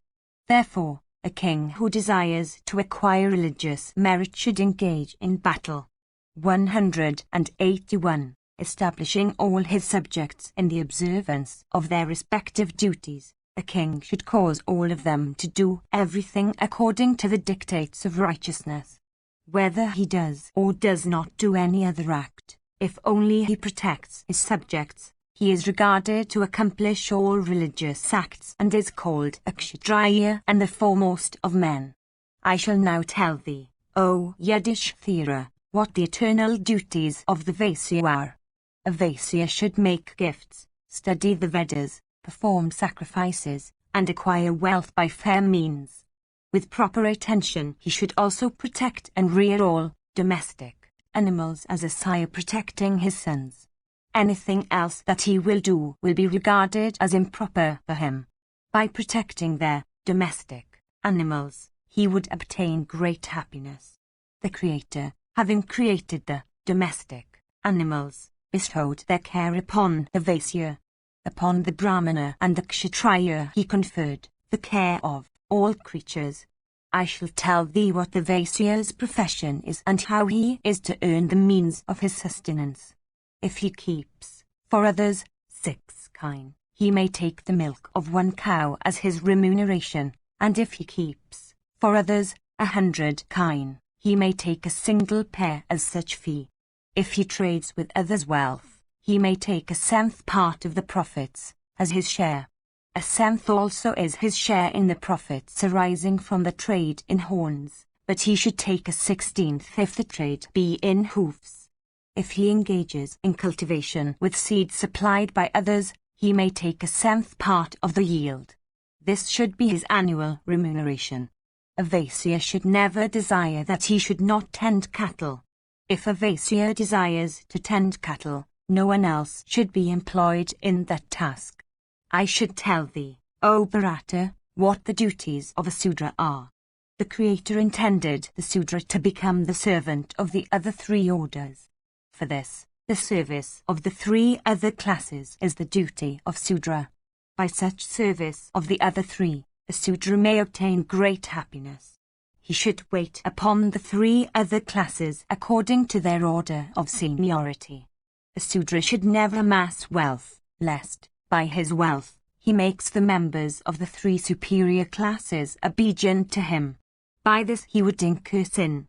With the king's permission, however, a Sudra, for performing religious acts, may earn wealth. I shall now tell thee the profession he should follow and the means by which he may earn his livelihood. It is said that Sudras should certainly be maintained by the 3 other orders. Worn-out umbrellas, turbans, beds and seats, shoes, and fans should be given to the Sudra servants. 182. Torn clothes which are no longer fit for wear should be given away by the regenerate classes unto the Sudra. These are the latter's lawful acquisitions. Men conversant with morality say that if the Sudra approaches any one belonging to the 3 regenerate orders from desire of doing menial service, The latter should assign him proper work. And to the sonless Sudra, his master should offer the funeral cake. The weak and the old amongst them should be maintained. 183. The Sudra should never abandon his master, whatever the nature or degree of the distress into which the latter may fall. If the master loses his wealth, he should with excessive zeal be supported by the Sudra servant. A Sudra cannot have any wealth that is his own. Whatever he possesses belongs lawfully to his master. 184. Sacrifice has been laid down as a duty of the three other orders. It has been ordained for the Sudra also, O Bharata. A Sudra, however, is not competent to Titiswaha and Swad or any other Vedic mantra. For this reason, the Sudra, without observing the vows laid down in the Vedas, should worship the gods in minor sacrifices called Pakayajnas. The gift called Purnapatra is declared to be the dakshina of such sacrifices. 185. It has been heard by us that in days of old a Sudra of the name of Payajavana gave a dakshina in one of his sacrifices, consisting of 100,000 Purnapatras, according to the ordinance called Aindrani. 186. Sacrifice, as has been already said, is as much laid down for the Sudra as for the three other classes. Of all sacrifices, devotion has been laid down to be the foremost. 187. Devotion is a high deity. It cleanses all sacrifices. Then again, Brahmanas are the foremost of gods and to their respective Sudra attendants. They worship the gods in sacrifices, for obtaining the fruition of various wishes. The members of the three other classes have all sprung from the Brahmanas. 188. The Brahmanas are the gods of the very gods. Whatever they would say would be for their great good. Therefore, all kinds of sacrifices naturally appertain to all the four orders. The obligation is not one whose discharge is optional. The Brahmana, who is conversant with riches, yajus, and samans, should always be worshipped as a god. The Sudra, who is without riches and yajus and samans, has Prajapati for his god. 189. Mental sacrifice, O sire, is laid down for all the orders, O Bharata. It is not true that the gods and other, superior, persons do not manifest a desire to share the offerings and such sacrifices of even the Sudra. 190. For this reason, the sacrifice that consists in devotion is laid down for all the classes. 191. The Brahmana is the foremost of gods. It is not true that they that belong to that order do not perform the sacrifices of the other orders. The fire called Vedana, though procured from Vaisyas and inspired with mantras, is still inferior. 192. The Brahmana is the performer of the sacrifices of the three other orders. For this reason all the four orders are holy. All the orders bear towards one another the relation of consanguinity through the intermediate classes. They have all sprung from Brahmanas. In ascertaining the priority or subsequence of men in respect of their creation, it will appear that amongst all the orders the Brahmana was created first. Originally Saman was one, Yajas was one, and Rich was one. 193. In this connection, persons conversant with ancient histories cite a verse, O king, sung in praise of sacrifice by the Kanasa Munis on the occasion of performing a sacrifice of theirs. Before or after sunrise a person of subdued senses, with heart filled with a devotion, poureth libations on their sacrificial fire according to the ordinance. Devotion is a mighty agent. With regard to homers again, that variety which is called skana is the initial one, while that which is called askana is the last, but foremost in point of merit. Sacrifices are multifarious. Their rites and fruits again are multifarious. The Brahmana possessed of devotion who, endued with scriptural learning, who is acquainted with them all, is competent to perform sacrifices. That person who desires to perform a sacrifice is regarded as righteous even if he happens to be a thief, a sinner, or the worst of sinners. The rishis applaud such a man. Without doubt they are right. This, then, is the conclusion that all the orders should always and by every means in their power perform sacrifices. There is nothing in the three worlds equal to sacrifice. Therefore, it has been said that everyone with heart free from malice should perform sacrifices, aided by devotion which is sacred, to the best of his power and according as he pleases. Section LXI. Bhishma said, O mighty armed one, listen now to me, O thou of prowess incapable of being baffled, as I mention the names of the four modes of life and the duties in respect of each. The four modes are Vanaprastha, Bhakshaya, Gahastya of great merit, and Brahmacharya, which is adopted by Brahmanas. Undergoing the purificatory rite in respect of bearing matted locks, after having gone through the rite of regeneration and performed for some time the rites in respect of the sacred fire and studied the Vedas, one should, with cleansed soul and senses under restraint, having first carefully performed all the duties of the mode called Gahastya, proceed, with or without his wife, to the woods for adoption of the mode called Vanaprastha. Having studied the scriptures called Aranyakas, having drawn up his vital fluid and having retired from all worldly affairs, the virtuous recluse may then attain to an absorption with the eternal soul knowing no decay. These are the indications of munis that have drawn up their vital fluid. A learned Brahmana, O king, should first practice and perform them. The Brahmana, O king, that is desirous of emancipation, it is well known, is competent to adopt the Bhakshaya mode after having gone through the mode called Brahmacharya. Sleeping at that place, in the course of the wanderings, where evening overtakes him, without desire of bettering his situation, without a home, subsisting on whatever food is obtained, in charity, given to contemplation, practicing self-restraint, with the senses under control, without desire, regarding all creatures equally, without enjoyments, without dislike to anything, the Brahmana possessed of learning, by adopting this mode of life, attains to absorption with the eternal soul that knows no decay. The person leading the Gahastya mode of life should, after studying the Vedas, accomplish all the religious acts laid down for him. He should beget children and enjoy pleasures and comforts. With careful attention he should accomplish all the duties of this mode of life that is applauded by ascetics and that is extremely difficult to go through, without transgressions. He should be satisfied with his own wedded wife and should never approach her except her season. He should observe the ordinances of the scriptures, should not be cunning and deceitful.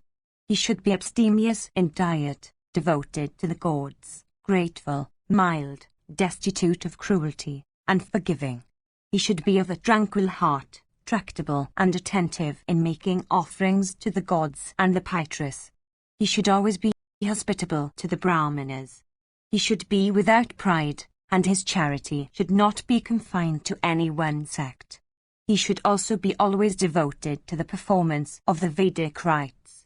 In this connection, the illustrious and great rishis cite a verse sung by Narayana himself, of grave import and endued with high ascetic merit. Listen to me as I repeat it.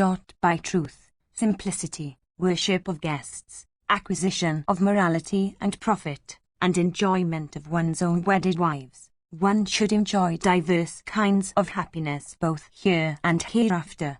The great rishis have said that support of sons and wives, and study of the Vedas, form the duties of those that lead this high mode of life. That Brahmana who, always engaged in the performance of sacrifices, duly goes through this mode of life and properly discharges all its duties, obtains blessed rewards in heaven. Upon his death, the rewards desired by him became deathless. Indeed, these wait upon him for eternity like menials ever on the alert to execute the commands of their master.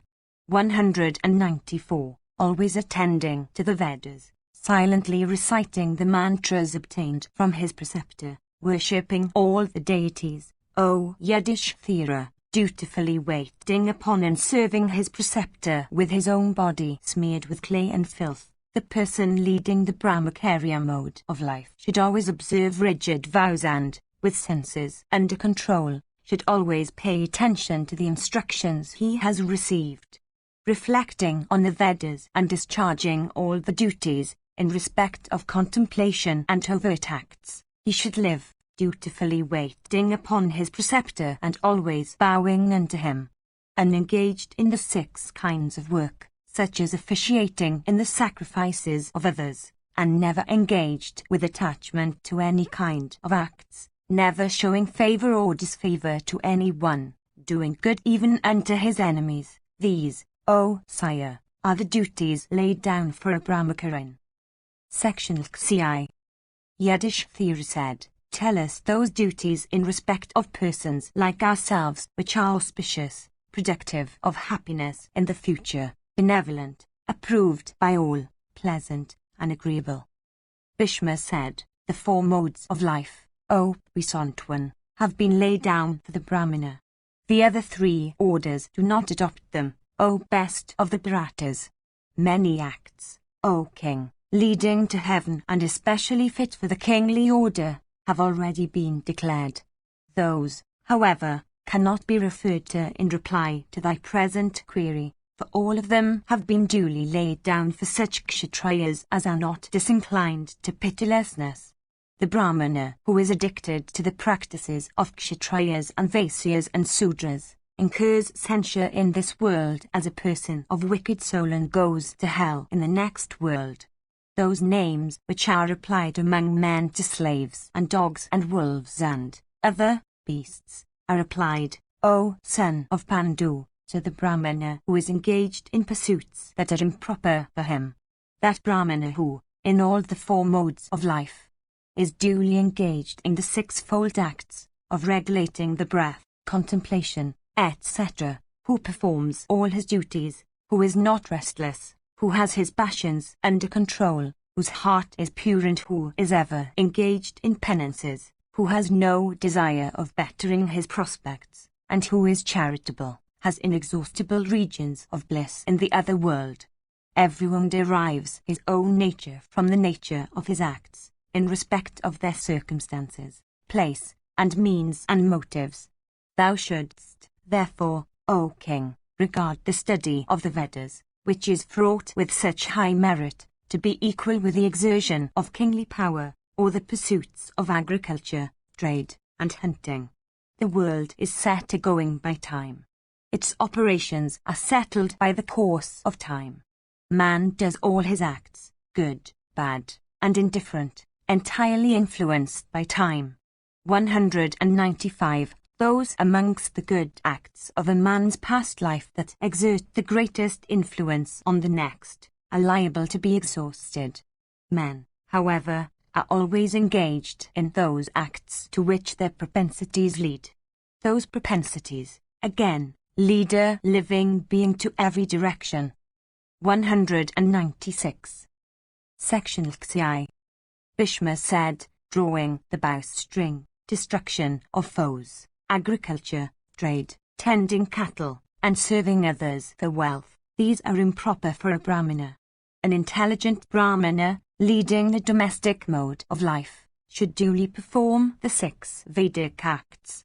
The retirement of a Brahmana into the woods, after having duly discharged all the duties of the domestic mode of life, is applauded. A Brahmana should avoid service of the king, wealth obtained by agriculture, sustenance derived from trade, all kinds of crooked behavior, companionship with any but his wedded wives, and usury. That wretched Brahmana who falls away from his duties and whose behavior becomes wicked, becomes, O king, a Sudra. The Brahmana who weds a Sudra woman, who becomes vile in conduct or a dancer or a village servant or does other improper acts, becomes a Sudra. Whether he recites the Vedas or not, O king, if he does such improper acts, he becomes equal to a Sudra, and on occasions of feeding he should be assigned a place amongst Sudras. Such Brahmanas become equal to Sudras, O king, and should be discarded on occasions of worshipping the gods. 197. Whatever presents of food dedicated to the gods and the Baitres are made unto Brahmanas that have transgressed all restraints or become impure in behavior or addicted to wicked pursuits and cruel acts or fallen away from their legitimate duties, confer no merit on the giver. For this reason, O king, self-restraint and purity and simplicity have been laid down as the duties of the Brahmana. Besides these, O monarch, all the four modes of life were laid down by Brahman for him. He that is self-restrained, has drunk the soma in sacrifices, is of good behavior, has compassion for all creatures and patience to bear everything, has no desire of bettering his position by acquisition of wealth, is frank and simple, mild, free from cruelty, and forgiving, is truly a Brahmana and not he that is sinful in acts. Men desirous of acquiring virtue, seek the assistance, O king, of Sudras and Vaisyas and Kshatriyas. If, therefore, the members of these 3 orders do not adopt peaceful duties, so as to be able to assist others in the acquisition of virtue, Vishnu, O son of Pandu, never extends his grace to them. If Vishnu be not pleased, the happiness of all men in heaven, the merit arising from the duties laid down for the 4 orders, the declarations of the Vedas, all kinds of sacrifices, and all other religious acts of men, and all the duties in respect of the several modes of life, become lost. Listen now, O son of Pandu, to those duties that should be observed in the 4 modes of life. These should be known by the Kshatriya who desires the members of the 3 other orders in his kingdom to strictly adhere to the respective duties of those modes. For a Sudra who is desirous of hearing such scriptures as are not forbidden in his case, 198, who has accomplished his duties, who had begotten a son, between whom and the superior orders there is not much difference in consequence of the purity of his conduct. All the modes of life have been laid down excepting the observance of universal peacefulness and self-restraint, which are not necessary for him. For a Sudra practicing all these duties, as also for a Vaisya, O king, and a Kshatriya, the Bhikshu mode of life has been laid down. Having discharged the duties of his order, and having also served the kin, a Vaisya of venerable years, with the king's permission, may betake himself to another mode of life. Having studied the Vedas duly and the treatises on the duties of kings, O sinless one, having begotten children and performed other acts of a like nature, having quaffed the soma and ruled over and protected all his subjects righteously, O foremost of speakers, having performed the Rajasuya, the horse sacrifice, and other great sacrifices, having invited learned Brahmanas for reciting the scriptures and made presents unto them according to their desires, having obtained victories small or great in battle, having placed on his throne the son of his loins or some Kshatriya of good birth for the protection of subjects, having worshipped the Baitres by performing with due rites the sacrifices laid down for honouring them, having attentively worshipped the gods by performing sacrifices and the rishis by studying the Vedas, the Kshatriya, who in old age desires another mode of life, may, O king, adopt it by leaving that one which immediately precedes it, and by that means he is sure to obtain ascetic success. A Kshatriya, for leading the life of a rishi, O king, may adopt the Bhikshu mode of life, but he should never do so for the sake of enjoying the pleasures of the world. Having left the domestic mode of life, he may adopt the life of mendicancy by begging what would barely support his life. A life of mendicancy is not obligatory upon the 3 orders, viz. Kshatriyas, Vaisyas, and Sudras, O giver of profuse presents. Inasmuch, however, as they can adopt it if they choose, this mode of life, therefore, is open to the 4 orders. Amongst men, The highest duties are those which are practiced by Kshatriyas. The whole world is subject to the might of their arms. All the duties, principal and subordinate, of the three other orders, are dependent, for their observance, upon the duties of the Kshatriya. The Vedas have declared this. Know that as the footprints of all other animals are engulfed in those of the elephant, even so all the duties of the other orders, under every circumstance, are engulfed in those of the Kshatriya.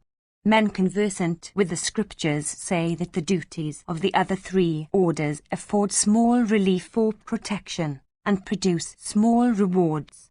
The learned have said that the duties of the Kshatriya afford great relief and produce great rewards. All duties have kingly duties for their foremost. All the orders are protected by them. Every kind of renunciation occurs in kingly duties, O monarch, and renunciation has been said to be an eternal virtue and the foremost of all. 199. If the science of chastisement disappears, the Vedas will disappear. All those scriptures also that inculcate the duties of men become lost. Indeed, if these ancient duties belonging to the Kshatriyas be abandoned, all the duties in respect of all the modes of life become lost. All kinds of renunciation are seen in kingly duties, all kinds of initiation occur in them, all kinds of learning are connected with them, and all kinds of worldly behavior enter into them. As animals, if slaughtered by the vulgar, become the means of destroying the virtue and the religious acts of the slaughterers, even so all other duties, if deprived of the protection given by kingly duties, become liable to attack and destruction, and men, full of anxiety, disregard the practices laid down for them. Section Sif. Bhishma said, the duties in respect of all the four modes of life, those of Yatis, O son of Pandu, and the customs relating to the conduct of men in general, are all included in kingly duties. All these acts, O chief of the Bharatas, occur in Kshatriya duties. If the functions of royalty are disturbed, all creatures are overtaken by evil. The duties of men are not obvious. They have, again, many outlets. 200, led by many false systems, their eternal nature is sometimes offended against. Others who pin their faith to the conclusions arrived at by men, without really knowing anything about the truths of duties, as declared in the scriptures, find themselves at last landed and confounded on faiths whose ultimate ends are unknown. The duties imposed upon Kshatriyas are plain, productive of great happiness, evident in respect of their results, free from deceit, and beneficial to the whole world. As the duties of the three orders, as also of Brahmanas and of those that have retired from the world, O Yudhishthira, have before this been said to be all included within those of that sacred mode of life, called Gahastya. Even so, the whole world, with all good actions, are subject to kingly duties. I have told thee, O monarch, how many brave kings had, in days of old, repaired to that Lord of all creatures, viz., the divine and puissant Vishnu of great prowess, for resolving their doubts about the science of chastisement. Those kings, mindful of the declarations of the scriptures enforced by examples, waited in days of old upon Narayana, after having weighed each of their acts against the duties of each of the modes of life. 201. Those deities, viz., the Sadhyas, the Vasas, the Aswins, the Rudras, the Viswas, the Maruts, and the Siddhas, created in days of old by the first of gods, are all observant of Kshatriya duties. I shall now recite to thee a history fraught with the conclusions of both morality and profit. In days of old, when the Danavas had multiplied and swept away all barriers and distinctions, 202, the powerful Mandatory, O monarch, became king. That ruler of the earth, viz., King Mandatory, performed a great sacrifice from desire of beholding the puissant Narayana, that god of gods, without beginning, middle, and end. In that sacrifice he worshipped with humility the great Vishnu. 203. The Supreme Lord, assuming the form of Indra, showed himself unto him. Accompanied by many good kings, he offered his adorations to that puissant deity. The high discourse took place between that lion among kings and that illustrious god in the form of Indra, touching Vishnu of great effulgence. Indra said, "What is your object, O foremost of virtuous persons, in thus seeking to behold that ancient and first of gods, viz., Narayana, of inconceivable energy and infinite illusions? Neither myself, nor Brahman himself, can obtain a sight of that God of universal form. I shall grant thee what other objects may be in thy heart, for thou art the foremost of mortals. Thy soul abides in peace, thou art devoted to righteousness, thou hast thy senses under control, and thou art possessed of heroism. Thou seekest unflinchingly to do what is agreeable to the gods. For the sake also of thy intelligence, devotion, and high faith, I shall grant thee whatsoever boons may be desired by thee." Mandatory said, "I bend my head for gratifying thee. Without doubt, however, I desire to see the first of gods, O Divine Lord. Casting off all earthly desires, I wish to earn religious merit, and to lead the foremost mode of life, that path of the good, highly regarded by all. By exercising the high duties of a Kshatriya, I have earned many regions of inexhaustible merit in the other world, and I have also, through those duties, spread my fame. I do not, however, know how to discharge those duties, the foremost in the world, that have flowed from the first of gods." Indra said, "They that are not kings, however observant they may be of their duties, cannot easily attain the highest rewards of duty. Kingly duties first flowed from the original God. Other duties flowed afterwards from his body. Infinite were the other duties, with those of the Vanaprastha mode of life, that were created afterwards. The fruits of all those are exhaustible. Kingly duties, however, are distinguished above them. In them are included all other duties. For this reason Kshatriya duties are said to be the foremost of all. In days of old, Vishnu, by acting according to Kshatriya duties, forcibly suppressed and destroyed his foes and thereby afforded relief to the gods and the rishis of immeasurable energy. If the divine Vishnu of inconceivable energy had not slain all his foes among the Asuras, then the Brahmanas, and Brahman, the creator of the worlds, and Kshatriya duties, and the duties that first flowed from the supreme deity, would all have been destroyed. If that first and foremost of gods had not, by putting forth his prowess, subjugated the earth with all her Asuras, then all the duties of the four orders and all the duties in respect of the four modes of life would all have been destroyed in consequence of the destruction of Brahmanas. The eternal duties of men had all suffered destruction.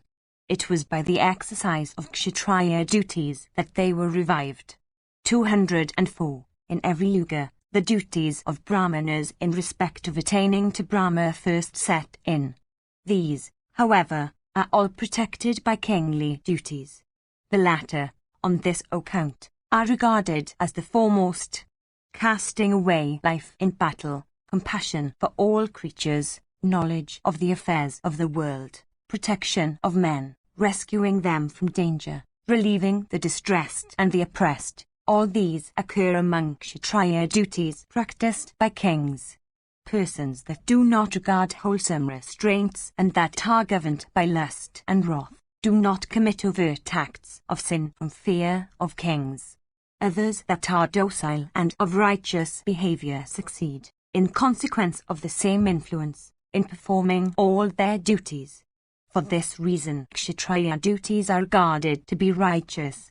Without doubt, all creatures live happily in the world, protected by kings exercising Kshatriya duties like children protected by their parents. Kshatriya duties are the foremost of all duties. Those eternal duties, regarded as the first in the world, embrace the protection of every creature. Themselves eternal, they lead to eternal emancipation. Section LXV. Indra said, Kshatriya duties, O king, which are possessed of such energy, which include in their exercise all other duties, and which are the foremost of all duties, should be observed by persons that are, like thee, so high-souled and so employed in seeking the good of the world. If those duties are not properly discharged, all creatures would be overtaken by ruin. The kings possessed of compassion for all creatures should regard these to be the foremost of his duties, reclaiming the land for cultivation and fertilizing it, performance of great sacrifices for cleansing himself, a disregard for begging, and protection of subjects. Abandonment, gift, is said by the sages to be the foremost of virtues.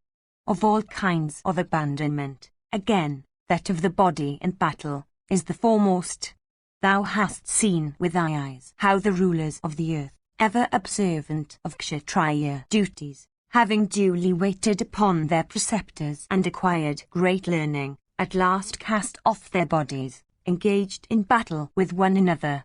The Kshatriya, desirous of acquiring religious merit, should, after having gone through the Brahmacharya mode, should lead a life of domesticity which is always meritorious.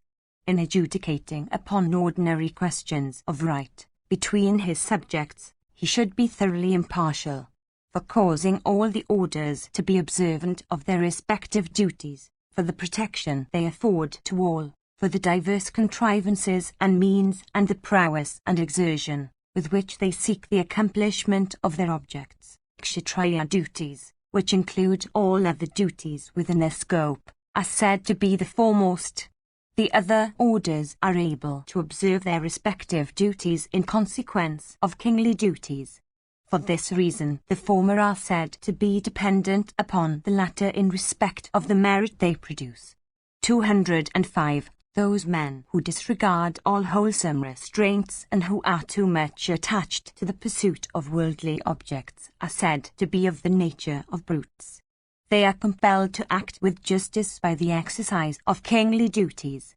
Those duties, therefore, are said to be the foremost of all. That course of conduct which has been prescribed for Brahmanas who follow the 3 Vedas, and those modes of life that have been laid down for Brahmanas, should, before everything else, be observed by every Brahmana. If a Brahmana acts otherwise, he should be punished like a Sudra. The duties of the 4 modes of life and the ritual prescribed in the Vedas, O king, should ever be followed by a Brahmana. Know that he has no other duties. For a Brahmana acting otherwise, a Kshatriya should not make any arrangement for sustenance. His religious merit grows in consequence of his acts. A Brahmana, indeed, is like Dharma's self. That Brahmana who is employed in acts that are not laid down for him deserves no respect. If not engaged in his proper acts, he should not be trusted. These are the duties that appertain to the several orders. Kshatriyas should take care of them so that their observance may be improved. Even these are the duties of Kshatriyas. For these reasons also, kingly duties and no other are the foremost of all. They are, as I believe, the duties of heroes, and they that are heroes are foremost in practicing them.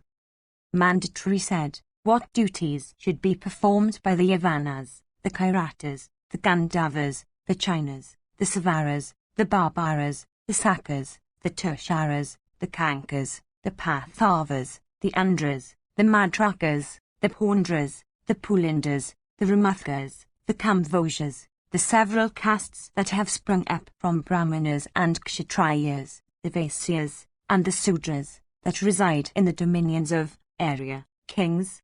What are those duties again to the observance of which kings like ourselves should force those tribes that subsist by robbery? I desire to hear all this. O illustrious God, instruct me.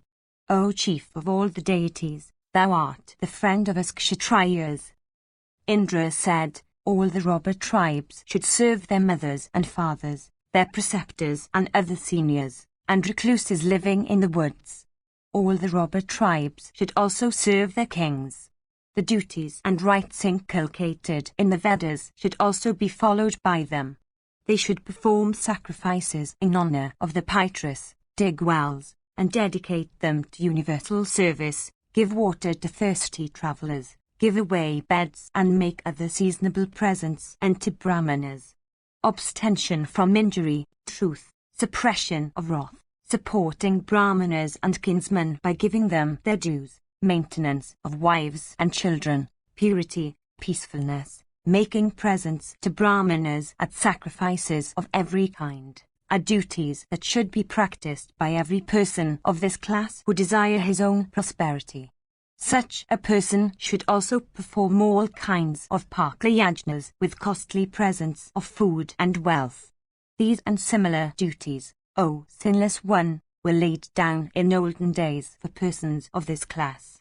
All these acts which have been laid down for all others should be done by persons of also the robber class, O king.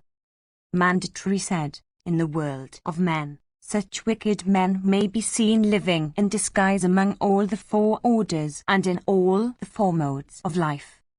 Indra said, upon the disappearance of kingly duties and of the science of chastisement, all creatures became exceedingly afflicted, O sinless one, in consequence of the tyranny of kings. After the expiry of this the Krita age, a confusion will set in regarding the different modes of life, and innumerable bhikshus will appear with sectarian marks of different kinds. Disregarding the Puranas and the high truths of religion, men, urged by lust and wrath, will deviate into wrong paths. When sinful men are restrained from wicked acts by high-souled persons with the aid of the science of chastisement, then religion, which is superior to everything and eternal, and which is the source of everything good, becomes firmly established. The gifts and libations and offerings to the Pitris of the man that disregards the king who is superior to every one become fruitless. The very gods do not disregard a virtuous king who is truly an eternal God. The divine Lord of all creatures, having created the universe, intended the Kshatriya to rule men regarding their inclinations and disinclinations in respect of duties. I respect and worship that person who, aided by his understanding, watches the course of the duties performed by men. Upon such supervision rest Kshatriya duties. Bhishma continued, having said these words, the divine and puissant Narayana in the form of Indra, accompanied by the Maruts, repaired to his eternal abode of inexhaustible felicity.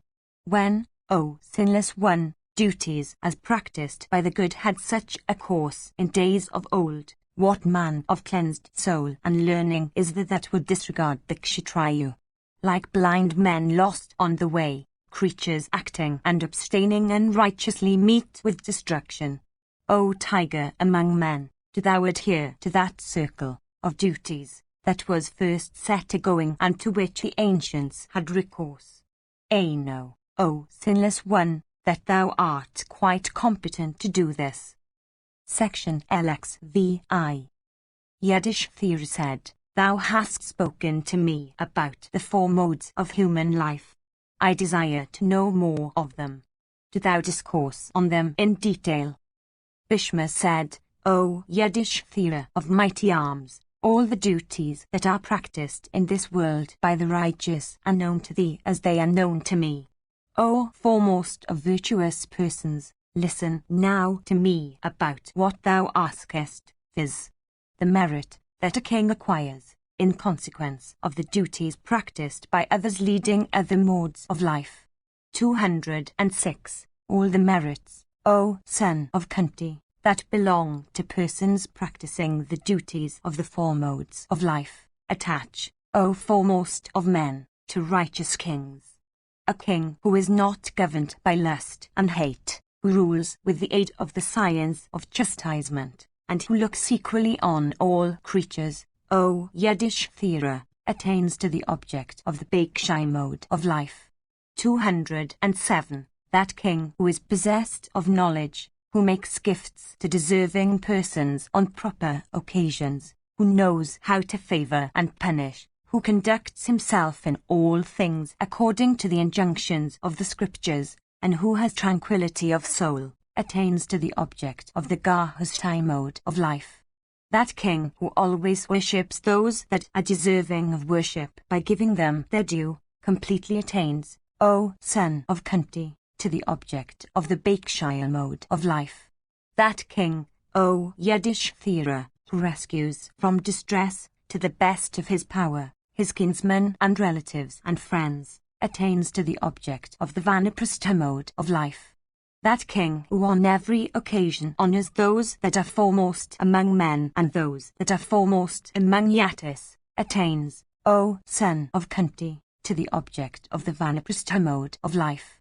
That king, O Patha, who daily makes offerings unto the Pitras and large offerings unto all living creatures including men, attains to the object of the same mode of life. That king, O tiger among men, who grinds the kingdoms of others for protecting the righteous, attains to the object of the same mode of life.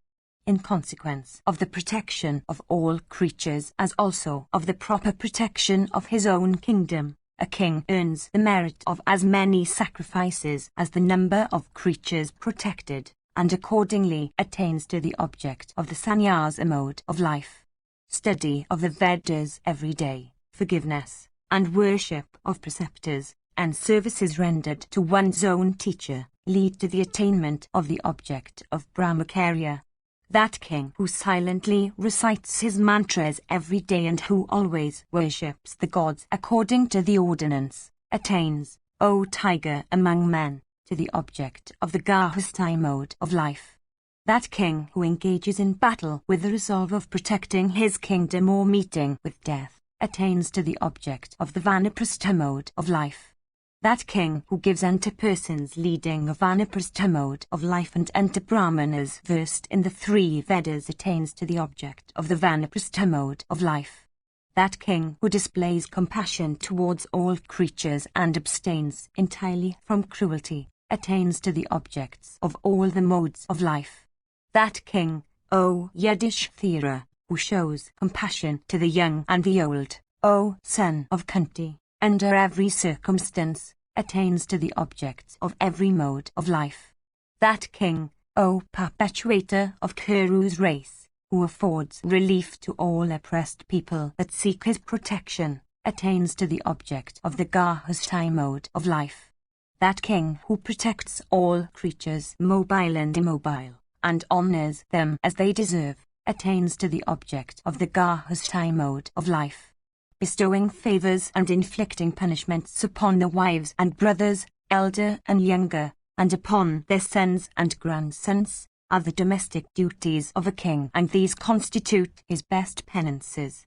By honoring those that are righteous and deserving of worship and protecting those that have, by their penances, acquired knowledge of self, a king, O tiger among men, attains to the object of the Gahustai mode of life.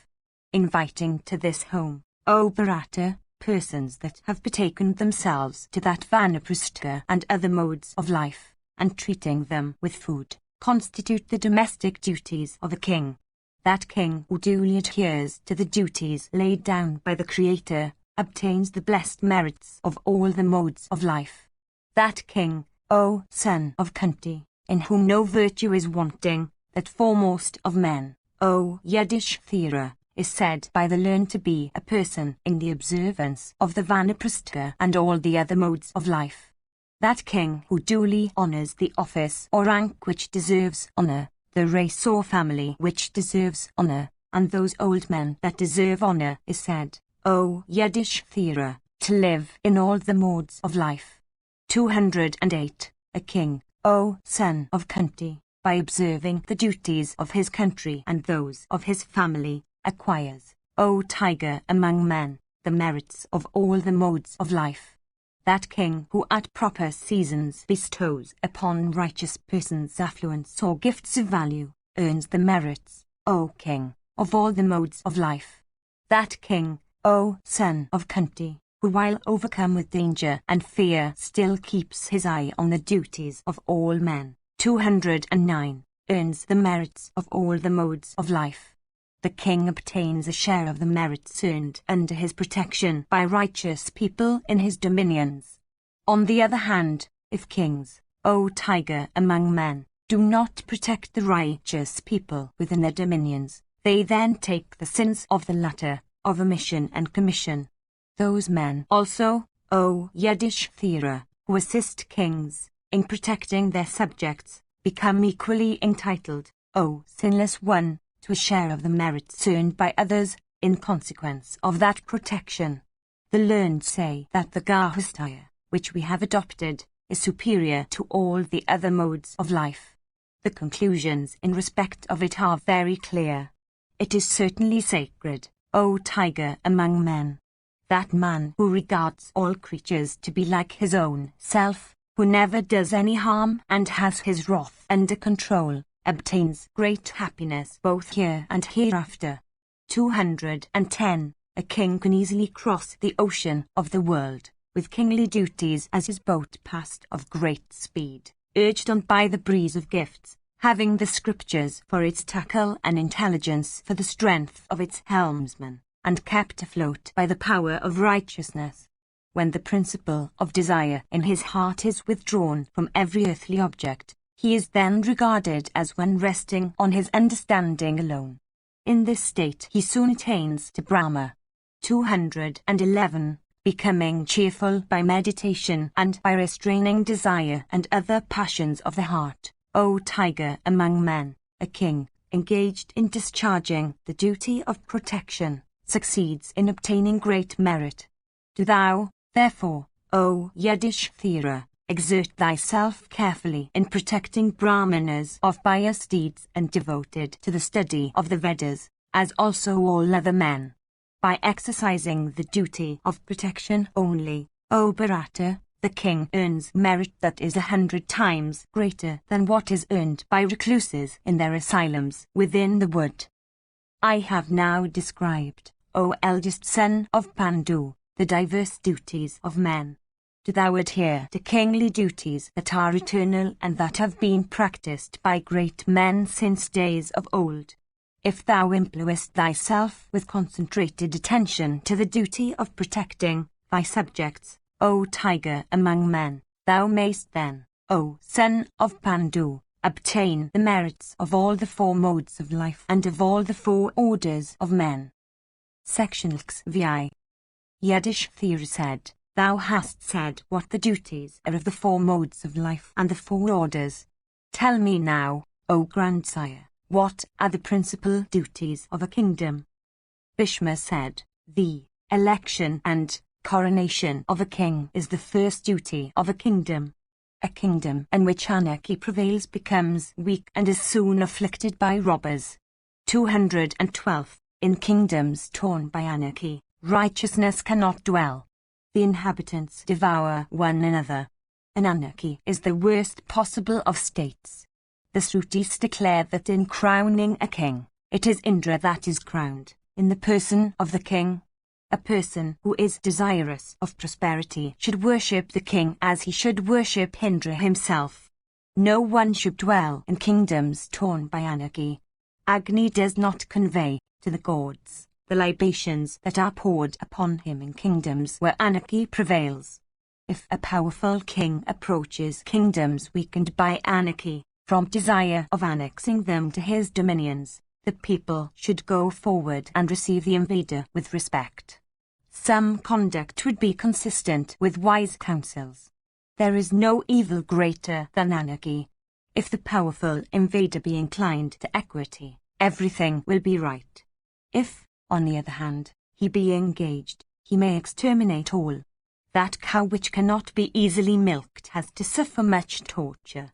On the other hand, that cow which is capable of being easily milked has not to suffer any torture whatever. The wood that bends easily does not require to be heated. The tree that bends easily has not to suffer any torture at the hands of the gardener. Guided by these instances, O hero, men should bend before those that are powerful. The man that bends his head to a powerful person really bends its head to Indra. For these reasons, men desirous of prosperity should elect and crown some person as their king. They who live in countries where anarchy prevails cannot enjoy their wealth and wives. During times of anarchy, the sinful man derives great pleasure by robbing the wealth of other people. When, however, his ill-got wealth is snatched by others, he wishes for a king. It is evident, therefore, that in times of anarchy the very wicked even cannot be happy. The wealth of one is snatched away by two. That of those two is snatched away by many acting together. He who is not a slave is made a slave. Women, again, are forcibly abducted. For these reasons the gods created kings for protecting the people. If there were no king on earth for wielding the rod of chastisement, the strong would then have preyed on the weak after the manner of fishes in the water. It hath been heard by us that men, in days of old, in consequence of anarchy, met with destruction, devouring one another like stronger fishes devouring the weaker ones in the water.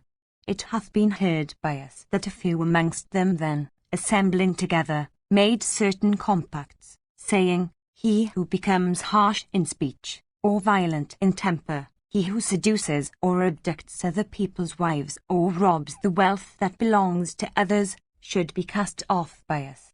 For inspiring confidence among all classes of the people, they made such a compact and lived for some time. Assembling after some time, they proceeded in affliction to the grandsire, saying, Without a king, O divine Lord, we are going to destruction. Appoint someone as our king. All of us shall worship him, and he shall protect us. Thus solicited, the grandsire asked Manu. Manu, however, did not assent to the proposal. Manu said, I fear all sinful acts.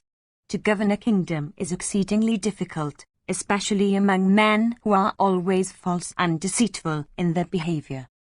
Bhishma continued, The inhabitants of the earth then said unto him, Do not fear. The sins that men commit will touch those only that commit them, without staining thee in the least. For the increase of thy treasury, we will give thee a 50th part of our animals and precious metals and a 10th part of our grain. When our maidens also will become desirous of wedding, we shall, when the question comes up, give thee the most beautiful ones among them. Those amongst men who will become the foremost of all in the use of weapons and in riding animals and driving vehicles, shall proceed behind thee like the deities behind Indra. With thy strength enhanced in this way, and becoming invincible and possessed of great prowess, thou wilt be our king and protect us happily like Kuvera protecting the Yakshas and the Rakshasas. A 4th part of the merit which men will earn under thy protection will be thine. Strengthened by that merit so easily obtained by thee, do thou protect us, O king, like he of 100 sacrifices protecting the deities. Like the sun scorching everything with his rays, go out for winning victories. Crush the pride of foes and let righteousness always triumph in the world. Thus addressed by those inhabitants of the earth, Manu, possessed of great energy, proceeded, accompanied by a large force. Of high descent, he seemed then to blaze with prowess. Beholding the might of Manu, like the gods eyeing the might of Indra, the inhabitants of the earth became inspired with fear and set their hearts upon their respective duties. Manu then made his round through the world, checking everywhere all acts of wickedness and setting all men to their respective duties, like a rain-charged cloud, in its mission of beneficence. Those, O Yudhishthira, those men on earth who desire prosperity should first elect and crown a king for the protection of all. Like disciples humbling themselves in the presence of the preceptors or the gods in the presence of Indra, all men should humble themselves before the king. One that is honored by his own people becomes an object of regard with his foes also, while one that is disregarded by his own is overridden by foes. If the king be overridden by his foes, all his subjects become unhappy. Therefore, umbrellas and vehicles and outward ornaments, and viands, and drinks, and mansions, and seats, and beds, and all utensils for use and show, should be assigned to the king. By such means the king will succeed in discharging his duties of protection the better, and become irresistible. He should speak with smiles. Addressed sweetly by others, he should address others sweetly. Grateful to those that serve him, firmly devoted to those that deserve his respect, and with passions under control, he should give unto others their due. Looked upon by others, he should look at them mildly, sweetly, and handsomely. Section XVI. Yudhishthira said, "Why, O bull of Bharata's race, have the Brahmanas said that the king, that ruler of men, is a god?" Bhishma said, in this connection is cited the old story, O Bharata, of the discourse of Vrihaspati unto Vasumanas. There was a king of Kosala possessed of great intelligence, named Vasumanas. On a certain occasion he questioned the great sage Vrihaspati of much wisdom.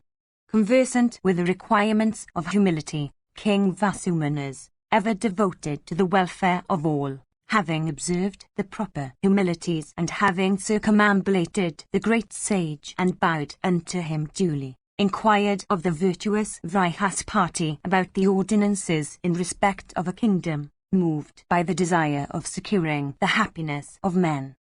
Vasumanas said, "By what means do creatures grow, and by what are they destroyed? O thou of great wisdom, by adoring whom do they succeed in obtaining eternal happiness?"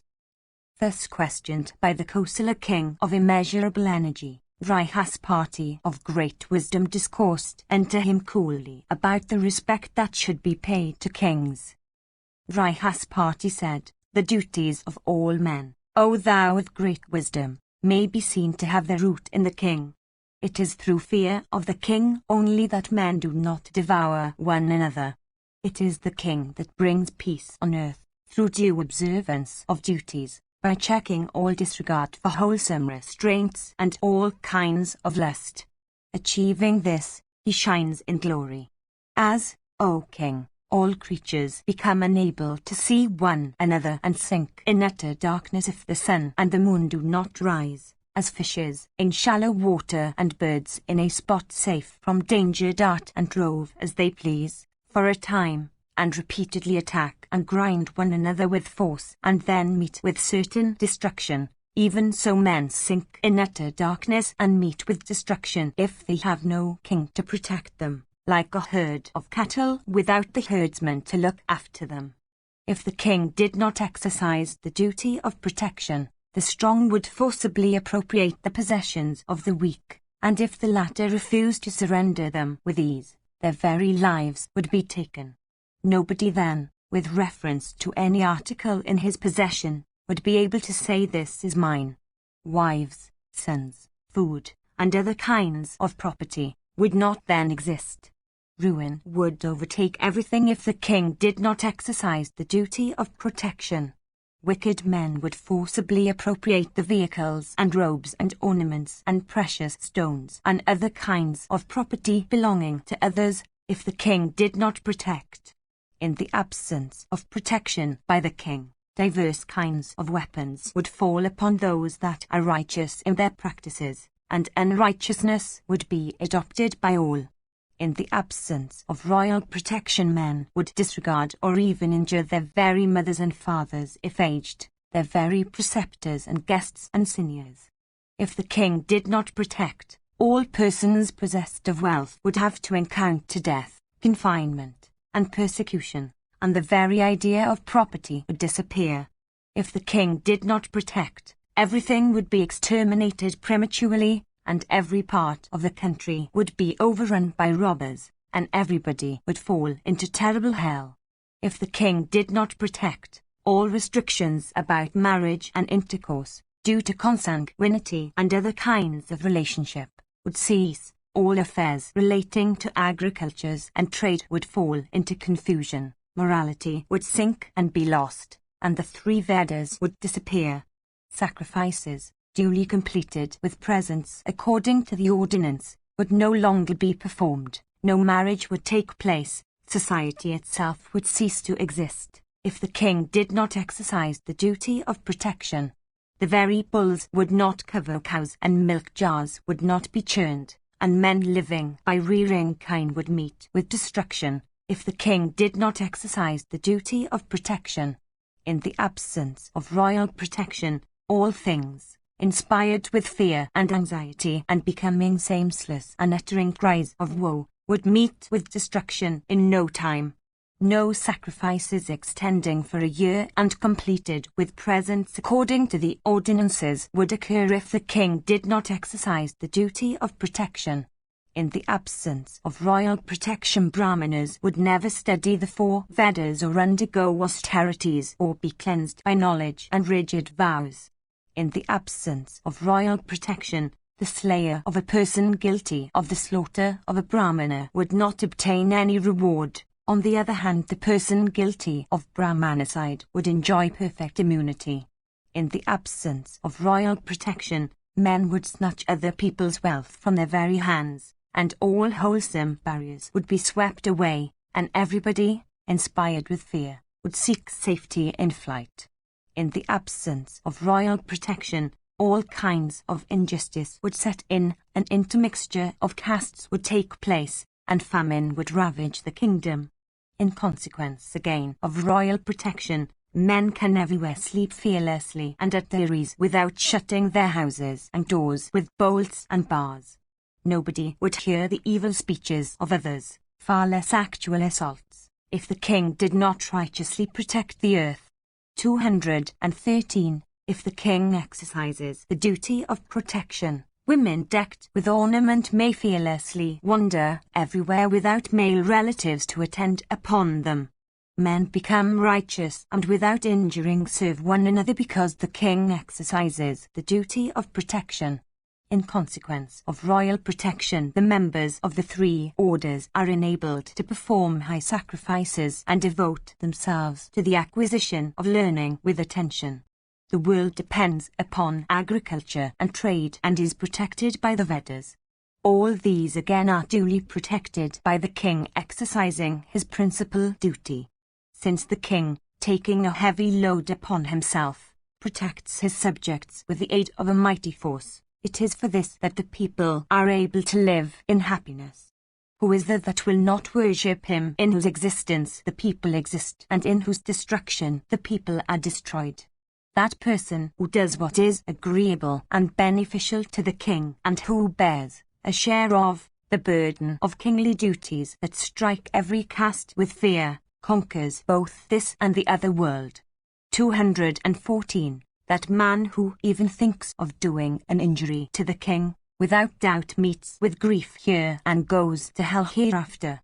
No one should disregard the king by taking him for a man, for he is really a high divinity in human form. The king assumes 5 different forms according to 5 different occasions. He becomes Agni, Aditya, Mritu, Vajravana, and Yama. When the king, deceived by falsehood, burns with his fierce energy the sinful offenders before him, he is then said to assume the form of Agni. When he observes through his spies the acts of all persons and does what is for the general good, he is then said to assume the form of Aditya. When he destroys in wrath hundreds of wicked men with their sons, grandsons, and relatives, he is then said to assume the form of the destroyer. When he restrains the wicked by inflicting upon them severe punishments and favors the righteous by bestowing rewards upon them, he is then said to assume the form of Yama. When he gratifies with profuse gifts of wealth those that have rendered him valuable services, and snatches away the wealth and precious stones of those that have offended him. Indeed, when he bestows prosperity upon some and takes it away from others, he is then, O king, said to assume the form of Kuvara on earth. No person who is possessed of cleverness, who is capable of work, who desires the acquisition of virtue, and who is free from malice, should ever spread evil reports about the king. No man, by acting against the king, can never make himself happy, even if he happens to be the king's son or brother or companion or one whom the king regards as his second self. Fire, having the wind for his urger, blazing forth, among articles that are inflammable, may leave remnant. 215. The wrath of the king, however, leaves not anything to the person that incurs it. Whatever belongs to the king should be avoided from distance. 216. One should turn away from what belongs to the king as he would from death itself. A person by appropriating what belongs to the king speedily meets with destruction like a deer upon touching poison. The man of intelligence should protect as his own what belongs to the king. They that appropriate wealth belonging to the king sink senseless into a deep hell of eternal gloom and infamy. Who is there that will not worship the king who is adored by such terms as delighter of the people, giver of happiness, possessor of prosperity, the foremost of all, healer of injuries, lord of earth, and protector of men? That man, therefore, who desires his own prosperity, who observes all wholesome restraints, who has his soul under control, who is the master of his passions, who is possessed of intelligence and memory, and who is clever in the transaction of business, should always be attached to the king. The king should duly honor the minister who is grateful, endued with wisdom, large-hearted, loyal, possessed of mastery over his senses, virtuous, and observant of the dictates of policy. The king should entertain the man who is loyal, grateful, virtuous, possessed of self-control, brave, magnanimous in his acts, and competent to accomplish tasks without the assistance of others. Knowledge makes men proud. The king makes men humble. The man who is afflicted by the king can never obtain happiness. On the other hand, the man who is favored by the king becomes happy. The king is the heart of his people. He is their great refuge. He is their glory, and he is their highest happiness. Those men, O monarch, who are attached to the king, succeed in conquering both this and the other world. Having governed the earth with the aid of the qualities of self-restraint, truth, and friendship, and having adored the gods by great sacrifices, the king, earning great glory, obtains an eternal abode in heaven. That best of monarchs, viz., the heroic Vasumanas, ruler of Kosala, thus instructed by Vrihaspati, the son of Angiras, began thenceforth to protect his subjects. Section 6. Yudhishthira said, what other special duties remain for the king to discharge? How should he protect his kingdom and how subdue his foes? How should he employ his spies? How should he inspire confidence in the four orders of his subjects, his own servants, wives, and sons? O Bharata. Bhishma said, listen, O monarch, with attention to the diverse duties of kings, to those acts which the king or one that is in the position of a king should first do. The king should first subdue himself and then seek to subdue his foes. How should a king who has not been able to conquer his own self be able to conquer his foes? The conquest of these, viz., the aggregate of 5, is regarded as the conquest of self. The king that has succeeded in subduing his senses is competent to resist his foes. He should place bodies of foot soldiers in his forts, frontiers, towns, parks, and pleasure gardens, O delighter of the chorus, as also in all places where he himself goes, and within his own palace, O tiger among men. He should employ as spies men looking like idiots or like those that are blind and deaf. Those should all be persons who have been thoroughly examined, in respect of their ability, who are possessed of wisdom, and who are able to endure hunger and thirst. With proper attention, the king should set his spies upon all his counsellors and friends and sons, in his city and the provinces, and in dominions of the chiefs under him. His spies should be so employed that they may not know one another. He should also, O bull of Bharata's race, know the spies of his foes by himself setting spies in shops and places of amusement, and concourses of people, among beggars, in his pleasure gardens and parks, in meetings and conclaves of the learned, in the country, in public places, in places where he holds his own court, and in the houses of the citizens. The king possessed of intelligence may thus ascertain the spies dispatched by his foes. If these be known, the king may derive much benefit, O son of Pandu. When the king, by a survey of his own, finds himself weak, he should then, consulting with his counsellors, make peace with the foe that is stronger.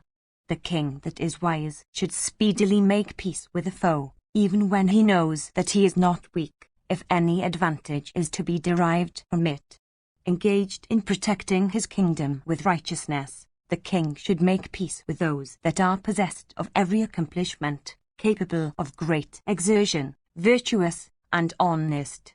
When the king finds himself threatened with danger and about to be overtaken by ruin, he should slay all offenders whom he had overlooked before and all such persons as appointed at by the people. A king should have nothing to do with that person who can neither benefit nor injure him, or with one who cannot rescue himself from distress. As regards military operations, a king who is confident of his own strength should, at the head of a large force, cheerfully and with courage give the order to march, without proclaiming his destination against one destitute of allies and friends or already at war with another and, therefore, heedless of danger from other quarters, or one so weaker than himself, having first made arrangements for the protection of his own capital. 217. A king should not forever live in subjection to another possessed of greater prowess. Though weak, he should seek to afflict the stronger, and resolved upon this, continue to rule his own. 218. He should afflict the kingdom of the stronger one by means of weapons, fire and application of poison. He should also cause dissensions amongst his counsellors and servants. Brihaspati has said that a king possessed of intelligence should always avoid war for acquisition of territory.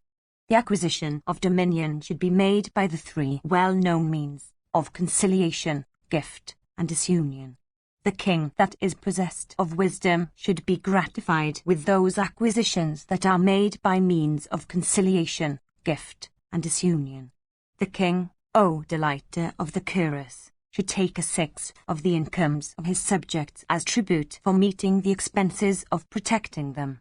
He should also forcibly take away wealth, much or little, as the case may require, from the 10 kinds of offenders mentioned in the scriptures, for the protection of his subjects. A king should, without doubt, look upon his subjects as his own children. In determining their disputes, however, he should not show compassion. For hearing the complaints and answers of disputants in judicial suits, the king should always appoint persons possessed of wisdom and a knowledge of the affairs of the world, for the state really rests upon a proper administration of justice. The king should set honest and trustworthy men over his mines, salt, grain, ferries, and elephant core. The king who always wields with propriety the rod of chastisement turns great merit. The proper regulation of chastisement is the high duty of kings and deserves great applause. The king should be conversant with the Vedas and their branches, possessed of wisdom, engaged in penances, charitable, and devoted to the performance of sacrifices. All these qualities should permanently reside in a king. If the king fails to administer justice, he can neither have heaven nor fame. If a king be afflicted by a stronger one, the former, if possessed of intelligence, should seek refuge in a fort. Assembling his friends for consultation, he should devise proper means. Adopting the policy of conciliation and of producing dissensions, he should devise means for waging war with the assailant. He should set the inhabitants of the woods on the high roads, and, if necessary, cause whole villages to be removed, transplanting all the inhabitants to minor towns or the outskirts of great cities. Repeatedly assuring his wealthy subjects and the principal officers of the army, He should cause the inhabitants of the open country to take refuge in such forts as are well protected. He should himself withdraw all stores of grain from the open country into his forts. If that becomes impossible, he should destroy them completely by fire. He should set men for destroying the crops on the fields of the enemy, by producing disunion among the enemy's subjects. Failing to do this, he should destroy those crops by means of his own troops. He should destroy all the bridges over the rivers in his kingdom. He should bail out the waters of all the tanks in his dominions, or, if incapable of bailing them out, cause them to be poisoned. Disregarding the duty of protecting his friends, he should, in view of both present and future circumstances, seek the protection of the ruler of another kingdom who may happen to be the foe of his foe and who may be competent to deal with his foe on the field of battle. 219. He should destroy all the smaller forts in his kingdom. He should also cut down all the smaller trees excepting those that are called chatia. 220. He should cause the branches of all the larger trees to be lopped off, but he should not touch the very leaves of those called chatia. He should raise outer ramparts round his forts, with enclosures in them, and fill his trenches with water, driving pointed stakes at their bottom and filling them with crocodiles and sharks. He should keep small openings in his walls for making sallies from his fort, and carefully make arrangements for their defence like that of the greater gates. 221. In all his gates he should plant destructive engines. He should plant on the ramparts of his forts satagnes and other weapons. He should store wood for fuel and dig and repair wells for supply of water to the garrison. He should cause all houses made of grass and straw to be plastered over with mud, and if it is the summer month, he should, from fear of fire, withdraw into a place of safety all the stores of grass and straw. He should order all food to be cooked at night. No fire should be ignited during the day, except for the daily homer. Particular care should be taken of the fires in smithies and lying in rooms. Fires kept within the houses of the inhabitants should be well covered. For the effectual protection of the city, it should be proclaimed that condign punishment will overtake the person who lights fires by the daytime. During such times, all beggars, eunuchs, lunatics, and mimes should, O foremost of men, be driven out of the town, for if they are permitted to remain, evil will follow. In places of public resort, in turthers, in assemblies, and in the houses of the citizens, the king should set competent spies. 222. The king should cause wide roads to be constructed and order shops and places for the distribution of water to be opened at proper stations, depots of diverse necessaries, arsenals, camps and quarters for soldiers, stations from the keeping of horses and elephants, encampments of soldiers, trenches, streets and bypaths, houses and gardens for retirement and pleasure, should be so ordered that their sites may not be known to others, O Yiddish Thera. A king who is afflicted by a hostile army should gather wealth, and store oil and fat and honey, and clarified butter, and medicines of all kinds, and charcoal and munger grass, leaves, arrows, scribes and draftsmen, grass, fuel, poisoned arrows, weapons of every kind such as darts, swords, lances, and others. The king should store such articles. He should especially keep ready drugs of every kind, roots and fruits, the 4 kinds of physicians, actors and dancers, athletes, and persons capable of assuming diverse disguises. He should decorate his capital and gladden all his subjects.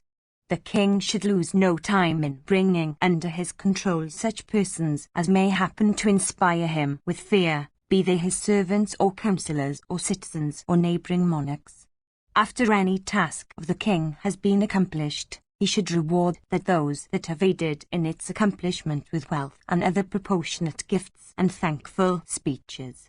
It has been laid down in the scriptures, O delighter of the curse, that a king pays off his debt when he discomfits his foe or slays him outright.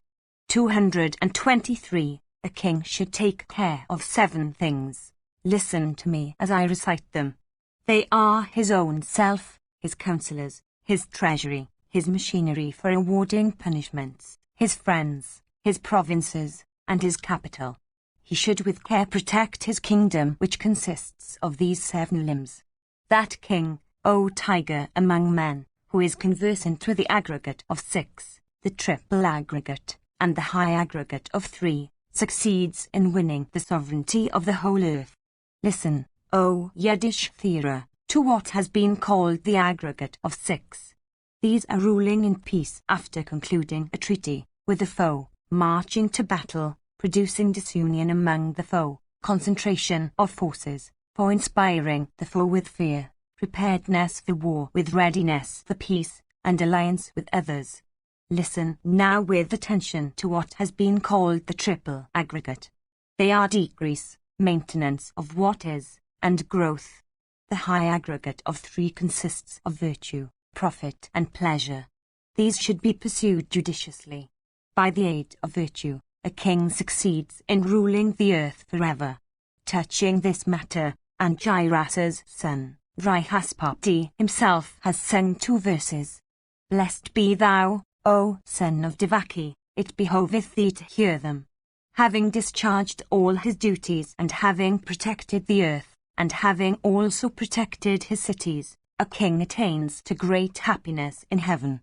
What are penances to the king, and what need has he of sacrifices who protects his people properly? Such a king should be regarded as one conversant with every virtue. Yudhishthira said, there is the science of chastisement, there is the king, and there are the subjects.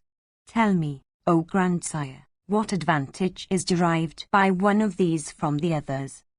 Bhishma said, listen to me, O king, as I describe, O Bharata, the great blessedness of the science of chastisement, in sacred words of grave import. The science of chastisement forces all men to the observance of the duties of their respective orders. Duly administered, it forces people to virtuous acts. 224. When the 4 orders attend to their respective duties, when all wholesome barriers are maintained, when peace and happiness are made to flow from the science of chastisement, when the people become freed from all fear, and the 3 higher orders endeavor, according to their respective duties, to maintain harmony, know that men become truly happy at such times. Whether it is the king that makes the age, or it is the age that makes the king, is a question about which thou shouldst not entertain any doubt. The truth is that the king makes the age. When the king rules with a complete and strict reliance on the science of chastisement, the foremost of ages called Krita is then said to set in. 225. Righteousness sets in the Krita age. Nothing of unrighteousness exists then. The hearts of men belonging to all the 4 borders do not take any pleasure in unrighteousness. Without doubt, all men succeed in acquiring the objects they desire and preserving those that have been acquired. All the Vedic rites become productive of merit. All the seasons become delightful and free from evil. The voice, pronunciation, and minds of all men become clear and cheerful. Diseases disappear and all men become long-lived. Wives do not become widows, and no person becomes a miser. The earth yields crops without being tilled, and herbs and plants grow in luxuriance. Barks, leaves, fruits, and roots become vigorous and abundant. No unrighteousness is seen. Nothing but righteousness exists.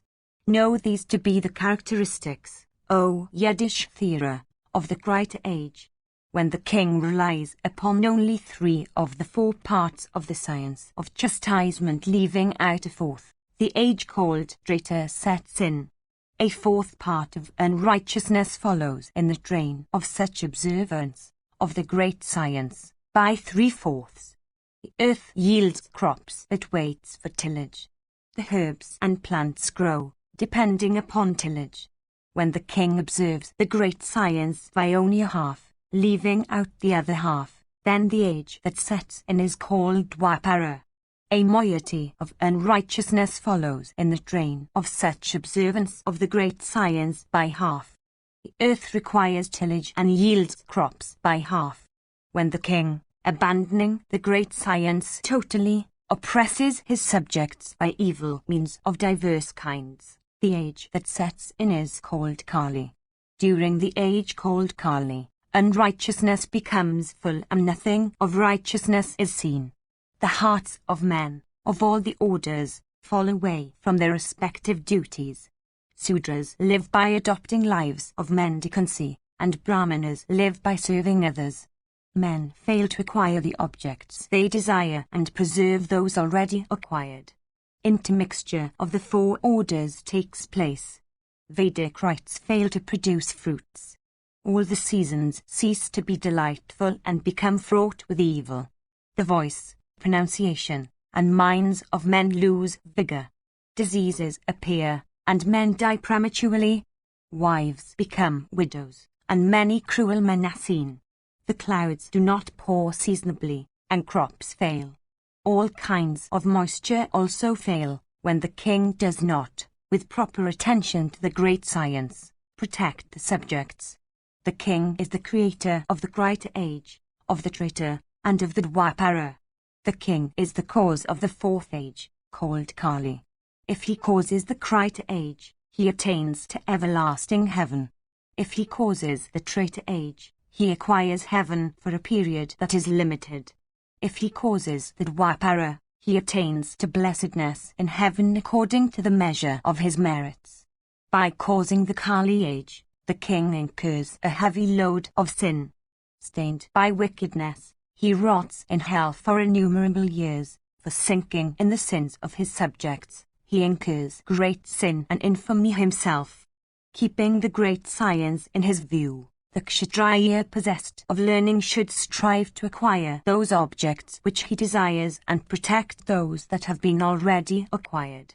The science of chastisement, which establishes all men in the observance of their respective duties, which is the groundwork of all wholesome distinctions, and which truly upholds the world and sets it a-going, if properly administered, protects all men like the mother and the further protecting their children.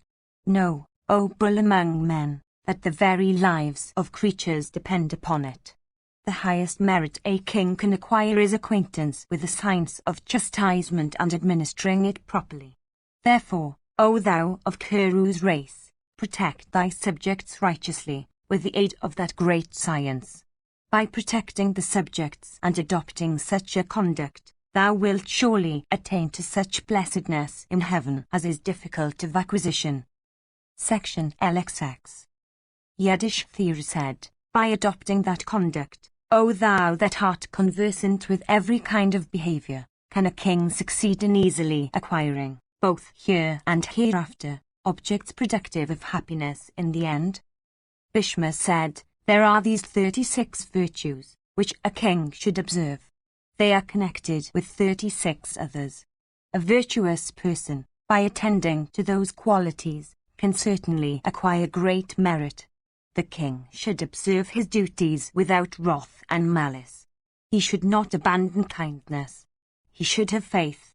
He should acquire wealth without persecution and cruelty. He should pursue pleasure without attachments. He should, with cheerfulness, utter what is the agreeable, and be brave without brag. He should be liberal but should not make gifts to persons that are unobserving. He should have prowess without cruelty. He should make alliance, avoiding those that are wicked. He should not act with hostility towards friends. He should never employ persons not devoted to him as his spies and secret agents. He should never accomplish his objects by persecution. He should never disclose his purposes before persons that are wicked. He should speak of the merits of others but never his own. He should take wealth from his subjects but never from those that are good. He should never employ or take the assistance of persons that are wicked. He He should never inflict punishment without careful inquiry. He should never disclose his counsels. He should give away, but not to persons that are covetous. He should repose confidence on others, but never on those that have injured him. He should not cherish malice. He should protect his wedded wives. He should be pure and should not always be melted by compassion. He should not indulge much in female companionship. He should take food that is wholesome and never that which is otherwise. He should without pride pay regards to those that deserve them, and serve his preceptors and seniors with sincerity.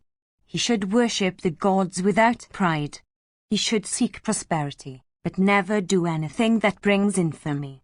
He should wait upon his seniors with humility. He should be clever in business, but should always wait for the proper time. He should comfort man and never send them away with empty speeches. Having favored a person, he should not abandon him. He should never strike in ignorance. Having slain his foe, he should never indulge in sorrow. He should display temper, but should never do so when there is no occasion. He should be mild, but never to those that have offended. Conduct thyself thus while ruling thy kingdom if thou wishest to have prosperity. The king that behaves otherwise incurs great danger. That king who observes all these virtues that I have mentioned reaps many blessings on earth and great rewards in heaven. Vaisampayana continued, hearing these words of Santanu's son, King Yudhishthira, docile in receiving instructions, possessed of great intelligence, and protected by Bhima and others, then worshipped his grandsire and from that time began to rule according to the teaching. Section LXXI. Yudhishthira said, Tell me, O grandsire, in what way should the king protect his subjects so as to be able to avoid grief and so as not to offend against righteousness? Bhishma said, I shall recite, O king, those eternal duties in brief, for if I were to mention them in detail, I would never attain to their end. Thou shouldst worship those Brahmanas that are devoted to their duties, possessed of learning, regular in worshipping the gods, observant of high vows, and endued with other accomplishments, when they come to thy abode, and employ them in officiating in thy sacrifices. With thy priest accompanying thee, thou shouldst rise up when they approach, and touch and worship their feet, and do every other act that is necessary. Doing these acts of piety and discharging other acts that are for thy own good, thou shouldst, by presence, cause those Brahmanas to utter benedictions on thee for the success of thy purposes. Endued with sincerity, and wisdom and intelligence, O Bharata, thou shouldst adopt truth and avoid lust and wrath. That foolish king who pursues profit without driving away lust and wrath, fails to acquire virtue and ultimately sacrifices profit as well. Never employ those that are covetous and foolish in matters connected with pleasure and profit. Thou shouldst always employ in all thy acts those that are free from covetousness and possessed of intelligence. Stained with lust and wrath and unskilled in the transaction of business, foolish persons, if vested with authority in matters of profit, always oppress the people by diverse contrivances productive of mischief. With a sixth part upon fair calculation of the yield of the soil as his tribute, with fines and forfeitures levied upon offenders, with the imposts, according to the scriptures, upon merchants and traders in return for the protection granted to them, a king should fill his treasury. 226. Realizing this just tribute and governing the kingdom properly, the king should, with heedfulness, act in such a way that his subjects may not feel the pressure of want.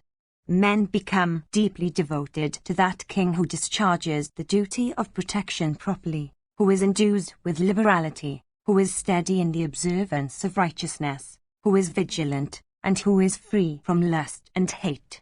Never desire to fill thy treasury by acting unrighteously or from covetousness.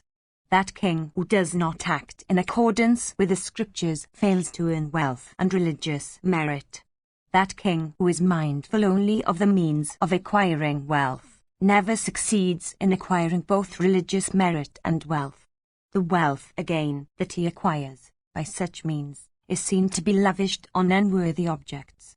227. That avaricious king who through folly oppresses his subjects by levying taxes not sanctioned by the scriptures, is said to wrong his own self. As a person desirous of milk never obtains any by cutting off the udders of a cow, similarly a kingdom afflicted by improper means never yields any profit to the king. 228. He who treats a milch cow with tenderness always obtains milk from it. Similarly, the king who rules his kingdom by the aid of proper means reaps much fruit from it. By protecting a kingdom properly and ruling it by the aid of judicious means, a king, O Yudhishthira, may succeed in always obtaining much wealth. The earth, well protected by the king, yields crops and gold to the ruler and the ruled, even like a gratified mother yielding milk to her child. Imitate the example, O king, of the flourman and not of the charcoal maker. Becoming such and discharging the duty of protection, thou mayst be able to enjoy the earth forever. 229. If in attacking an enemy's kingdom thy treasury becomes exhausted, thou mayst refill it by taking wealth from all except Brahmanas. Let not thy heart be moved, even when thou art in great distress, upon seeing Brahmanas possessed of wealth. I need not speak then of what thou shouldst do when thou art in affluence.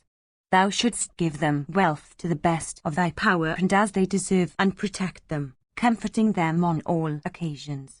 By conducting thyself in this way, thou mayst acquire such regions hereafter as are most difficult of acquisition.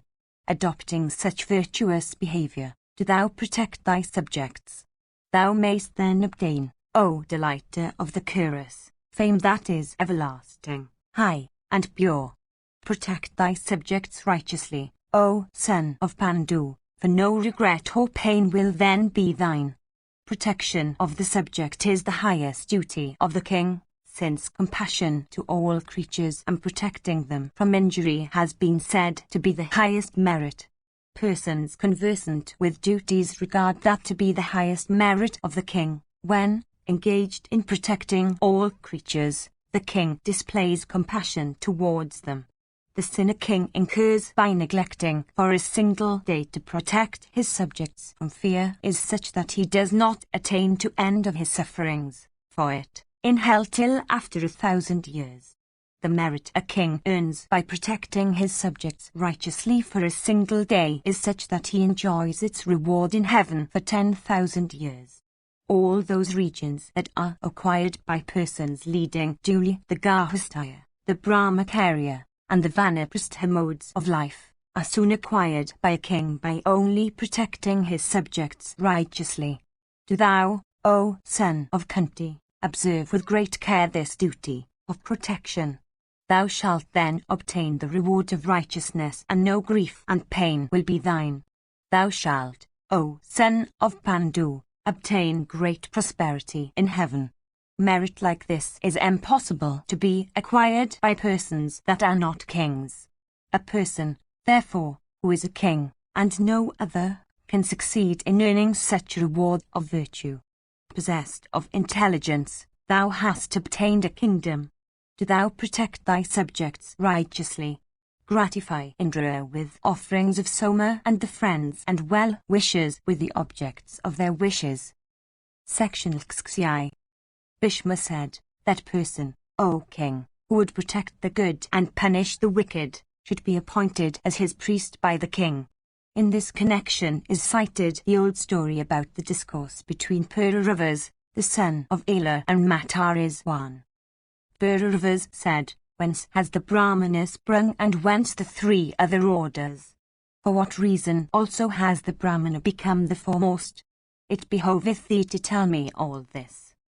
Matariswan answered, the Brahmana, O best of kings, has sprung from the mouth of Brahman. The Kshatriya has sprung from his 2 arms, and the Vaisya from his 2 thighs. For waiting upon these three orders, O ruler of men, a fourth order, viz., the Sudra, sprung into life, being created from the feet of Brahman. Originally created thus, the Brahmana takes birth on earth as the lord of all creatures, his duty being the keep of the Vedas and the other scriptures. 230. Then, for ruling the earth and wielding the rod of chastisement and protecting all creatures, the second order, viz., the Kshatriya, was created. The Vaisya was created for supporting the two other orders and himself by cultivation and trade, and finally, it was ordained by Brahman that the Sudra should serve the three orders as a menial. Bhuravas said, "Tell me truly, O God of winds, to whom this earth righteously belong? Does it belong to the Brahmana or to the Kshatriya?" The God of winds said, "Everything that exists in the universe belongs to the Brahmana in consequence of his birth and precedence." Persons conversant with morality say this. What the Brahmana eats is his own. The place he inhabits is his own. What he gives away is his own. He deserves the veneration of all their other orders. He is the firstborn and the foremost. As a woman, in the absence of her husband, accepts his younger brother for him, even so the earth, in consequence of the refusal of the Brahmana, has accepted his next-born, viz., the Kshatriya, for her lord. This is the first rule. In times, however, of distress, there is an exception of this. If thou seekest to discharge the duties of the order and wishest to obtain the highest place in heaven, then give unto the Brahmana all the land thou mayst succeed in conquering, and to him that is possessed of learning and virtuous conduct, that is conversant with duties and observant of penances, that is satisfied with the duties of his order and not covetous of wealth. The well-born Brahmana, possessed of wisdom and humility, guides the king in every matter by his own great intelligence. By means of sound counsels he causes the king to earn prosperity. The Brahmana points out to the king the duties the latter is to observe. As long as a wise king, observant of the duties of his order, and bereft of pride, is desirous of listening to the instructions of the Brahmana, so long is he honored and so long does he enjoy fame. The priest of the king, therefore, has a share in the merit that the king acquires. When the king behaves himself thus, all his subjects, relying upon him, become virtuous in their behavior, attentive to their duties, and freed from every fear. The king obtains a fourth part of those righteous acts which his subjects, properly protected by him, perform in his kingdom. The gods, men, Pitras, Gandharvas, Uragas, and Rakshasas, all depend upon sacrifices for their support.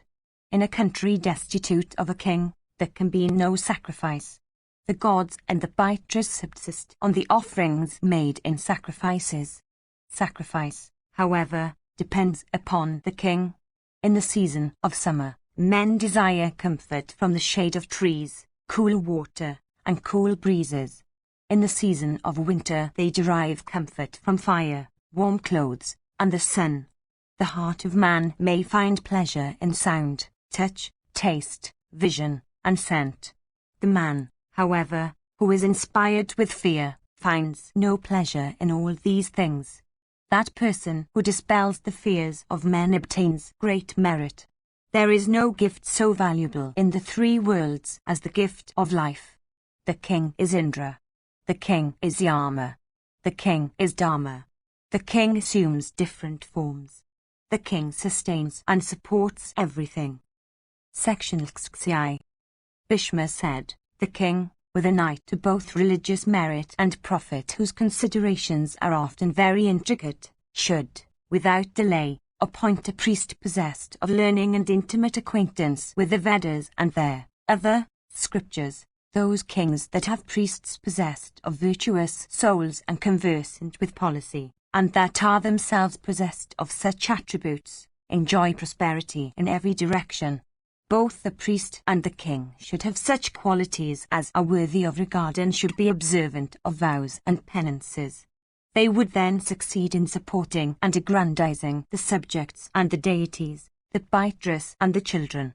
231. It is laid down that they should be possessed of similar hearts and should be each other's friends. In consequence of such friendship between Brahmana and Kshatriya, the subjects become happy. If they do not regard each other, destruction would overtake the people. The Brahmana and the Kshatriya are said to be the progenitors of all men. In this connection is cited the old story about the discourse between Aila's son and Kasyapa. Listen to it, O Yudhishthira. Aila said, when the Brahmana forsakes the Kshatriya or the Kshatriya forsakes the Brahmana, who amongst them should be regarded superior and upon whom do the other orders rely and maintain themselves? Kasyapa said, ruin overtakes the kingdom of the Kshatriya when the Brahmana and Kshatriya contend with each other. Robbers infest that kingdom in which confusion prevails, and all good men regard the ruler to be a mletsha. Their oxen do not thrive, nor their children. Their pots of milk are not churned, and no sacrifices are performed there. The children do not study the Vedas in kingdoms where Brahmanas abandon Kshatriyas. In their houses wealth does not increase. Their children do not become good and do not study the scriptures and perform sacrifices. Those Kshatriyas that abandon Brahmanas become impure in blood and assume the nature of robbers. The Brahmana and the Kshatriya are connected with each other naturally, and each protects the other. The Kshatriya is the cause of the Brahmana's growth and the Brahmana is the cause of the Kshatriya's growth. When each helps the other, both attain to great prosperity. If their friendship, existing from days of old, breaks, a confusion sets over everything. No person desirous of crossing the ocean of life succeeds in his task even as a small boat floating on the bosom of the sea. The four orders of men become confounded and destruction overtakes all. If the Brahmana, who is like a tree, is protected, gold and honey are showered. If, on the other hand, he is not protected, it then tears and sins are showered. When Brahmanas fall away from the Vedas and, in the absence of a Kshatriya ruler, seek protection from the scriptures, then Indra does not pour rain seasonably and diverse kinds of calamities ceaselessly afflict the kingdom. When a sinful wretch having slain a woman or a Brahmana does not incur obloquy in assemblies of fellow men and has not to stand in fear of the king, then danger threatens the Kshatriya ruler. In consequence of the sins perpetrated by sinful men, the god Rudra appears in the kingdom. Indeed, the sinful by their sins bring upon them that god of vengeance. He then destroys all, the honest and the wicked alike, without making any distinction. Aila said, whence does Rudra spring? What also is his form? Creatures are seen to be destroyed by creatures. Tell me all this, O Kasyapa. Whence does the god Rudra spring? Kasyapa said, Rudra exists in the hearts of men. He destroys the bodies themselves in which he dwells as also the bodies of others. Rudra has been said to be like atmospheric visitations and his form is like that of the wind gods. Aila said, the wind does not, by blowing, visibly destroy men on all occasions, nor does the deity of the clouds do so by pouring rain. On the other hand, it is seen among men that they lose their senses and are slain through lust and malice. Kasyapa said, fire, blazing forth in one house, burneth a whole quarter or an entire village. Similarly, this deity stupefies the senses of some one and then that stupefaction touches all, the honest and the wicked alike, without any distinction. Aila said, if chastisement touches all viz, the honest and the wicked alike, in consequence of the sins perpetrated by the sinful, why should men, in that case, do acts that are good? Indeed, why should they not perform wicked acts? Kasyapa said, by avoiding all connection with the sinful, one becomes pure and stainless. In consequence, however, of their being mixed with the sinful, The sinless are overtaken by chastisement. Wood that is wet, if mixed with wood that is dry, is consumed by fire in consequence of such coexistence. The sinless, therefore, should never mingle with the sinful. Aulus said, "The earth holds the honest and the wicked. The sun warms the honest and the wicked. The wind blows equally for them. Water cleanses them equally." Casiopus said, "Such, indeed, is the course of this world, O Prince. It is not so, however, hereafter. In the other world, there is great difference of condition between the person that acts righteously and him that acts sinfully. The regions that meritorious men acquire are full of honey and possessed of the splendor of gold or of a fire upon which clarified butter has been poured. Those regions also are likened to the navel of ambrosia. The meritorious person enjoys great felicity there. Death, decrepitude, and sorrow are not there. The region for the sinful is hell. Darkness and ceaseless pain are there, and it is full of sorrow. Sinking in infamy, the man of sinful deeds wrung with remorse for many years. In consequence of a disunion between Brahmanas and Kshatriyas, unbearable griefs afflict the people. Knowing this, a king should appoint a Brahmana priest possessed of experience and wide knowledge. A king should first install the priest in his office, and then cause his own coronation. This has been laid down in the ordinance. The ordinances declare that the Brahmana is the foremost of all creatures. Men acquainted with the Vedas say that the Brahmana was created first. In consequence of the precedence of his birth, all things that are good in this world are vested in him. The rightful owner of all the best things that have flowed from the Creator, the Brahmana is also, for such precedence, worthy of the respect and the worship of all creatures. A king, however powerful, should, according to the dictates of the scriptures, bestow upon the Brahmana whatever is best and distinguished above others. The Brahmana contributes to the aggrandizement of the Kshatriya, and the Kshatriya to the aggrandizement of the Brahmana. Brahmanas should, therefore, be especially and always worshipped by kings. Section Xxif.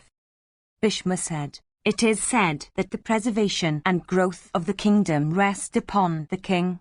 The preservation and growth of the king rest upon the king's priest.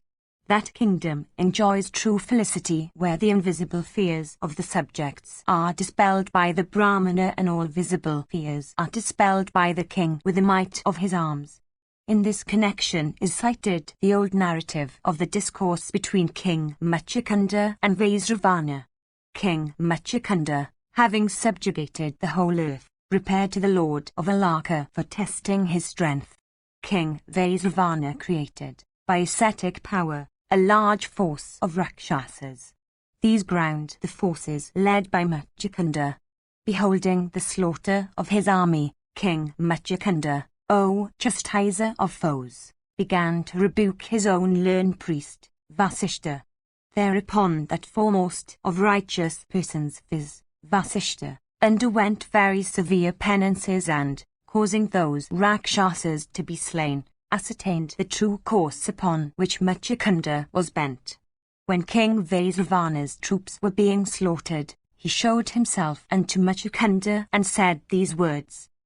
The Lord of Treasures said, "Many kings of old, more powerful than thou art, aided by their priests, had never approached me thus. All of them were skilled in weapons and all of them were possessed of might. Regarding me as the grantor of weal and woe, they approached me for offering worship. In truth, if thou hast might of arms, it behoves thee to display it. Why dost thou act so proudly, aided by Brahmana might?" Enraged at these words, Muchukunda, without pride and fear, said unto the Lord of Treasures these words fraught with reason and justice. The self-born Brahman created the Brahmana and the Kshatriya. They have a common origin. If they apply their forces separately, they would never be able to uphold the world. The power of penances and mantras was bestowed upon Brahmanas, The might of arms and of weapons was bestowed upon Kshatriyas. Aggrandized by both kinds of might, kings should protect their subjects. I am acting in that way. Why dost thou, O Lord of Alaka, rebuke me then? Thus addressed, Vaisravana said unto Machakanda and his priest, I never, without being ordered by the self-created, bestow sovereignty upon anyone. Nor do I ever, without being ordered, take it away from anyone. Know this, O king. Do thou rule then the whole earth without bounds? Thus addressed, King Machakanda replied, saying, I do not, O king, desire to enjoy sovereignty obtained as gift from thee. I desire to enjoy sovereignty obtained by the might of my own arms. Bhishma continued, at these words of Machakanda, Vaisravana, seeing the king failless in the observance of Kshatriya duties, became filled with surprise. King Machakanda, devoted to Kshatriya duties, continued to rule the entire earth obtained by the might of his own arms. That virtuous king who rules his kingdom, aided by unyielding precedence to the Brahmana, succeeds in subjugating the whole earth and achieving great fame. The Brahmana should every day perform his religious rites, and the Kshatriya should always be armed with weapons. Between them, they are the rightful owners of everything in the universe.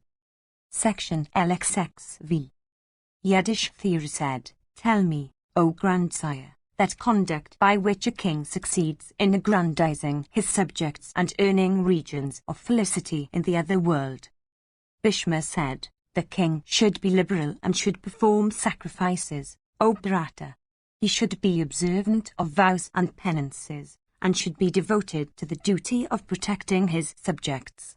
Righteously protecting all his subjects, he should honor all righteous persons by standing up when they come and by making gifts unto them. If the king regards it, righteousness becomes regarded everywhere. Whatever acts and things are liked by the king are liked by his subjects. And to his foes the king should always be like death, with a rod of chastisement uplifted in his hands. He should exterminate robbers everywhere in his kingdom and never pardon anyone from caprice. The king, O Bharata, earns a fourth part of the merit that his subjects earn under his protection. By only protecting his subjects the king acquires a fourth part of the merit that his subjects acquire by study, by gifts, by pouring libations, and by worshipping the gods. The king acquires a fourth part also of the sin that his subjects commit in consequence of any distress in the kingdom arising from the king's neglect in discharging the duty of protection. Some say that the king earns a moiety, and some say the full measure of whatever sin is caused by his becoming cruel and untruthful in speech. Listen now to the means by which the king may be cleansed of such sins. If the king fails to restore to a subject the wealth that has been stolen away by thieves, he should then compensate the injured from his own treasury, or, in case of inability, with wealth obtained from his dependents. All the orders should protect the wealth of a Brahmana even as they should their Brahmana's boy or life. The person that offends against Brahmanas should be exiled from the kingdom. Everything is protected by protecting the Brahmana's wealth. Through the grace of the Brahmana, which may thus be secured, the king becomes crowned with success. Men seek the protection of a competent king like creatures seeking relief from the clouds or birds seeking refuge in a large tree.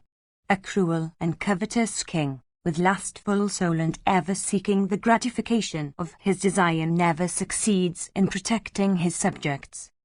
Yudhishthira said, I do not, for a moment, desire the happiness that sovereignty bestows or sovereignty itself for its own sake. I desire it, however, for the sake of the merit one may acquire from it. It seems to me that no merit is attached to it. No need for sovereignty then by which no merit can be acquired. I shall, therefore, retire into the woods from desire of earning merit. Laying aside the rod of chastisement, and subduing my senses, I shall go to the woods which are sacred and seek to acquire the merit of righteousness by becoming an ascetic subsisting upon fruit and roots. Bhishma said, I know, O Yudhishthira, what the nature of thy heart is, and how inoffensive is thy disposition. Thou wilt not, however, by inoffensiveness alone, succeed in ruling thy kingdom. Thy heart is inclined to mildness, thou art compassionate, and thou art exceedingly righteous. Thou art without energy, and thou art virtuous and full of mercy. People, therefore, do not regard thee much. Follow the conduct of thy sire and grandsire. Kings should never adopt the conduct which thou desirest to adopt. Never be touched by such anxiety, after doing thy duty, and never adopt such inoffensiveness of conduct. By becoming so, thou wouldst not succeed in earning that merit of righteousness which arises from protecting subjects. The behavior thou wishest to adopt, impelled by thy own intelligence and wisdom, is not consistent with those blessings which thy sire Pandu or thy mother Kunti used to solicit for thee. Thy sire always solicited for thee courage, might, and truth. Kunti always solicited for thee high-mindedness and liberality. The offerings with swaha and swada in saradas and sacrifices are always asked from children by the Baitres and the deities. Whether gifts and study and sacrifices and the protection of subjects be meritorious or sinful, thou hast been born to practice and perform them. The fame, O son of Kunti, is never tarnished of men that even fail in bearing the burdens which are placed on them and unto which they are yoked in life. Even a horse, if properly trained, succeeds in bearing, without falling down, a burden. What need then be said of thee that art a human being? One incurs no censure if only one's acts and words be proper, for success is said to depend upon acts and words. No person, be he a man virtuously following the domestic mode of life, or be he a king, or be he a Brahmacharin, has ever succeeded in conducting himself without dripping. It is better to do an act which is good and in which there is small merit than to totally abstain from all acts, for total abstention from acts is very sinful. When a high-born and righteous person succeeds in obtaining affluence, the king then succeeds in obtaining prosperity in all his affairs. A virtuous king, having obtained a kingdom, should seek to subdue some by gifts, some by force, and some by sweet words. There is no one more virtuous than he upon whom high-born and learned persons rely from fear of losing their means of sustenance and depending upon whom they live in contentment. Yudhishthira said, What acts, O sire, were conducive to heaven? What is the nature of the great felicity that is derived from them? What also is the high prosperity that may be obtained thence? Tell me all this, if thou knowest. Bhishma said, that man from whom a person afflicted with fear obtains relief even for a moment, is the most worthy of heaven amongst us. This that I tell thee is very true. Be thou cheerfully the king of the Kurus, O foremost one of Kuru's race, acquire heaven, protect the good and slay the wicked. Let thy friends, together with all honest men, derive their support from thee, like all creatures from the deity of the clouds and like birds from a large tree with delicious fruits. Men seek the protection of that person who is dignified, courageous, capable of smiting, compassionate, with senses under control, affectionate towards all, and equitable, and just. Section XV. Yudhishthira said, O grandsire, amongst Brahmanas some are engaged in the duties proper to their order, while others are engaged in other duties. Tell me the difference between these two classes. Bhishma said, Those Brahmanas, O king, that are possessed of learning and beneficent features, and that look upon all creatures with an equal eye, are said to be equal to Brahma. They that are conversant with the riches, the ajases and the samans, and who are devoted to the practices of their order, are, O king, equal to the very gods. Those, however, amongst them that are not well born and not devoted to the duties of their order, and are besides wedded to evil practices, are like Sudras. A virtuous king should realize tribute from and impress without pay into the public service those Brahmanas that are not possessed of Vedic law and that have not their own fires to worship. They that are employed in courts of justice for summoning people, they that perform worship for others for a fee, they that perform the sacrifices of Vaisyas and Sudras, they that officiate in sacrifices on behalf of a whole village, and they that make voyages on the ocean. These 5 are regarded as Chandalas among Brahmanas. 232. They amongst them that become Ritvikas, Purohitas, counsellors, envoys, and messengers, become, O king, equal to Kshatriyas. 233. They amongst them that ride horses or elephants or cars or become foot soldiers, become, O king, equal to Vaisyas. If the king's treasury is not full, he may realize tribute from these. In realizing tribute, the king, however, should exclude those Brahmanas that are, for their conduct, equal to the gods or Brahma. The Vedas say that the king is the lord of the wealth belonging to all the orders except Brahmanas. He can take the wealth of those Brahmanas also that have fallen away from their legitimate duties.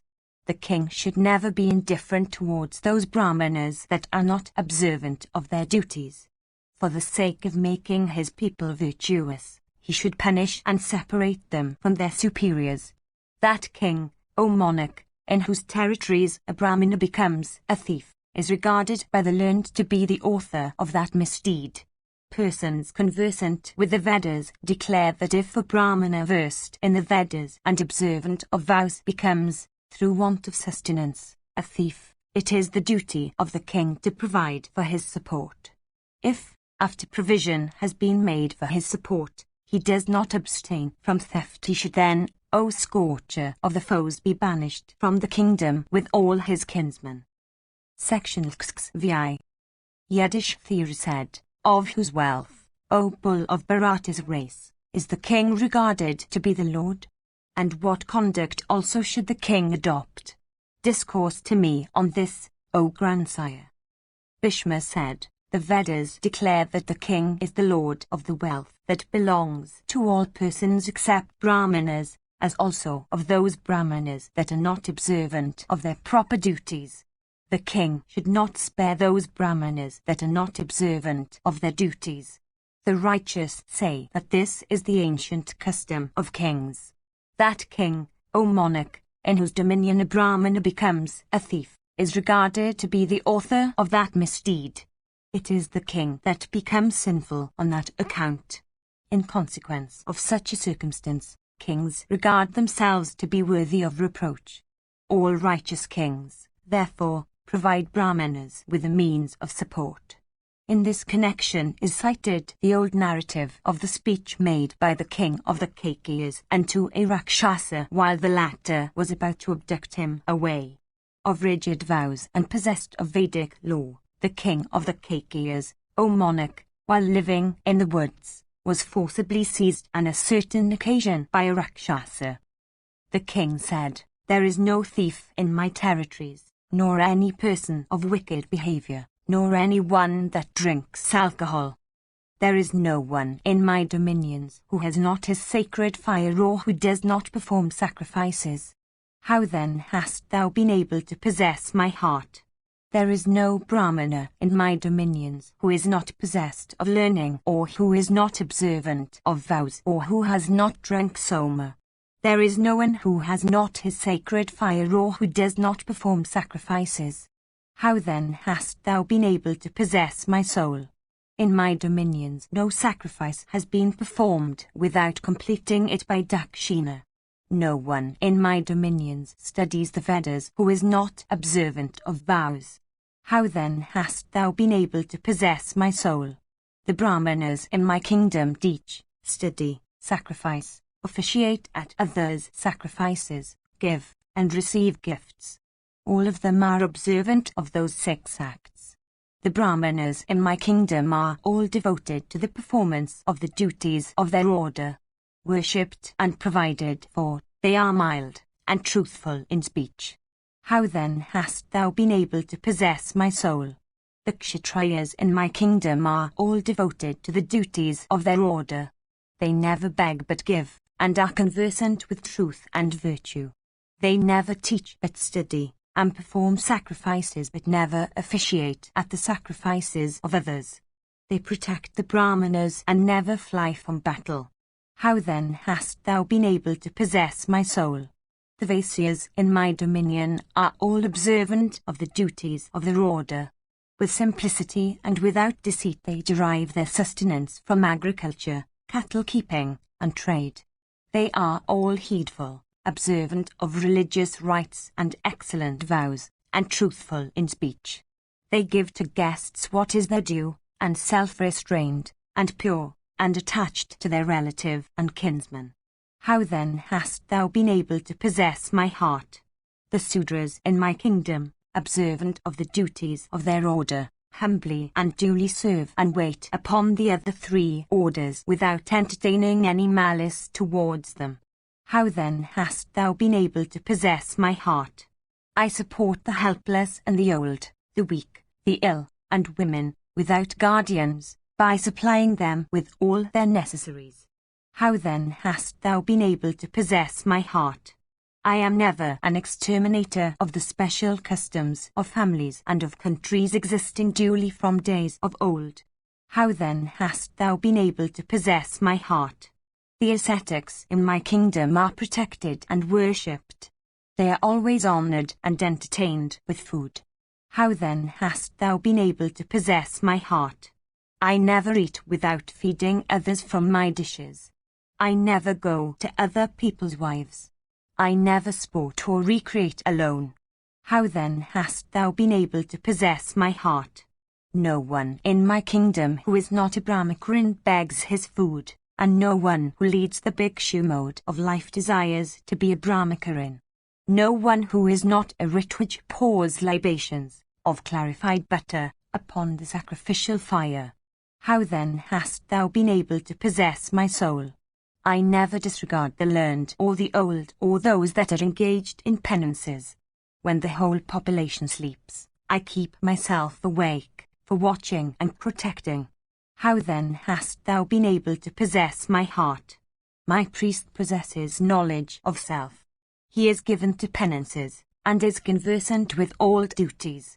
Possessed of great intelligence, he has the fullest power over my kingdom.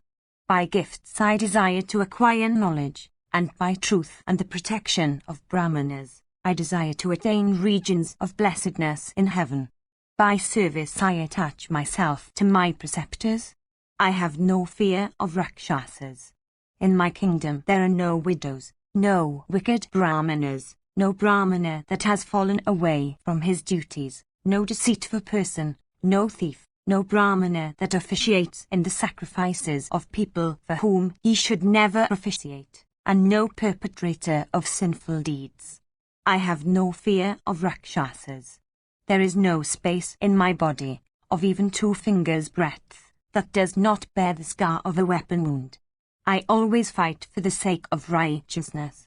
How hast thou been able to possess my heart? The people of my kingdom always invoke blessings upon me in order that I may always be able to protect kine and Brahmanas and perform sacrifices. How then hast thou been able to possess me? The Rakshasas said, Since thou art observant of the duties under all circumstances, therefore, O king of the Kakeyas, go back to thy abode. Blessed be thou, I leave thee. They, O king of the Kakeyas, who protect kine and Brahmanas and all their subjects, have nothing to fear from Rakshasas, and much less from sinful persons. Those kings that give the lead to Brahmanas, and whose might depends upon that of the Brahmanas, and whose subjects discharge the duties of hospitality, always succeeds in acquiring heaven. Bhishma continued, Thou shouldst, therefore, protect the Brahmanas. Protected by thee, they will protect thee in return. Their blessings, O king, would surely descend upon kings of righteous behavior. For the sake of righteousness, those Brahmanas that are not observant of the duties of their order should be chastised and separated into a distinct class from their superiors. A king who conducts himself in this way towards the people of his city and the provinces obtains prosperity here and residence in heaven with Indra. Section XVI. Yudhishthira said, "It has been said that in seasons of distress a Brahmana may support himself by the practice of Kshatriya duties. Can he, however, at any time, support himself by the practice of the duties laid down for the Vaisyas?" Bhishma said, "When a Brahmana loses his means of support and falls into distress, he may certainly betake himself to the practices of a Vaisya and derive his support by agriculture and keeping cattle, if, of course, he is incompetent for Kshatriya duties." Yudhishthira said, "If a Brahmana, O bull of Bharata's race, betakes himself to the duties of a Vaisya, what articles may he sell without losing his prospect of heaven?" Bhishma said, "Wines, salt, sesamum seeds, animals having manes, bulls, honey, meat, and cooked food, O Yudhishthira, under all circumstances, a Brahmana should avoid. A Brahmana, by selling these, would sink into hell. A Brahmana, by selling a goat, incurs the sin of the selling the god of fire. By selling a sheep, the sin of the selling the god of water. By selling a horse, the sin of selling the god of the sun. By selling cooked food, the sin of selling land. And by selling a cow, the sin of selling sacrifice and the soma juice. These, therefore, should not be sold by a Brahmana. They that are good do not applaud the purchase of uncooked food by giving cooked food in exchange. Uncooked food, however, may be given for procuring cooked food, O Bharata. 234. We will eat this cooked food of thine. Thou mayst cook these raw things that we give in exchange. In a compact of this kind there is no sin. Listen, O Yudhishthira, I shall speak to thee of the eternal practice, existing from days of old, of persons conducting themselves according to approved usages. I give thee this. Give me this other thing in return. Exchange by such agreement is righteous. To take things by force, however, is sinful. Even such is the course of the usage followed by the rishis and others. Without doubt, this is righteous." Yudhishthira said, "When, O sire, all the orders, giving up their respective duties, take up arms against the king, then, of course, the power of the king decreases. By what means should the king then become the protector and refuge of the people?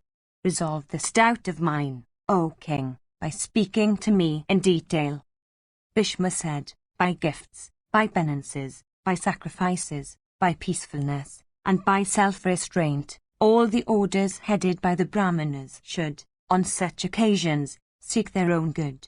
Those amongst them that are endued with Vedic strength should rise up on every side and like the gods strengthening Indra contribute, by Vedic rites, to enhancing the strength of the king.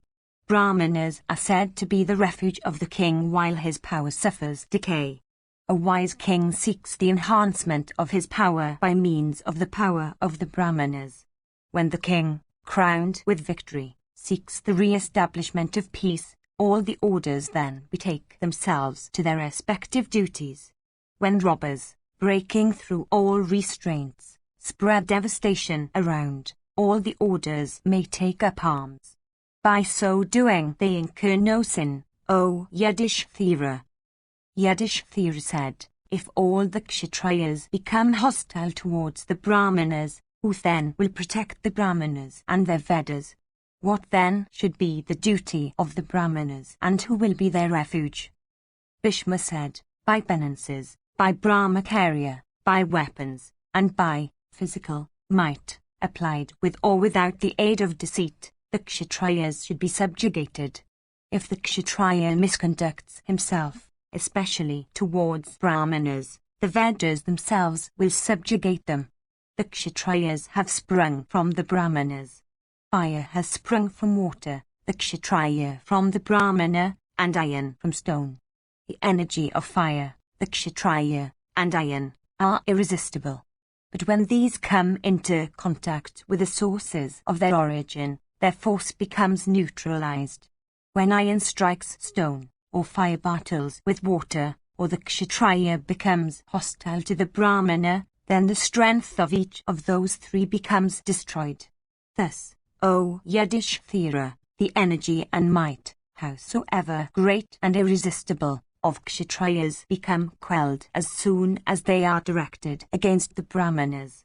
When the energy of the Brahmanas becomes mild, when Kshatriya energy becomes weak, when all men misbehave themselves towards the Brahmanas, they that engage in battle then, casting off all fear of death, for protecting the Brahmanas' morality, and their own selves, those persons, moved by righteous indignation and possessed of great strength of mind, succeed in winning high regions of bliss hereafter.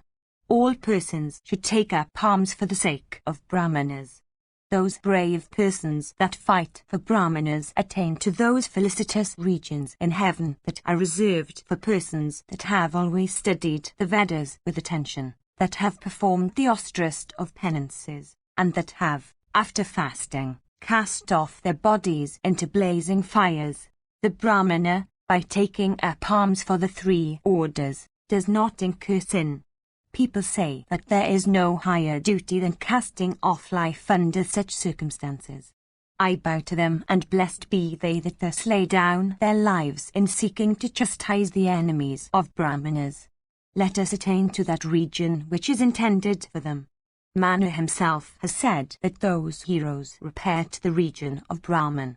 As persons become cleansed of all their sins by undergoing the final bath on a horse sacrifice, even so they that die at the edge of weapons while fighting wicked people become cleansed of their sins. Righteousness becomes unrighteousness, and unrighteousness becomes righteousness, according to place and time.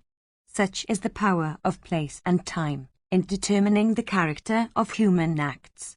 The friends of humanity, by doing even acts of cruelty, have attained to high heaven.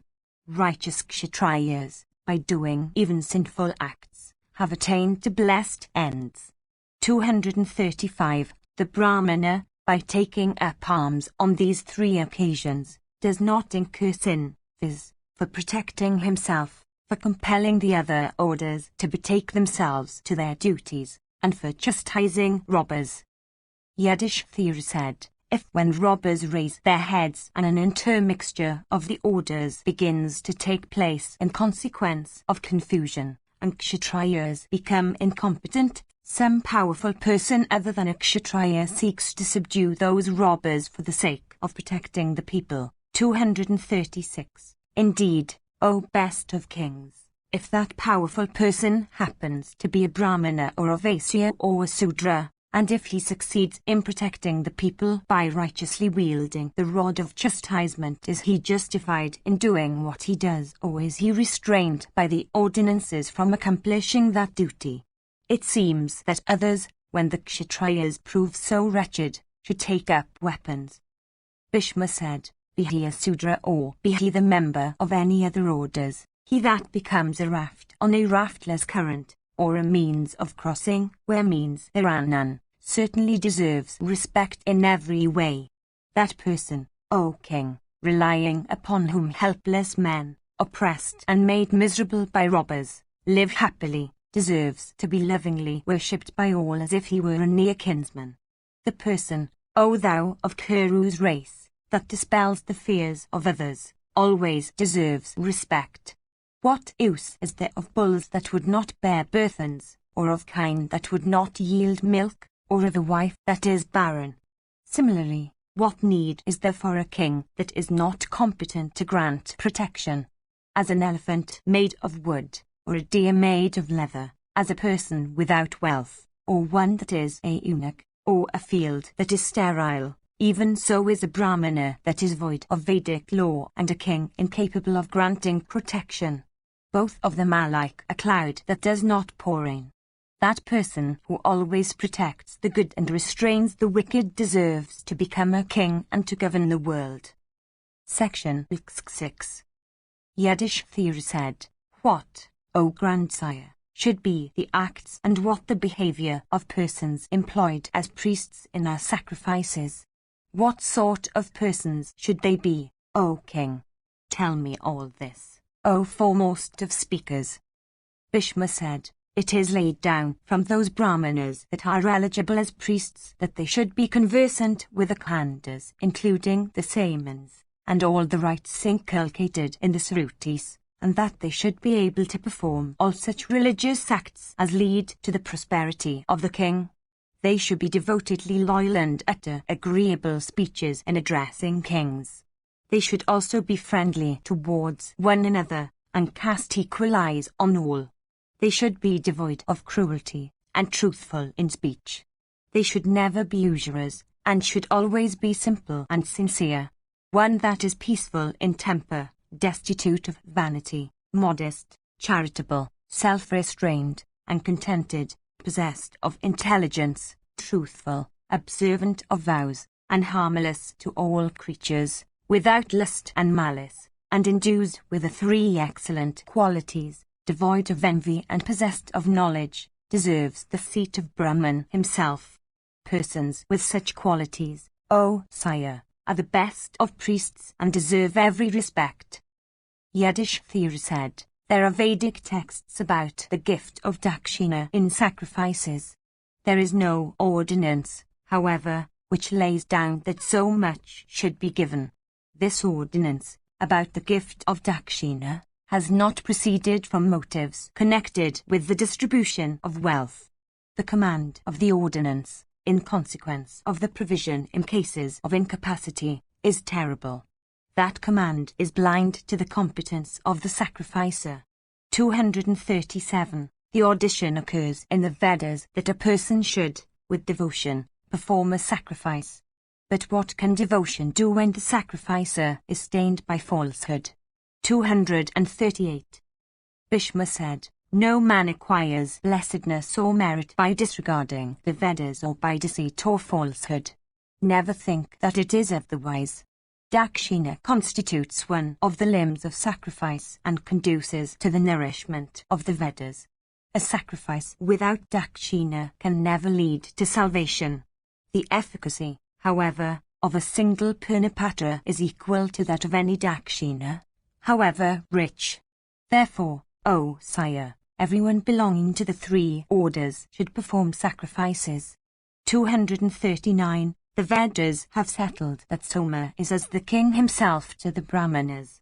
Yet they desire to sell it for the sake of performing sacrifices, though they never wish to sell it for gaining a livelihood. Rishis of righteous behavior have declared, agreeably to the dictates of morality, that a sacrifice performed with the proceeds of the sale of Soma serves to extend sacrifices. 240. These three, viz., a person, a sacrifice and Soma, must be of good character.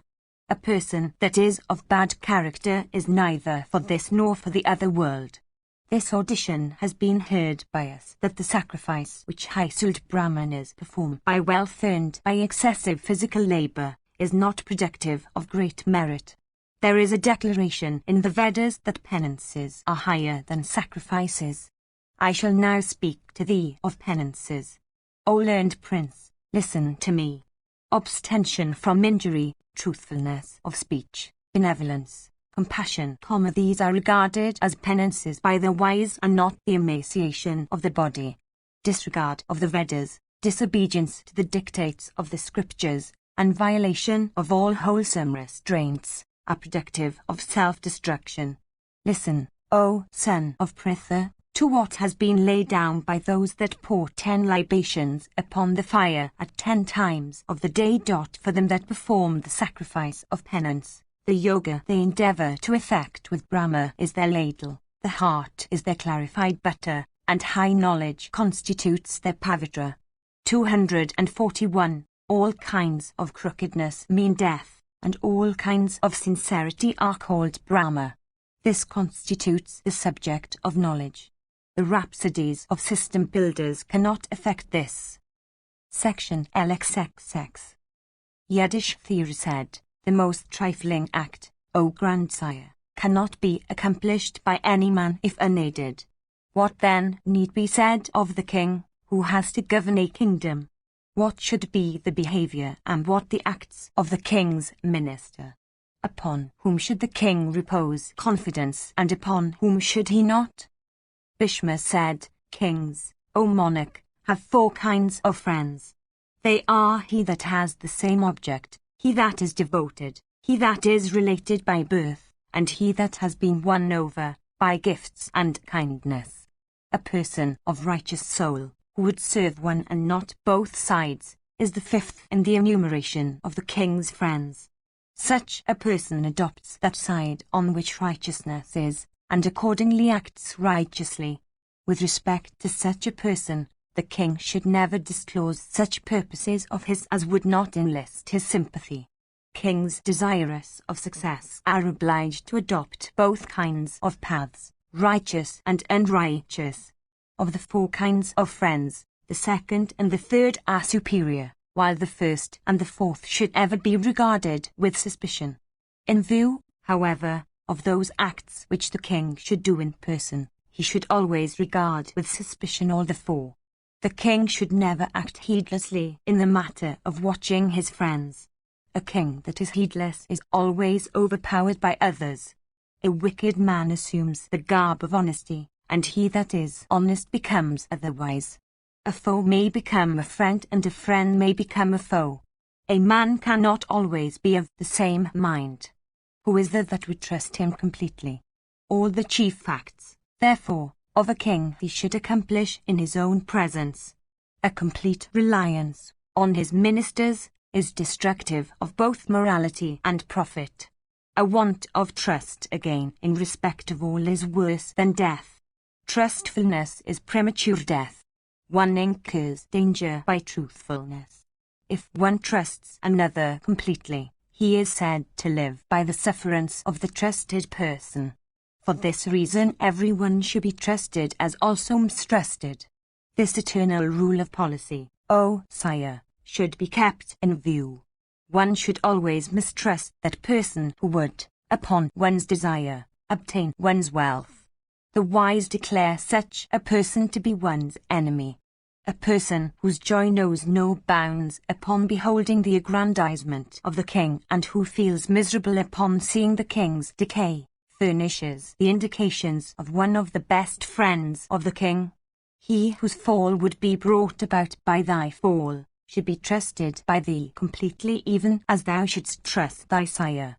Thou shouldst, to the best of thy power, aggrandize him as thou winnest aggrandizement for thyself.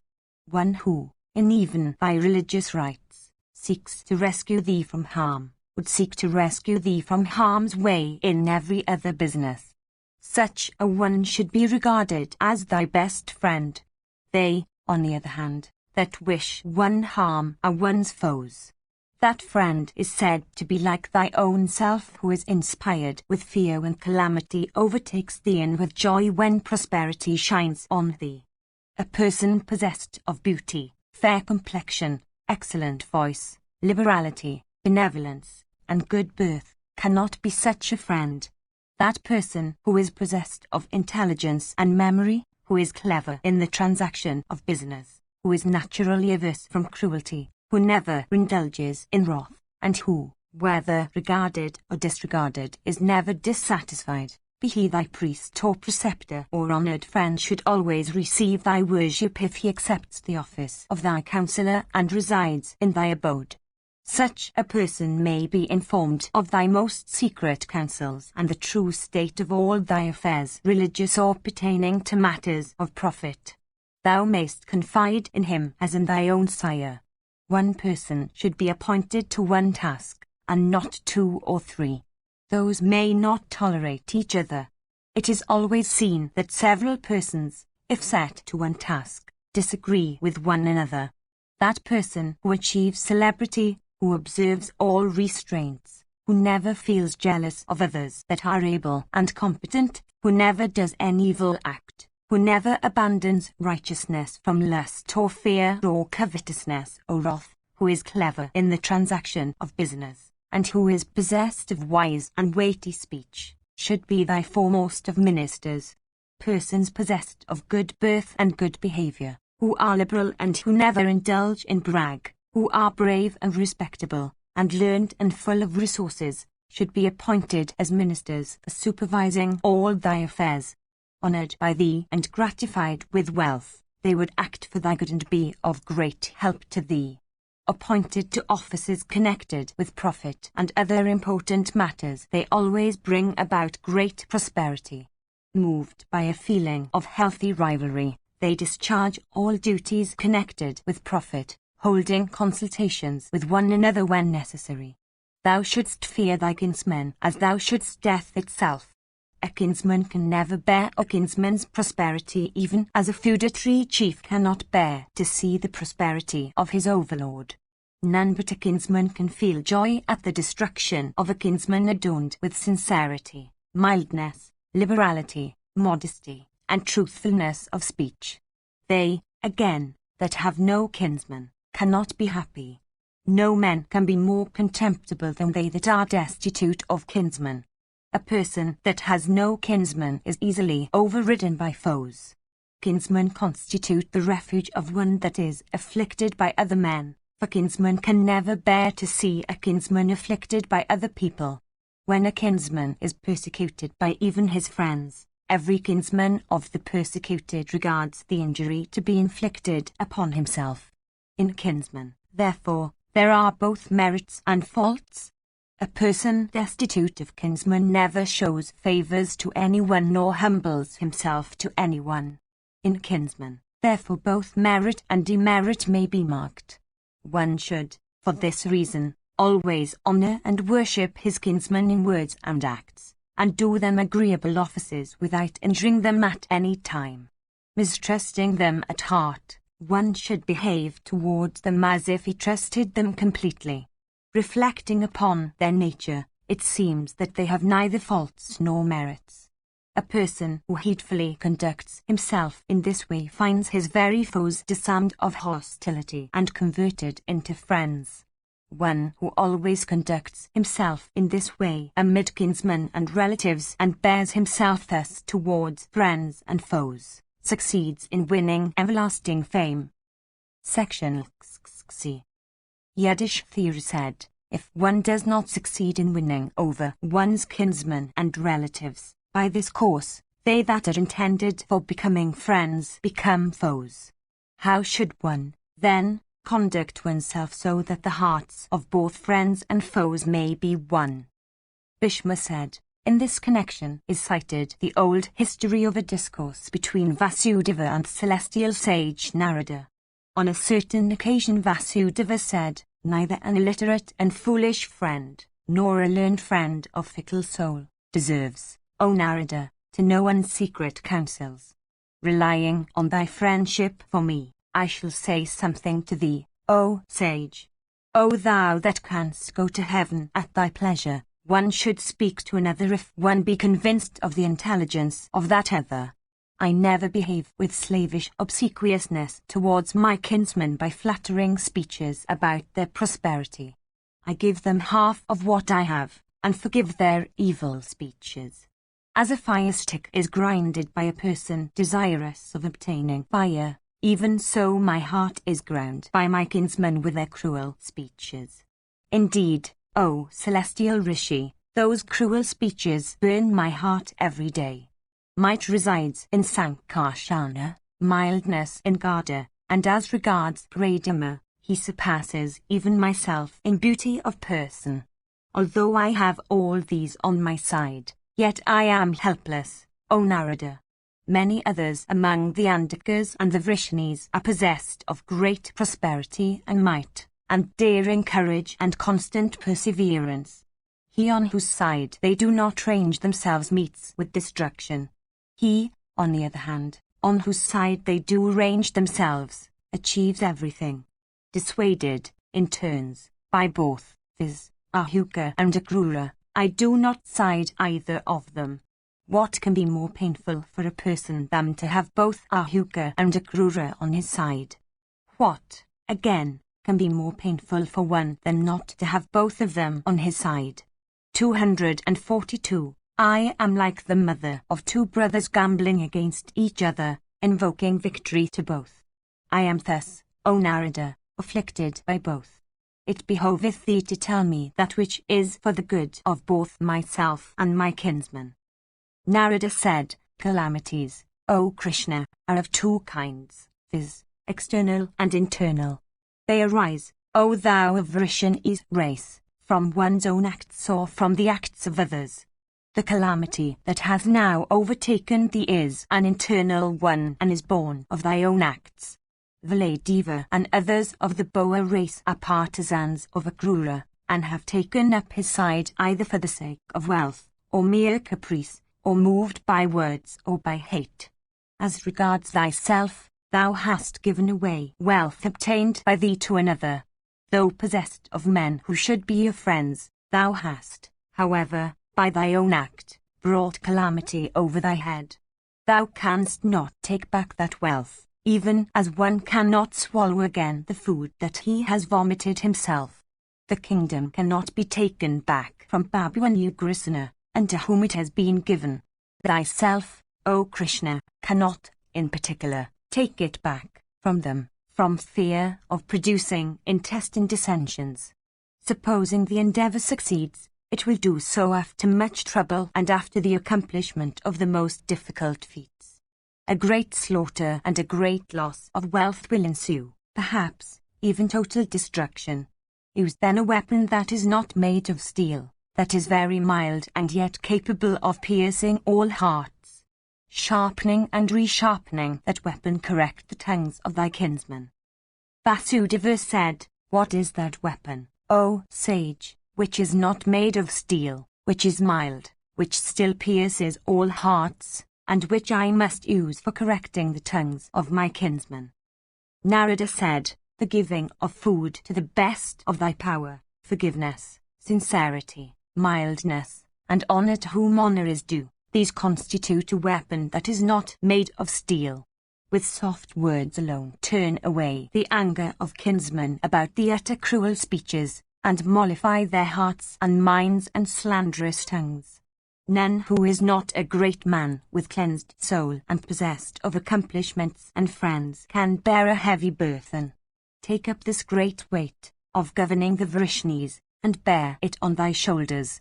All oxen can bear heavy burthens on the level road. The stronger ones only among them can bear such burthens on a difficult road. From disunion destruction will spring and overtake all the Bhajas and the Vrishnis. Thou, O Kesava, art the foremost one among them. Do thou act in such a manner that the Bhajas and the Vrishnis may not meet with destruction. Nothing but intelligence and forgiveness, restraint of the senses, and liberality are present in a person of wisdom. Advancing one's own race is always praiseworthy and glorious and conducive to long life. Do thou, O Krishna, act in such a way that destruction may not overtake thy kinsmen. There is nothing unknown to thee in respect of policy and the art of war, O Lord. The Adavas, the Kukaras, the Bhajas, the Andakas, and the Vrishnis are all dependent on thee, even as all the worlds and all the regions of those worlds, O mighty armed one. The Rishis, O Madhava, always pray for thy advancement. Thou art the Lord of all creatures. Thou knowest the past, the present, and the future. Thou art the foremost one among all the Adavas. Relying on thee, they expect to live in happiness. Section XXI. Bhishma said, this that I have told thee constitutes the first means. Listen now, O Bharata, to the second means. That man who seeks to advance the interests of the king should always be protected by the king. If a person, O Yudhishthira, that is paid or unpaid, comes to thee for telling thee of the damage done to thy treasury when its resources are being embezzled by a minister, thou shouldst grant him an audience in private and protect him also from their impeached minister. The ministers guilty of peculation seek, O Bharata, to slay such informants. They who plunder the royal treasury combine together for opposing the person who seeks to protect it, and if the latter be left unprotected, he is sure to be ruined. In this connection also an old story is cited of what the sage Kalakavrikshiya had said unto the king of Kosala. It hath been heard by us that once on a time the sage Kalakavrikshiya came to Kshimadasan, who had ascended the throne of the kingdom of Kosala. Desirous of examining the conduct of all the officers of Kshimadasan, the sage, with a crow kept within a cage in his hand, repeatedly travelled through every part of that king's dominions. And he spoke unto all the men, and said, Study ye the Corvin science. The crows tell me the present, the past, and the future. Proclaiming this in the kingdom, the sage, accompanied by a large number of men, began to observe the misdeeds of all the officers of the king. Having ascertained all the affairs in respect of that kingdom, and having learnt that all the officers appointed by the king were guilty of malversation, the sage, with his crow, came to see the king. Of rigid vows, he said unto the king, I know everything about thy kingdom. Arrived at the presence of the king, he said unto his minister adorned with the insignia of his office that he had been informed by his crow that the minister had done such a misdeed in such a place, and that such and such persons know that he had plundered the royal treasury. My crow tells me this. Admit or prove the falsehood of the accusation quickly.